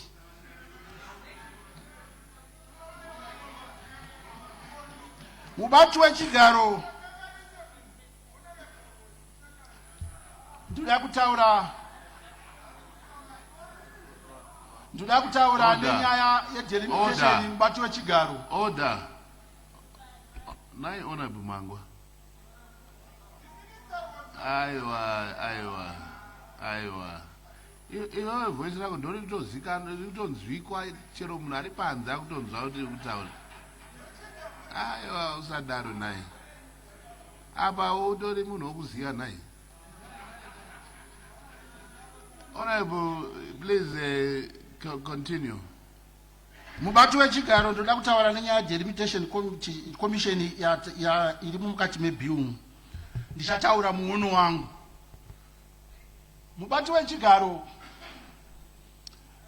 ndiri kushamisika kuti kana ndingapa mufananidzo wekuti minista vauya nezvinhu zviviri pano, rumwe rutivi vari kuratidza semunhu ari kukamura mabasa pane imwe komisheni vachivandudza, woenda kune rumwe rutivi vanenge vari kunobatanidza futi, wonga washaya kuti tiri kuenda mberi here kana kuti tiri kudzoka kumashure.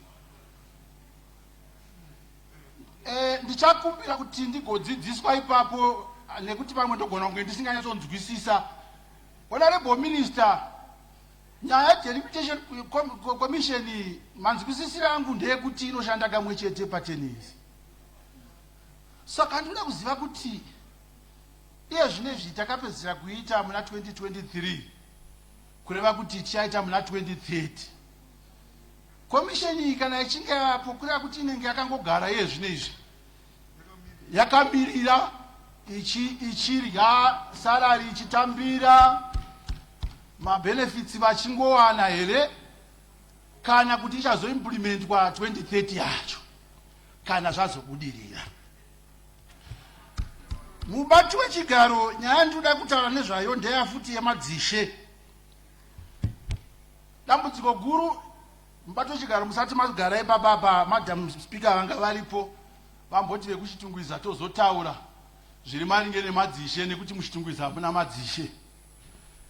Ndanzwa pachitaurwa zvaKing Lobengula, ndikanzwa zvikataurwa zvambuya nehanda nasekuru Kaguvi, asi zvasekuru Chaminuka handina kumbozvinzwa. Sekuru Chaminuka ndewe kuchitungwiza. Dambudziko nderekuti vamwe havana kuzvarwa mudzimba dzeushe, saka havanyatsonzwisisa kuti ushe hunofamba sei. Ushe harisi dampe, kunzi munhu ndishe harisi dampe. Mubati wechigaro ukapinda mudanga remombe kunonaya unobuda uine madhaka. Saka nyaya yekuda kuti madzishe apinde mune zvematongerwo enyika kufananidza nekuapinza mudanga anobuda nemadhaka. Ruremekedzo rwemadzishe haruzoonekwa kana taakukukidzana nemadzishe. uyezve chandoda kuedza kutsanangura pamubati wechigaro ndechekuti zvinonaka kana zviri zvekwatiwu mukaona mambo vakazenge vazomirawo kubato rinopikisa madzimambo mazhinji achadzingwa.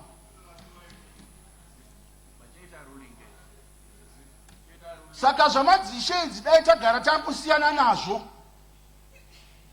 zvamadzishe hatisiyane nazvo, madzishe agara arimo muparamende arimo kana mune zvimatongerwo nematunhu arimo.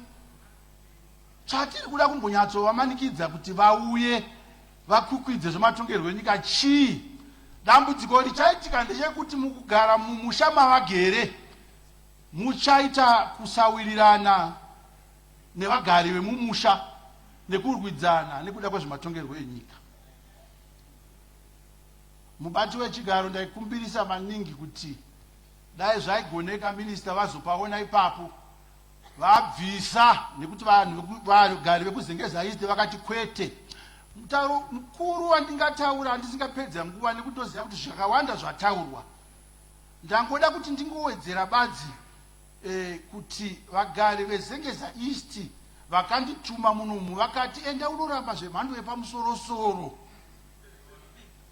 Saka nekudaro ndiri kuramba zvemhando yepamusoro-soro. Vakati ndofanira kunyatsodedzera maningi kuti zvinzikwe. Ndiri kuramba zvemhando yepamusoro-soro kuti kwete. Shoko rekupedzisira mubati wechigaro, dambudziko rataita nderekuti kune dzimwe pfungwa dzinenge dzakanaka asi dziri kurasika timing. Vanhu vezengeza East vaiti taitogona kutoritsigira iyi dai zvazviri zvokuti mashure me2028 taita maelections tomva tazviti ngazviitwe zvinhu izvozvo. Hakuna nyaya yakaipa yekuti tiri kuya panapa kuzomedurirana uchi vana veZimbabwe vachinonga svosve nemuromo. Vanhu vataura vakawanda ndati inini kunyepera kunge kuda president wakutanza. President anoda kuti aite maprojects apere. Kunyepa ndisu tiri kuda kuwedzera temu. Kunyepa. President ndakanzwa kuti vakataura vakati aiwa ndichanyengetedza vari kundinyengetedza kuti ndigoramba. Saka magevha ndisu tiri muno. Tiri mubati wechigaro. Mubati wechigara dhimoni kana kuti mweya wosvina kana kuti mweya wakashata wekurambira pachigaro wasimuka. Uyu mweya wekuda kurambira pachigaro watiri kuita kuno uyu. Zvichatinetsa mangwana zvinhu zvatinoda kutanga muno izvi. Kana munhu uchinge washarwa makore 5 enda kumba vakupinza basa vaya ndo vachaona kuti unodzokera futi here. Vatirege kudzingirwa nemweya wosvina wekurambira pazvigaro.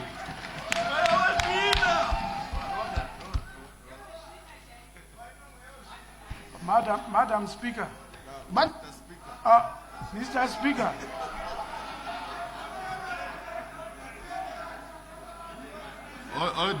Order. Madam Speaker, the honorable member. Mr. Speaker, honorable member is using derogatory words. How can he say these honorable members, especially from his side, vapindwa nomweya wesvina wokurambira pachigaro? Because wokwangu kunoku vanhu vatsvene, but ikokoko kuda ndokwaona mweya wesvina, but vanogona kundotaura vabuda panze.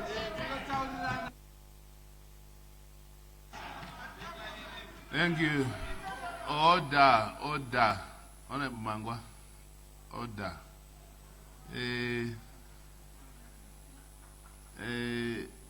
You know, there's a thin line between love and hate. So, pame mamashoko acho anozobaya. Chingofamai muchingoona kuti musazotsika vamwe pakutaura kwenyu. Famirai mberi henyu mutaura. Ndatenda mubati wechigaro. Ngaindipedzise ndichitaura nyaya dzemaprojects. Ndanzwa vachidzi kune maprojects anoda kupedzeswa. chandanzwa chazvo panzi migwagwa achiitaurwa mubati wechigaro nyaya yekugadzirwa kwemigwagwa yakatanga mu60th parliament munguva yawa Mugabe. Munguva yoyeyo akanga ari chairperson wekomiti yetransport akanga ari muzukuru wavo Leo Mugabe. Ndo pakatanga nyaya dzekugadzirwa migwagwa. Vazhinji vari muno mavangazviziva asi dai vaona riboshamo vanga vari muno nevashoma shoma nekuti vanga musati maamo muparamende vazhinji muri muno.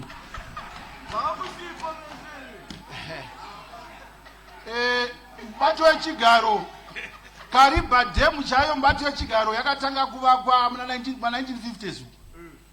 Nanhasi iri kuramba ichingovandudzwa utungamiri uchingochinja ichivandudzwa uchichinja ichivandudzwa.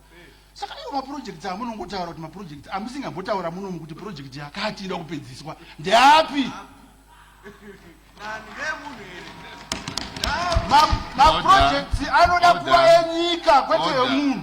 Akava yemunhu anonetsa. Order. Mr. Speaker. Wasaregwa ne 1 minute. Mr. Speaker. Mr. Speaker, Order. Mr. Speaker. Order. Order. Mr. Speaker. Order. Mr. Speaker. Order. No, avataura zvokudira Mr. Speaker.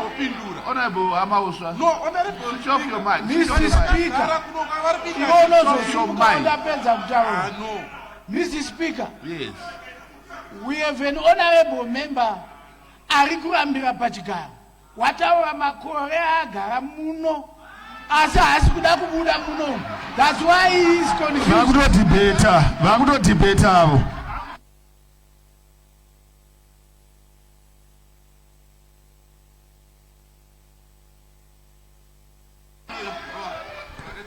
Order.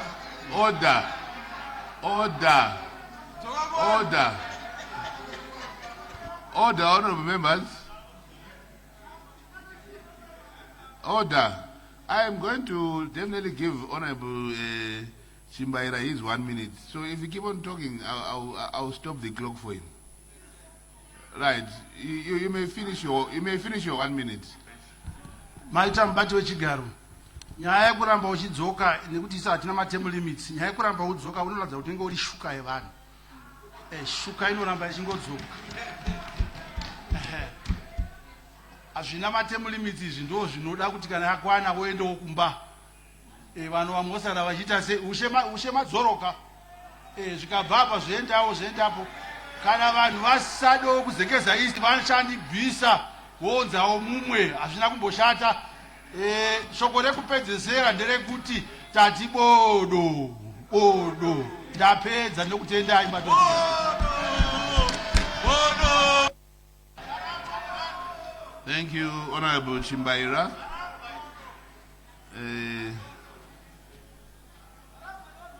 Order. Ndichakurambira kugara muhouse ipapo kadaro. The next honorable member to take the floor is Honorable Samson.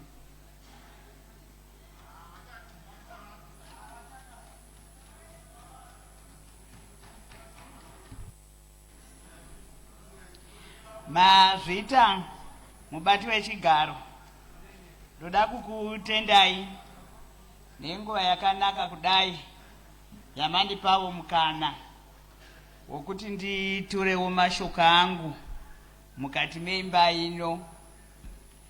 Asi ndisati ndatura mashoko angu andoda kutaura mukati meimba ino mubati wechigaro. Ndoda kungotaura zvishomanana ndakanangana nevabati vezvigaro vose vari muno. Chokutanga ndoda kutenda gurukota redu vanoona nezvemutemo honorable minister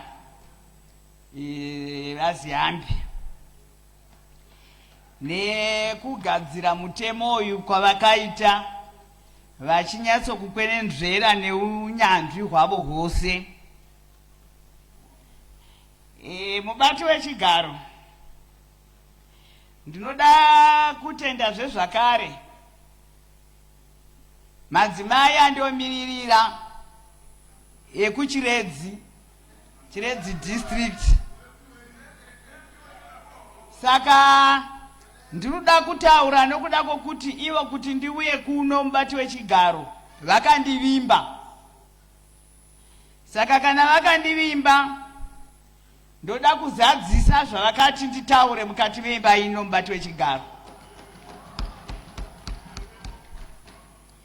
Ndinoona hangu vari mukati medare rino vachingotaura zvavanotaura, asi chandoda kungovayeuchidza ndichokuti mubati wechigaro vari kungotaura vari muno, vakanzi chibudai mudzokere kumusha uko mundotsvaga zvigaro, kunze uko kunotonhora mubati wechigaro.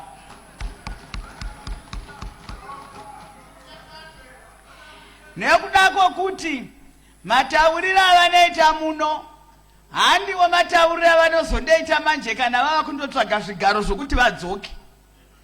Ndoda kungovayeuchidza kuti vasanakirwa kutaura mukati memba ino. Vamwe vedu vakatorambiwa kare mubati wechigaro nekuda kwemabasa. Zvakanaka mubati wechigaro, regai nditaure nyaya yandasimukira.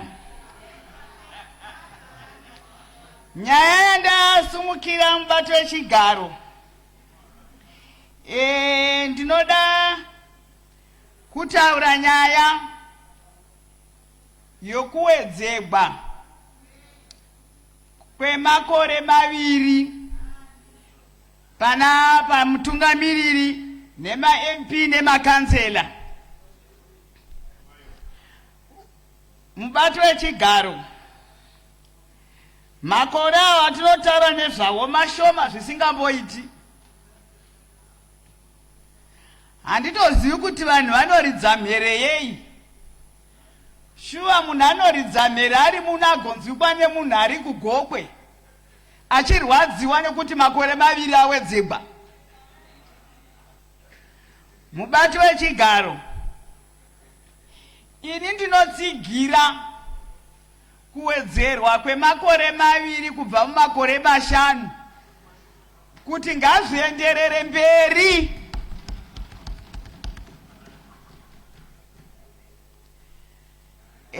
Pane vanga vachitaura kuti kwai vanhu vanoda kuti vanopedzisa chii? Zvinonetsa kuti tione zvakafanana. Kana umwe akataridziwa kuti unoone here kuti apa pakatsvuka apa, unoti pakaita white, nokuti haavoni. Mubati wechigaro ini ndoda kungotaura kuti ngatipei mukana wokuti basa rishandwe, nokuti isu tinoona zvakanaka mubati wechigaro.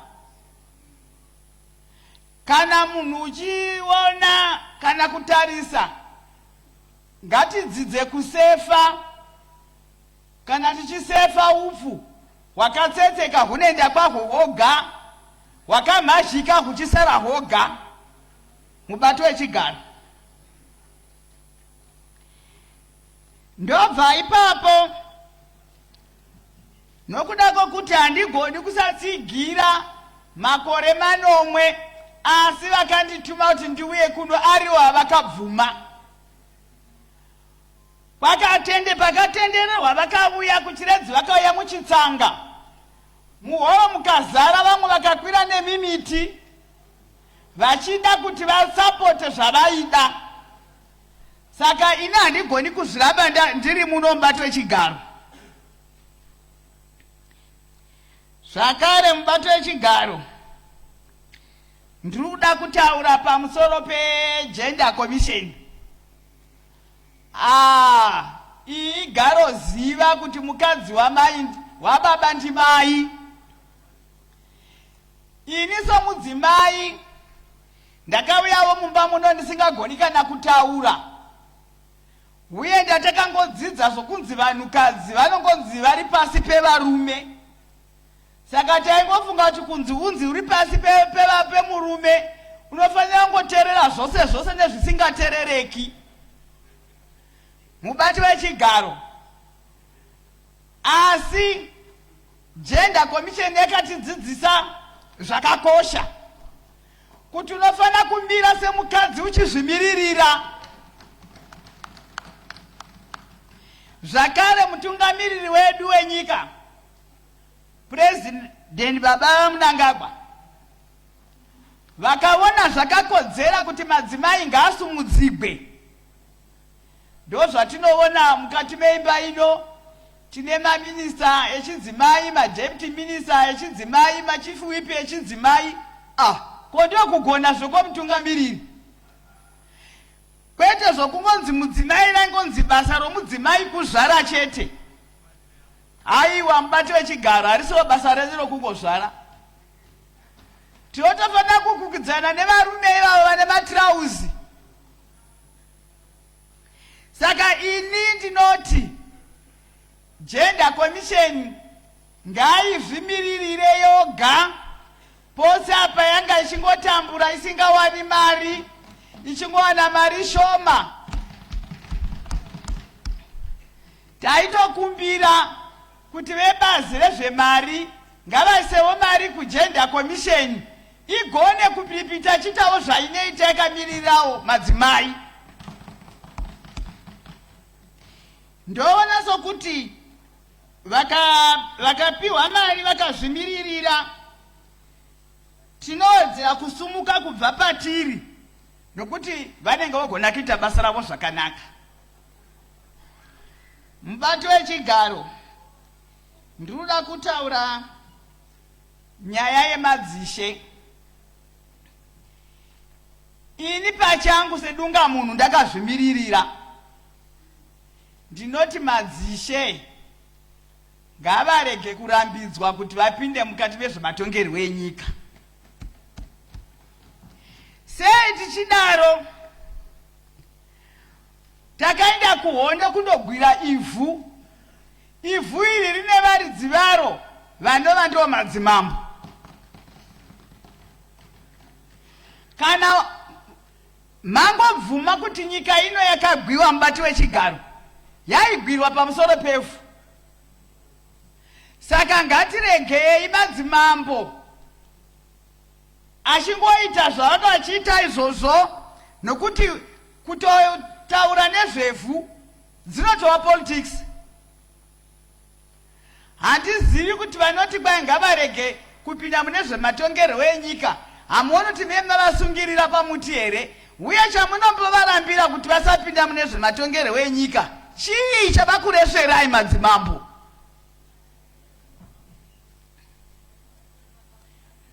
Mubato wechigaro handioni chakaipa pamusoro pemadzimambo yedu. Munguva yehondo maiti muchipinda mutete kana mugaza maitanga mandotsvaga mambo womunzvimbo iyoyo. Kana matsvaga mambo womunzvimbo iyeyo okutaurirai zvinodiwa munzvimbo iyoyo, ndiye waikuudzai nenzizi dzinoyera, ndiye aikuudzai kuti pachitubu ichi musasvikapo.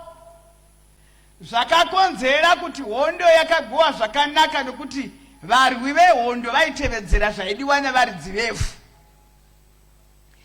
Kunyangwe nanhasi mubati wechigaro, kana mukauya kwangu kwandinozvarwa, ndinoremekedza mambo. Chero ndikasvikapo ndichida kundotaura nevamadzimai munzvimbo iyoyo, ndotanga ndaremekedza kuti ndinoremekedza mambo muridzi wevhu randakatsika, kutaura kuti tinoremekedza varidzi vevhu. Bva ndinoona hangu kuti pane vamwe vasingazvidi mubati wechigaro, asi haisiri mhosva yavo. Kana tikadzokera kuBhaibheri, shoko raMwari rinotaura iro richiti vanhu vangu vanofa nokushaya zivo, vanoparara nokushaya zivo. Saka naizvozvo muno mukati meimba ino mamoda nyasha dzaMwari kuti vanhu ngavatsvage chakanaka vagoziva kuti kuwedzerwa kwemakore maviri kwakakosha pakudii. Mubato wechigaro, kana tikatarisa varimo munomu, handitauri kuti saidi ripi, ndati vari mimba ino, kune vanoita sevasingadi bhiriri bvavatambura nokurida mubato wechigaro. Kana mwakataura achita sokuopoza, unoona kuti ruoko rwake unonyara kurusumudza achirovera pasi. Nokuda kwokuti mumwoyo wakarida kare mubato wechigaro unoti dai bhiriri rapasa.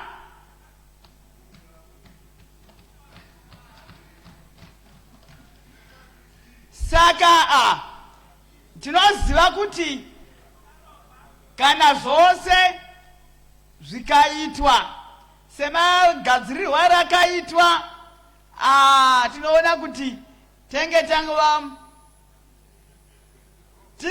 tangovamo tichita zvinodiwa nemutemo wakagadzirwa. Mutemo uyu ndodangoti ningovudza vanhu vari muno mubato wechigaro, hauna kugadzirirwa bato kuti ndiwe bato ripi, wakagadzirirwa vanhu vese vari muno muZimbabwe, wakagadzirirwa kunyangwe newevo nenivo takagadzirirwa kuti zvose zvinake. Saka dambudziko mubato wechigaro, vanhu vanonasa kuti bhiri iri rakagadzirirwa kuti tinoda kusapota purezidendi varipo, aiwa kwavanorambapo vachingova chigaro kuti vakaweldigwa here. Kana nguva yavo yasvika vanobva pachiuya umwe, asi unomuya iyeyo unongoona bhiri iroro rakadero.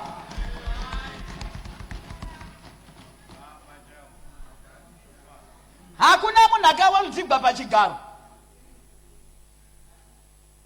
Nguva chete kana yakwana rakagadzirira iwe nevachauya nevazukuru vachazenge vava mumba ino, isu tadzoka kumusha kundozorora toona vazukuru pamukova. Mubato wechigaro ndingawanza zvangu mashoko, asi taingoda kuti vari muimba ino dzidzai pamuonde kuti kana wotunga mvura yakuuya, kuti kana muonde wotunga zhezha rava pedo. Saka chisarudza chakakunakira mukati mebhiriri uchisiya chakashata, mazvita mubato wechigaro.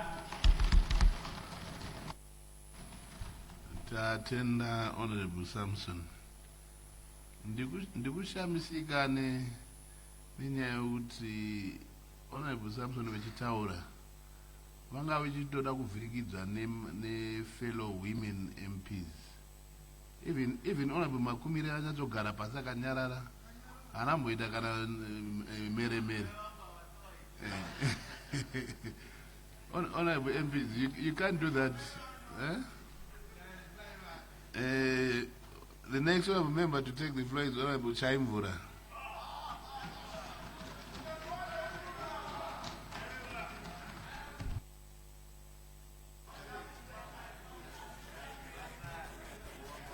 Point of privilege. Point of privilege. Order, Honorable Chaimvura. Yes, Honorable Mamombe.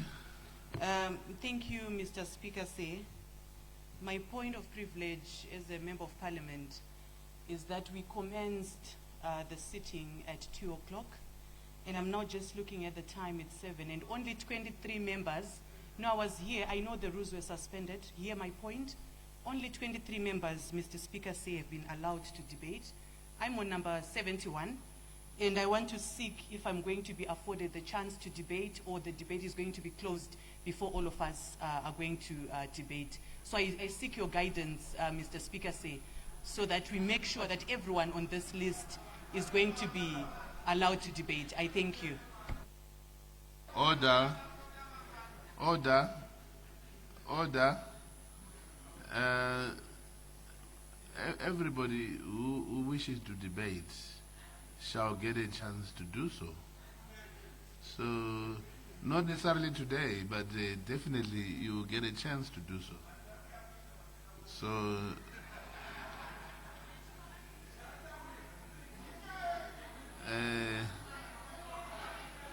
order, order, order, order. So, Honorable Mamombe, you can be rest assured your time shall come. Thank you, Mr. Speaker. This is actually a very serious matter. That's why I rose on a point of privilege. And, obviously, I'm serious on this. Are we going to be able to debate today, or it's probably tomorrow or any other date? Order. I seek your guidance, order, Mr. Speaker. Order. You may approach the chair, Honorable Mamombe. Honorable Jaimvura, carry on. Maida basa mbato wechigaro manera akanaka. Bato wechigaro ndinotenda nenguva yamandipa kuti nditaure nhau yadai kuchiriridza mudare rino reparamende. Iyi nhau yakanaka kwazvo. Amendment bill number 3 ndinoitsigira zvakanyanya. Mubato wechigaro dai zvaibvira ndaikumbira honorable minister kuti ndimbomira vamboonekwa navanhu vose, matv akatarisa kuti murume anogona kudai ndiani. Mubato wechigaro izvi zvinofadza izvi kuva nevane njere.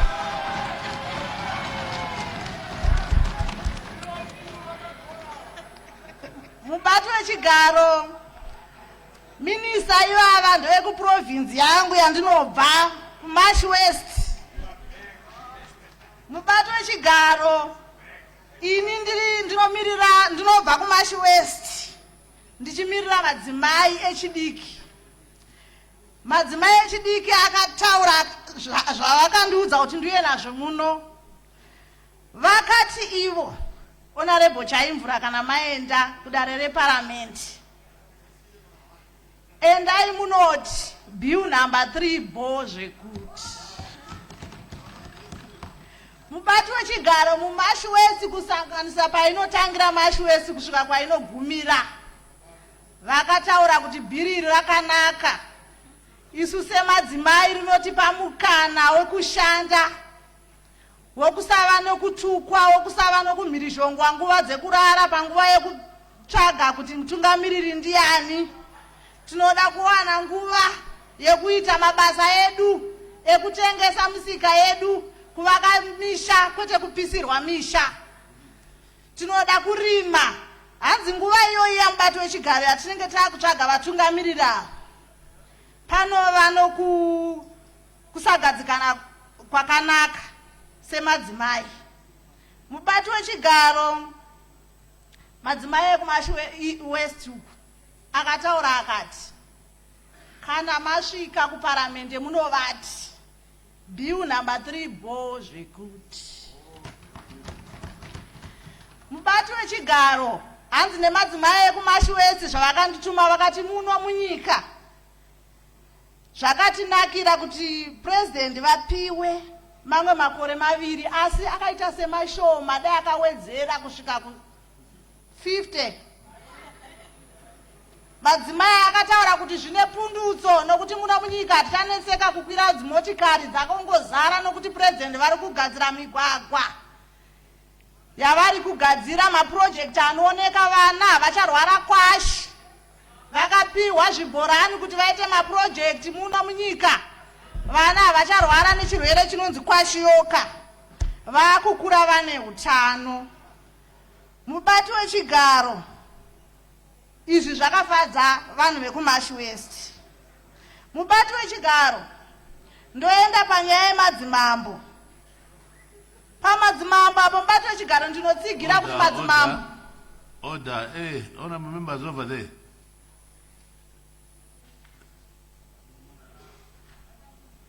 Amunyari. You may go ahead. Mubati wechigaro ndinotsigira madzimambo kuti apinde nezvematongerwo enyika. Nokuti vanhuwo mubati wechigaro madzimambo vanotodawo kutonga kutomira zvandakaitawo pano vachitaurawo zvinenge zvabvawo muvanhu nokuti vanenge vari vanhuwo. Mubati wechigaro madzimambo vanoda kutsigirwa zvakanyanya kuti vapinde mumatongerwo enyika nokuti ndivo vanogara nevanhu.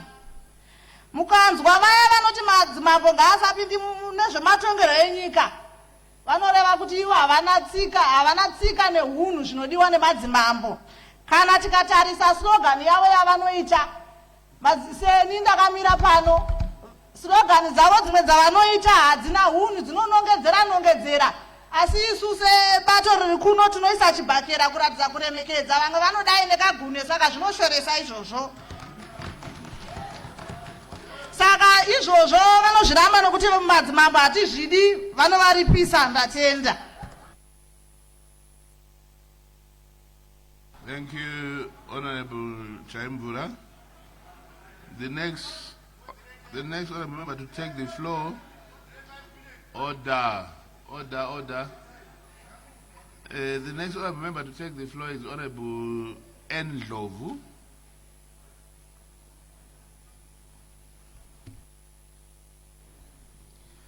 Ngiyabonga mgcinisihlalo ithuba eselithe langinikeza lona ukuthi lami ngiphose elami ku Cape number 3 ngiphose lalawo engiwathunywe ngabantu engibameleleyo kudaleleli leParliament.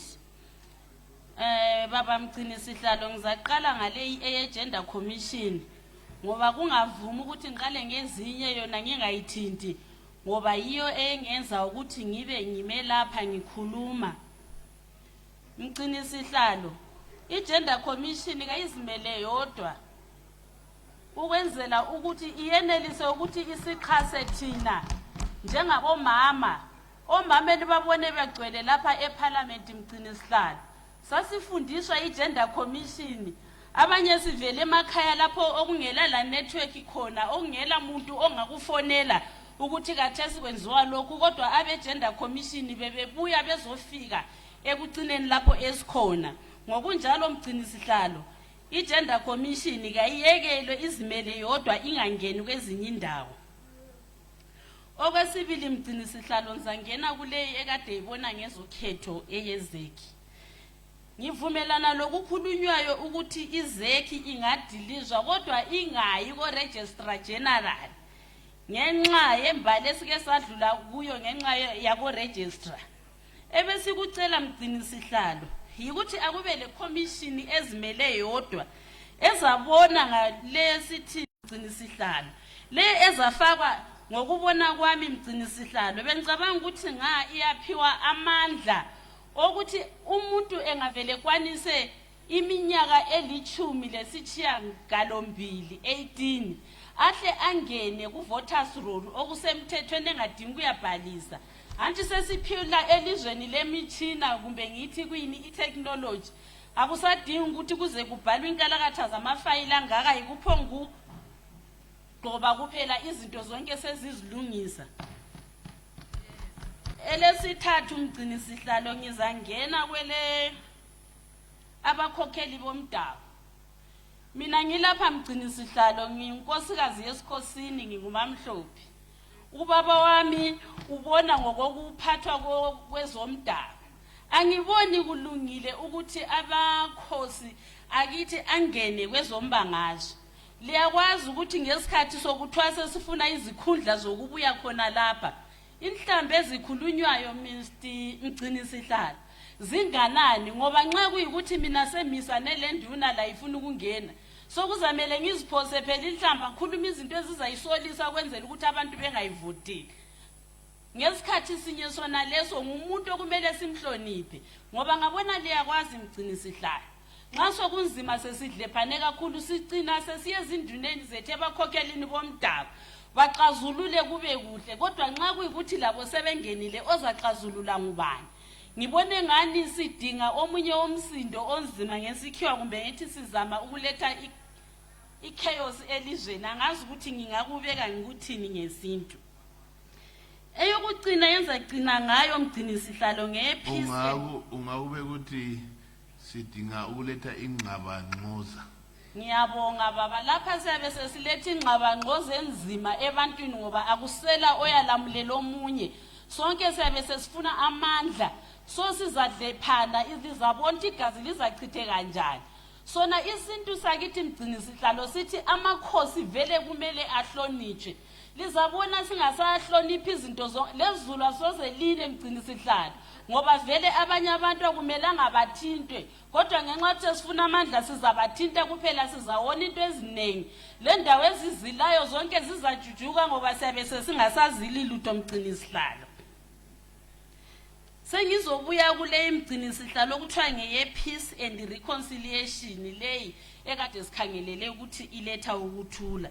Baba mgcini sihlalo thina njengabantu besiqintini semandebeleni besilokhe siyilindile angazi umbe belikwazi mgcini sihlalo ukuthi abantu bakithi balokhu belindile kule ndaba yeGugurawundi mgcini sihlalo eyanikezwa kuma-chiefs wona lawa kumbe ithi izinduna esesifuna zingene kwezombangazwe ukuthi bayekhulumisana labantu silokhe sihleli silinde impendulo mgcini sihlalo ukuthi basitshele ukuthi njengaba babona ngogatsha lelo olokukhulumisana esithi peace and reconciliation babuye phela basitshela ukuthi njoba kwawonakala kwabanje kumbe singayenza kubenje kumbe senze kube lokho silindele ukuthi sizatshelwa ukuthi siyenzani njengabantu esingumhlobo othanda ukuthula silokho sisalindile kuthiwa isidilizwa manje lokwana mgcini sihlalo sebe sesizabuzwa ngobani bakithi besicela ukuthi like liyeke liqala iqedisa umsebenzi wayo lapho isiqedile selizayidiliza nyabonga.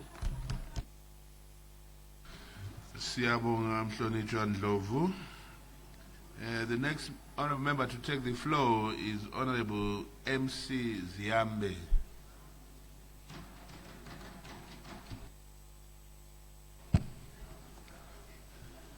Thank you, Mr. Speaker. Mr. Speaker, I would like to thank you for allowing me this opportunity to add my voice on the Constitutional Amendment Bill. Order. 3. Order. Honorable members, order.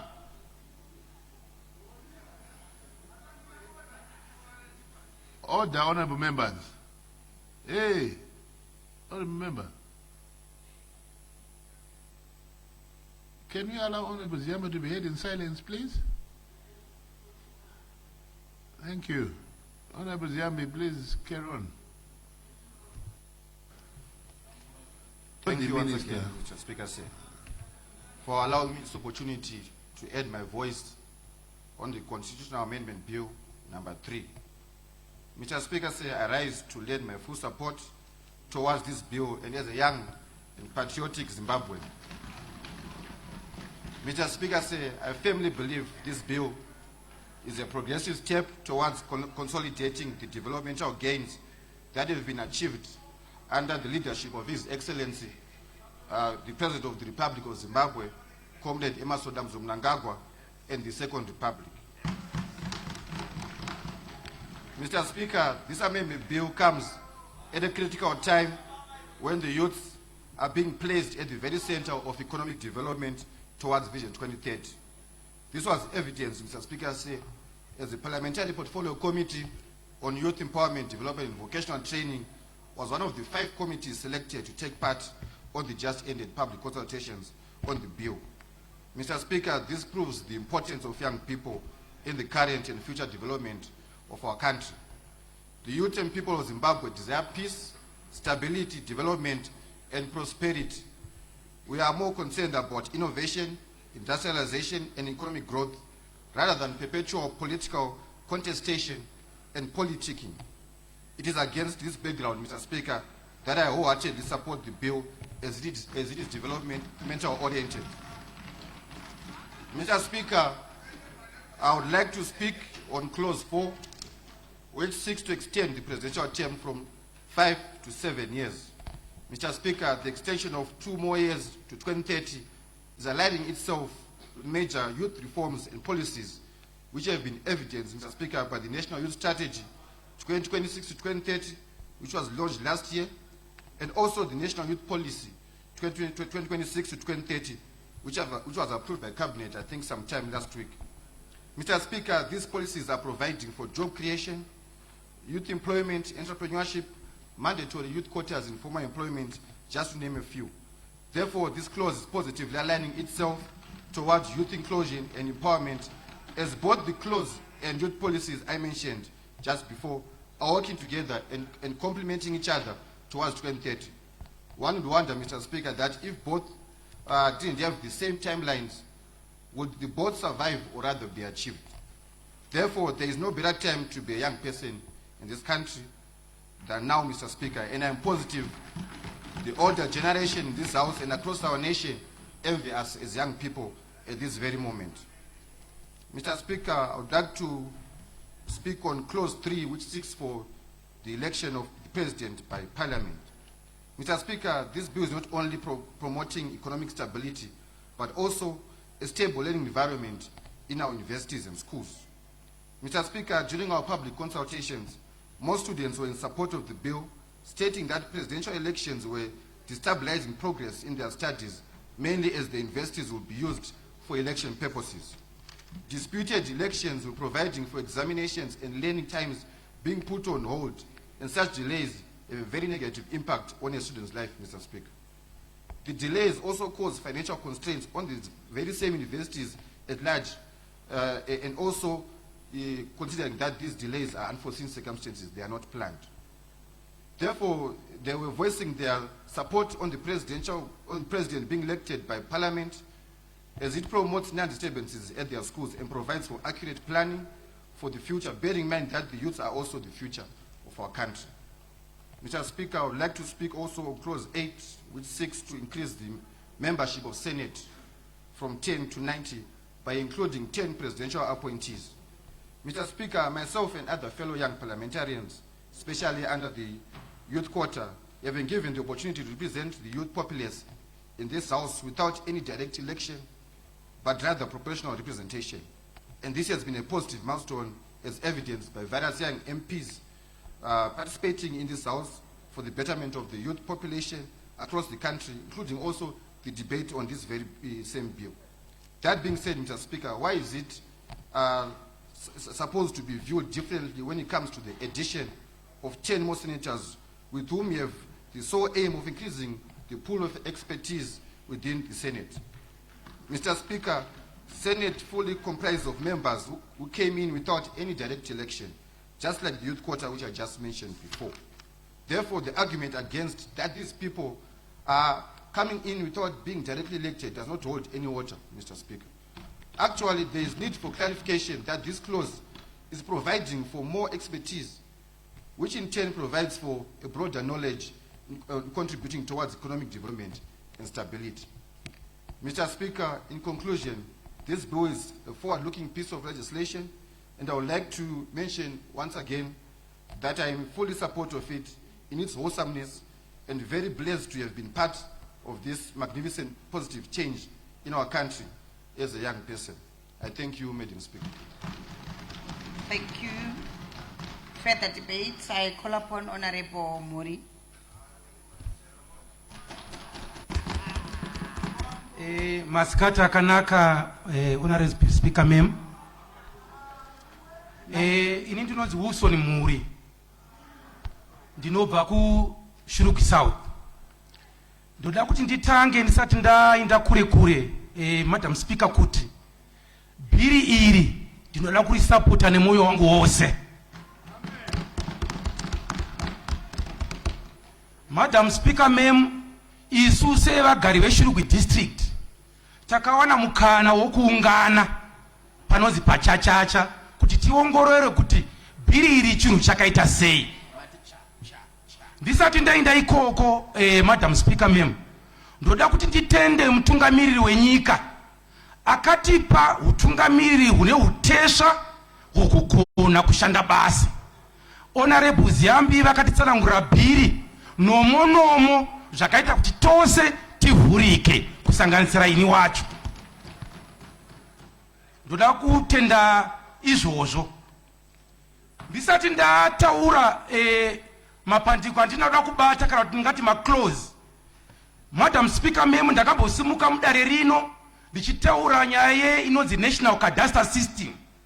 Motion iyoyo yakatsigirwa neruzhinji rwevanhu muno, mahonorable members ose kumativi akasiyana siyana. Ndaona sekuti sezvo ndakaenda kuchikoro kwenyaya idzi ndigadzirise umwe wedu angatirasikei panyaya yedelimitation commission. Delimitation commission, Madam Speaker ma'am, haimiririri kuita zvemaelection chete. Delimitation commission basa rayo rinosanganisira kuita zvemaelections, yoita zvekuti NDS2 nevision 2030 zvive zvinodhonzeka zvakanaka nemhaka yei ndichidaro. Madam Speaker ma'am. Point of order, Madam Speaker. Order, Honorable Muri. What's your point of order, Honorable Bachila? The proposed commission in terms of Constitutional Amendment Bill number 3 is the Zimbabwe Election Delimitation Commission. So the one that is not about elections is not the one that is talking about.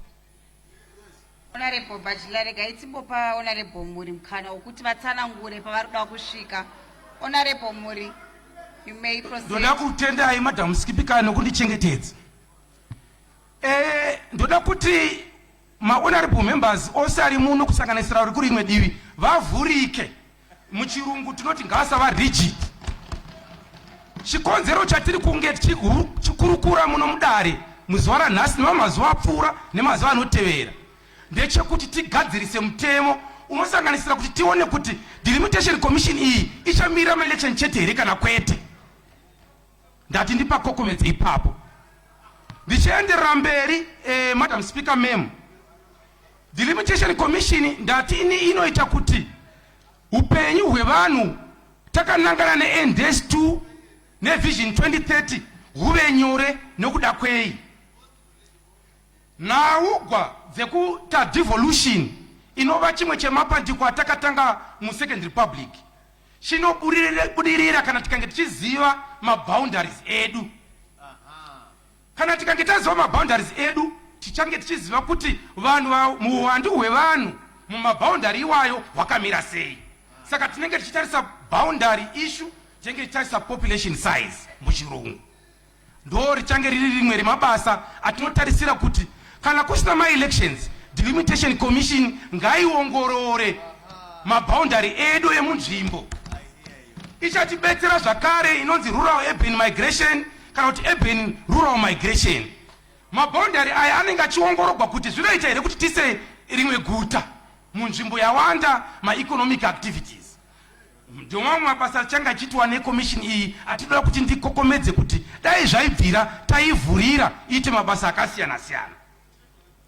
Ndodazve kuti ndikorekte zvambotaurwawo nevamwewo vataura musoro mangu. On a point of order, Madam Speaker ma'am.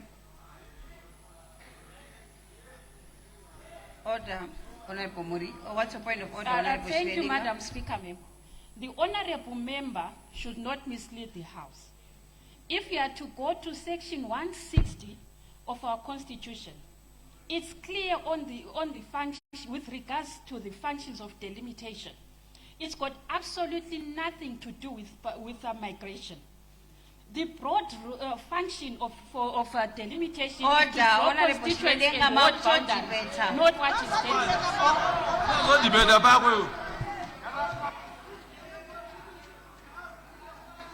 Honorable Shredinga, Makucho debater. I don't no, Honorable, I don't see anything wrong with what Honorable Muri is doing. He's just emphasizing his point. Honorable Muri is just stating his facts. Honorable Muri, you may proceed. Maita nekundichengetedza mubato wechigaro. Section yavari kutaura ndo section yacho yatikuti haichashanda katakuinda kuamendment. Ndati ndingopabata ipapo. Zvisinei ndoda kuti ndigadzire zvakare naugwa yandambowa ichitaugwa muno. Pataugwa naugwa yokuti one man one vote inoreva iyo kuti tofanira kuti titi munhu wose asarudze mutungamiri wenyika. Ndoda kuti nditi section 117 mubato wechigaro muchandibvumidza kuti ndiivhure kuti ndiiverenge ndigoivhara. Inotaura iyo ichiti legislative authority part 1 of chapter 6. The 117 of 1, the legislative authority of Zimbabwe is derived from the people. Tauya muno takamirira ruzhinji kwevanhu. The people, sorry, let me repeat. The legislative authority of Zimbabwe is derived from the people and is vested in and exercised in accordance with this constitution by the legislature. 117 of 2. The legislative authority confers on the legislature the power to amend the constitution in accordance with section 328. Then lastly, B, to make laws for peace, order and good governance of Zimbabwe. 117 inotipa masimba ekuti kana tikange tatumwa na vanhu tiuye muno tivamiririre kuchinja bumbiro remutemo. One vote ichikwa kuma MP inovapa yatinoti muchirungu legislative authority iri mu section 117. Ndati ndipagadzirise ipapo. Madam Speaker, chindipaiwo mukana kuti ndiinde panhaugwa inova yakanangana nezvandoda kuti titaure mudare rino. Ndichada kutaura pa clause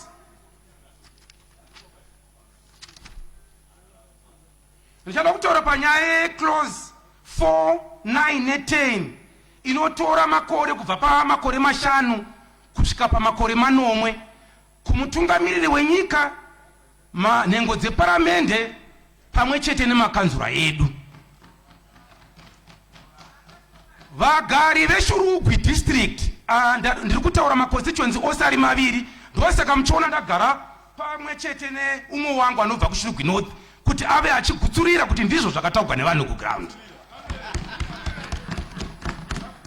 Madam Speaker, memo vanhu vekuShurugwi ndichitaura redistrict rose vakati ivo mugwagwa wemhandamabwe tuShurugwi wakaitwa neutungamiri hwababa Mnangagwa takauona. Vapei makore 2 varambe vachienda mberi. Vakataura zvakare kuti zvibhorani zvine masola zvinovhurwa mvura nematepu. Ndakabva ndanzi neimwe nhengo yanga iripo ipapo wechikuru vakati taakuvhura mvura nemakumbo hatichaiti zvokugwedla. Muchandiregera ndichashandisa vara ratoshandisa kwedu kuMidlands kuti kugwedla zvinova izvo kushandisa manual system yokubudisa mvura. VaMnangagwa nehurumende yavo vakatipa upenyu hwakapfava. Saka tinaizvozvo toda kuti makore awedzegwe asvike ku7 years.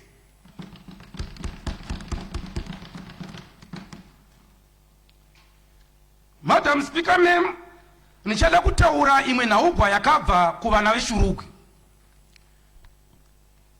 Vana veShurugwi vanowirirana ne99.46% yeZimbabwe jekerere yakatiro bhiribo zvekuti. Ndati nditaure iri percentage kutaura kuti vaya vanenge vachida kuti vanzwisise vaone kuti mukufamba kwakaitwa panyaya yebhiri iri kumaconsultations kana kuti mukusangana navanhu tine vanhu 99.46% vakati bhiri rakanaka.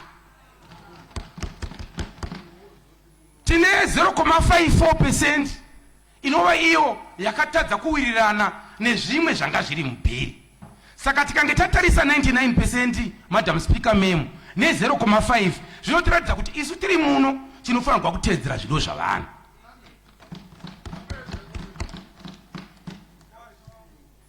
Panhau iyi yeclause 3, Madam Speaker, muchirungu vanoti who hires fires, who appoints disappoints. Muchirungu zvichireva kuti isu hatingati tinopiwa mukana wekuita impeach the president tisina mukana wekuti tivapinze basa. Saka zviri kunzi nevanhu vekuShurugwi, sezvo makamagara mune simba rokuvabvisa, tokupai chiita kuti muwane simba rokuvaita kuti vave pachinzvimbo. Saka vari kuwirirana neclause 3 inoti iyo president ngaasarudziwe nevanhu vatinenge tatuma kunzvimbo dzatinogara. Zvinova zvinowirirana zvakare neclause 117 inopa masimba kudare reparamende. Ndichipedzisa mubato wechigaro. Ndoda kuti nditi ngatiregei kunge tichiita nhaugwa yebhiri iri tisingatarisi zvatatumwa navanhu. 99.46% yati bhiri iri ngaendere mberi. 0.54% ngaiteverere majority. Democracy inoreva iyo kuti minority inotevera majority. Ndinotenda mubato wechigaro. Further debates, I recognize Honorable Chiwota.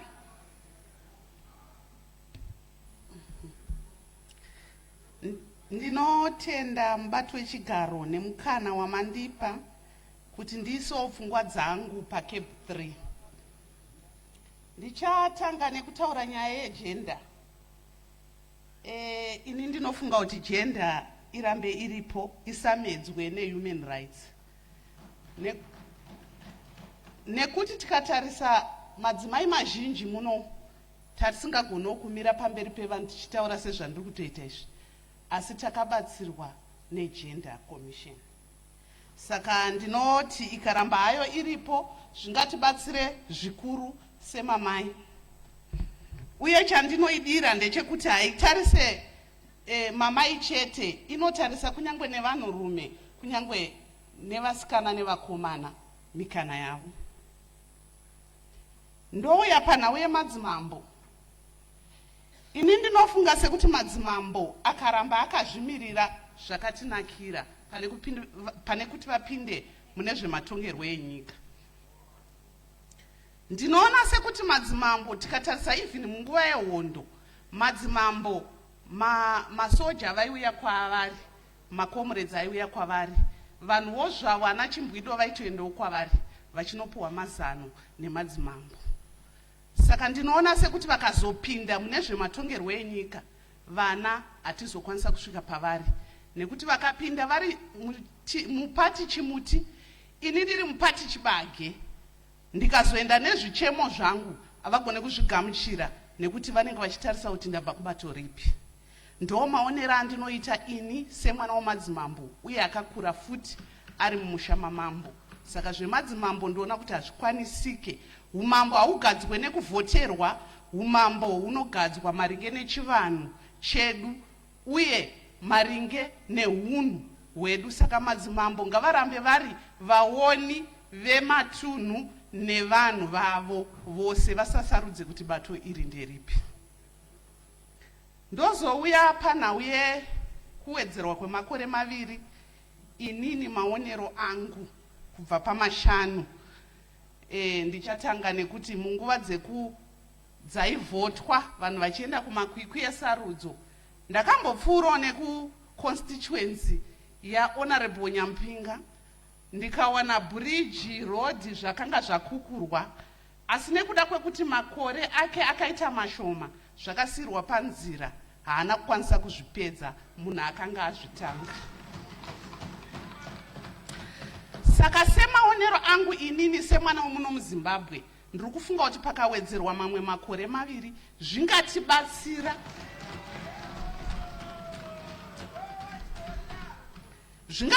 zvikuru, nekuti zvinhu zvizhinji zvinogumira panzira.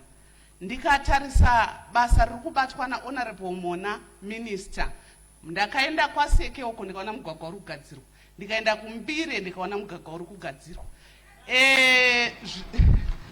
Ndinoona sekuti vakazonzi vagumira panzira vasati vapedza zvavakatanga, anozouya pamwe anogona kusakwanisa kuzvipedza.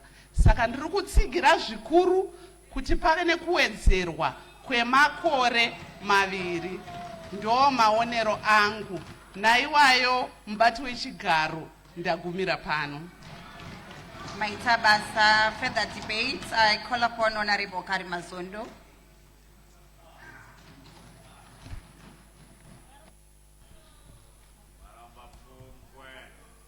Maswera semubati wechigaro. Swera kana maswerawo. Tinotenda. Mubati wechigaro regai ndikutende nemukana wamandipa kuti nditurewo mashoko yangu pamberi peamendment bill number 3 ya 2026. Mubati wechigaro chekutanga ndoda kutenda dare reparliament rakatumira staff yeparliament nenhengo dzeparliament kuti dziuye kuUMP district. Nhengo dzeparliament dzakauya kuUMP district dzaitungamirirwa nevaroremekedzwa wamateu navakaitano vanga varipo zvakare navo vanoremekedzwa wamorekei vanga varipo zvakare.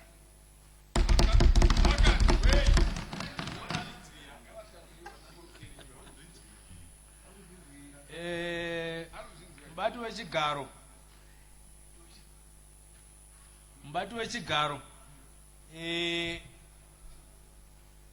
consultation yakaitwa murunyararo vanhu vachifara pakaitwa consultation kuUMP. Pakaitwa consultation iyoyi mhuri yeUMP district yakati iri kutsigira amendment bill number 3 kuti ipinde zvakadaro. Wakaigamuchira wakati no taigamuchira zvine mutsindo sezvazviri hapana kana munhu mumwe chete pano vanhu vese vanga varipo akapokana nayo. Saka vanhu vese kuUMP wakaitambira zvine mutsindo. Yaingova tsepete tsepete kumhuri yese yeUMP.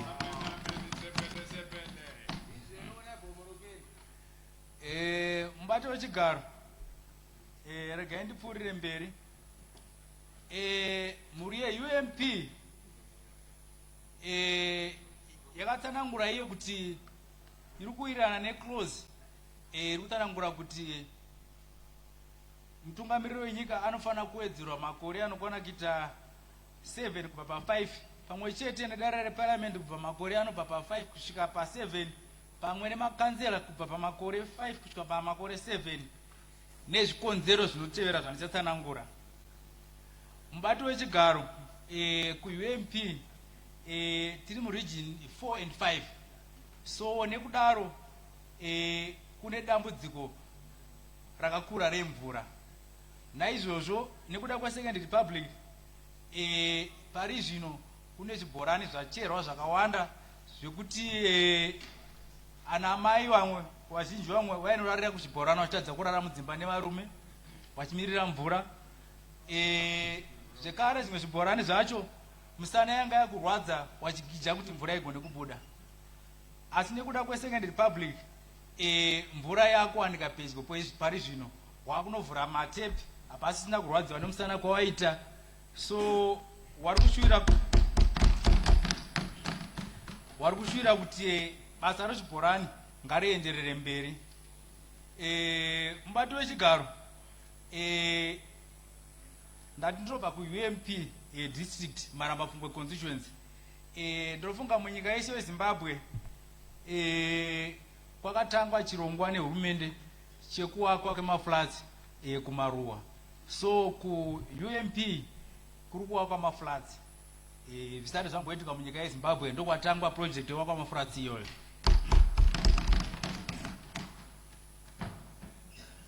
Mubati wechigaro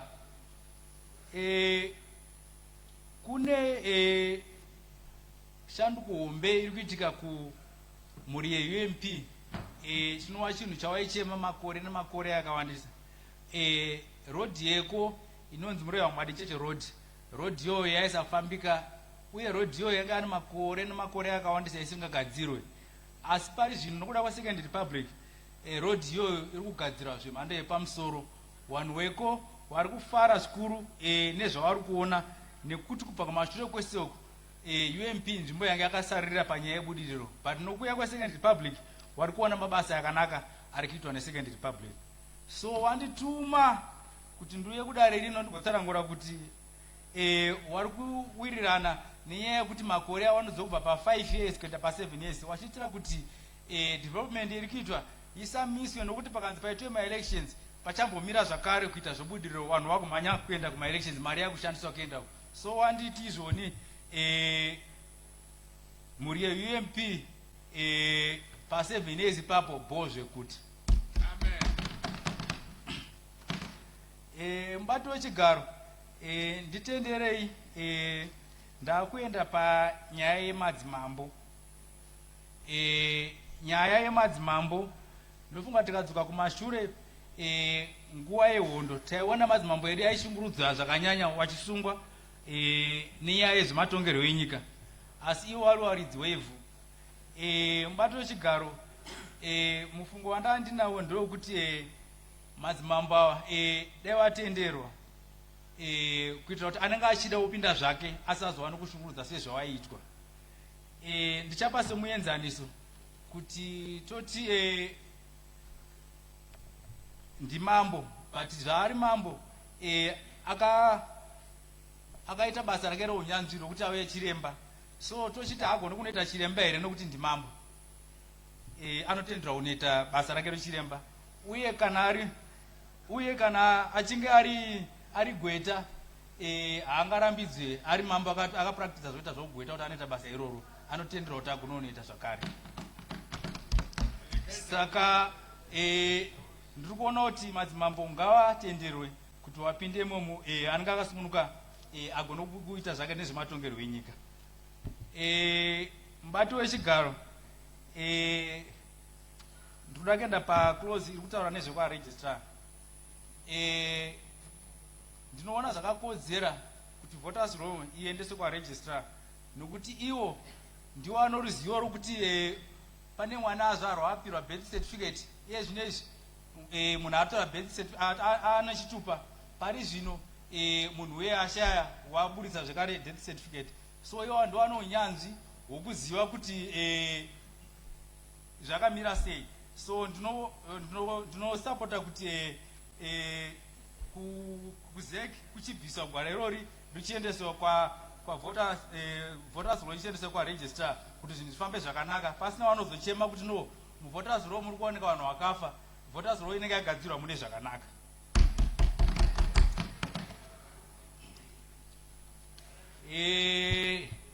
Nyaya yegender commission, mubati wechigaro, mashoko yangu panyaya yegender commission ndeyekuti Zimbabwe, ndinofunga kuti Zimbabwe inyika iri kuzivikanwa zvikuru pasi rose kuti yanga yafamba nhano dzakati panyaya yegender. So naizvozvo ndandichikumbira kuti maybe imba ino chandaikumbira kuti chigone kuitwa ndezvekuti taida kuti risiwe rakadaro sezvaranga riri. Chandandichitokumbira ndezvekuti kudare rino reparliament kuti patinoita bhajeti yedu tose dai tasapota kuti ripinze pabhajeti yenyika kuti riwane mari kuti rizoshanda mune zvakanaka. Mubati wechigaro paclose yokuti izvoni mutungamiriri wenyika asarudzirwe kuno kudare reparliament, vanhu vokuUMP kumaramba-pfungwe constituency wakanditi hawapokane nazvo, wakati vanozvitsigira. Chikonzero chavakatsanangura ndechekuti vakati hazvina kumbosiyana kuno kuti takavhotera makanzera yacho ndiye anovhotera council chairman. Takutuma imi wakaenderera mberi wachiti constituency yese yemaramba-pfungwe zvichemo zvese tinounza kwamuri kuti munotisvisira kudare reparliament. So naizvozvo tinokutumai zvakare imimi kuti munotisira vhoti yedu pana president parliament ikoko. So wakati wakaona zvakakodzera kuti mutungamiriri wenyika asarudzwe muimba ino.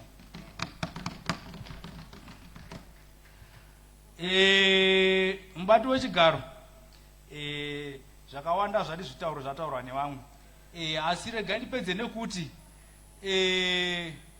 ndoda kutenda honorable vanoremekedzwa wamateo na honorable Morokeri, honorable Kaitano na vamwe vese vakauya.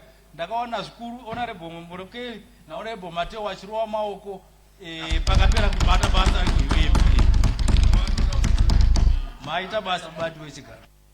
Thank you for the debate. I recognize Honorable Minister.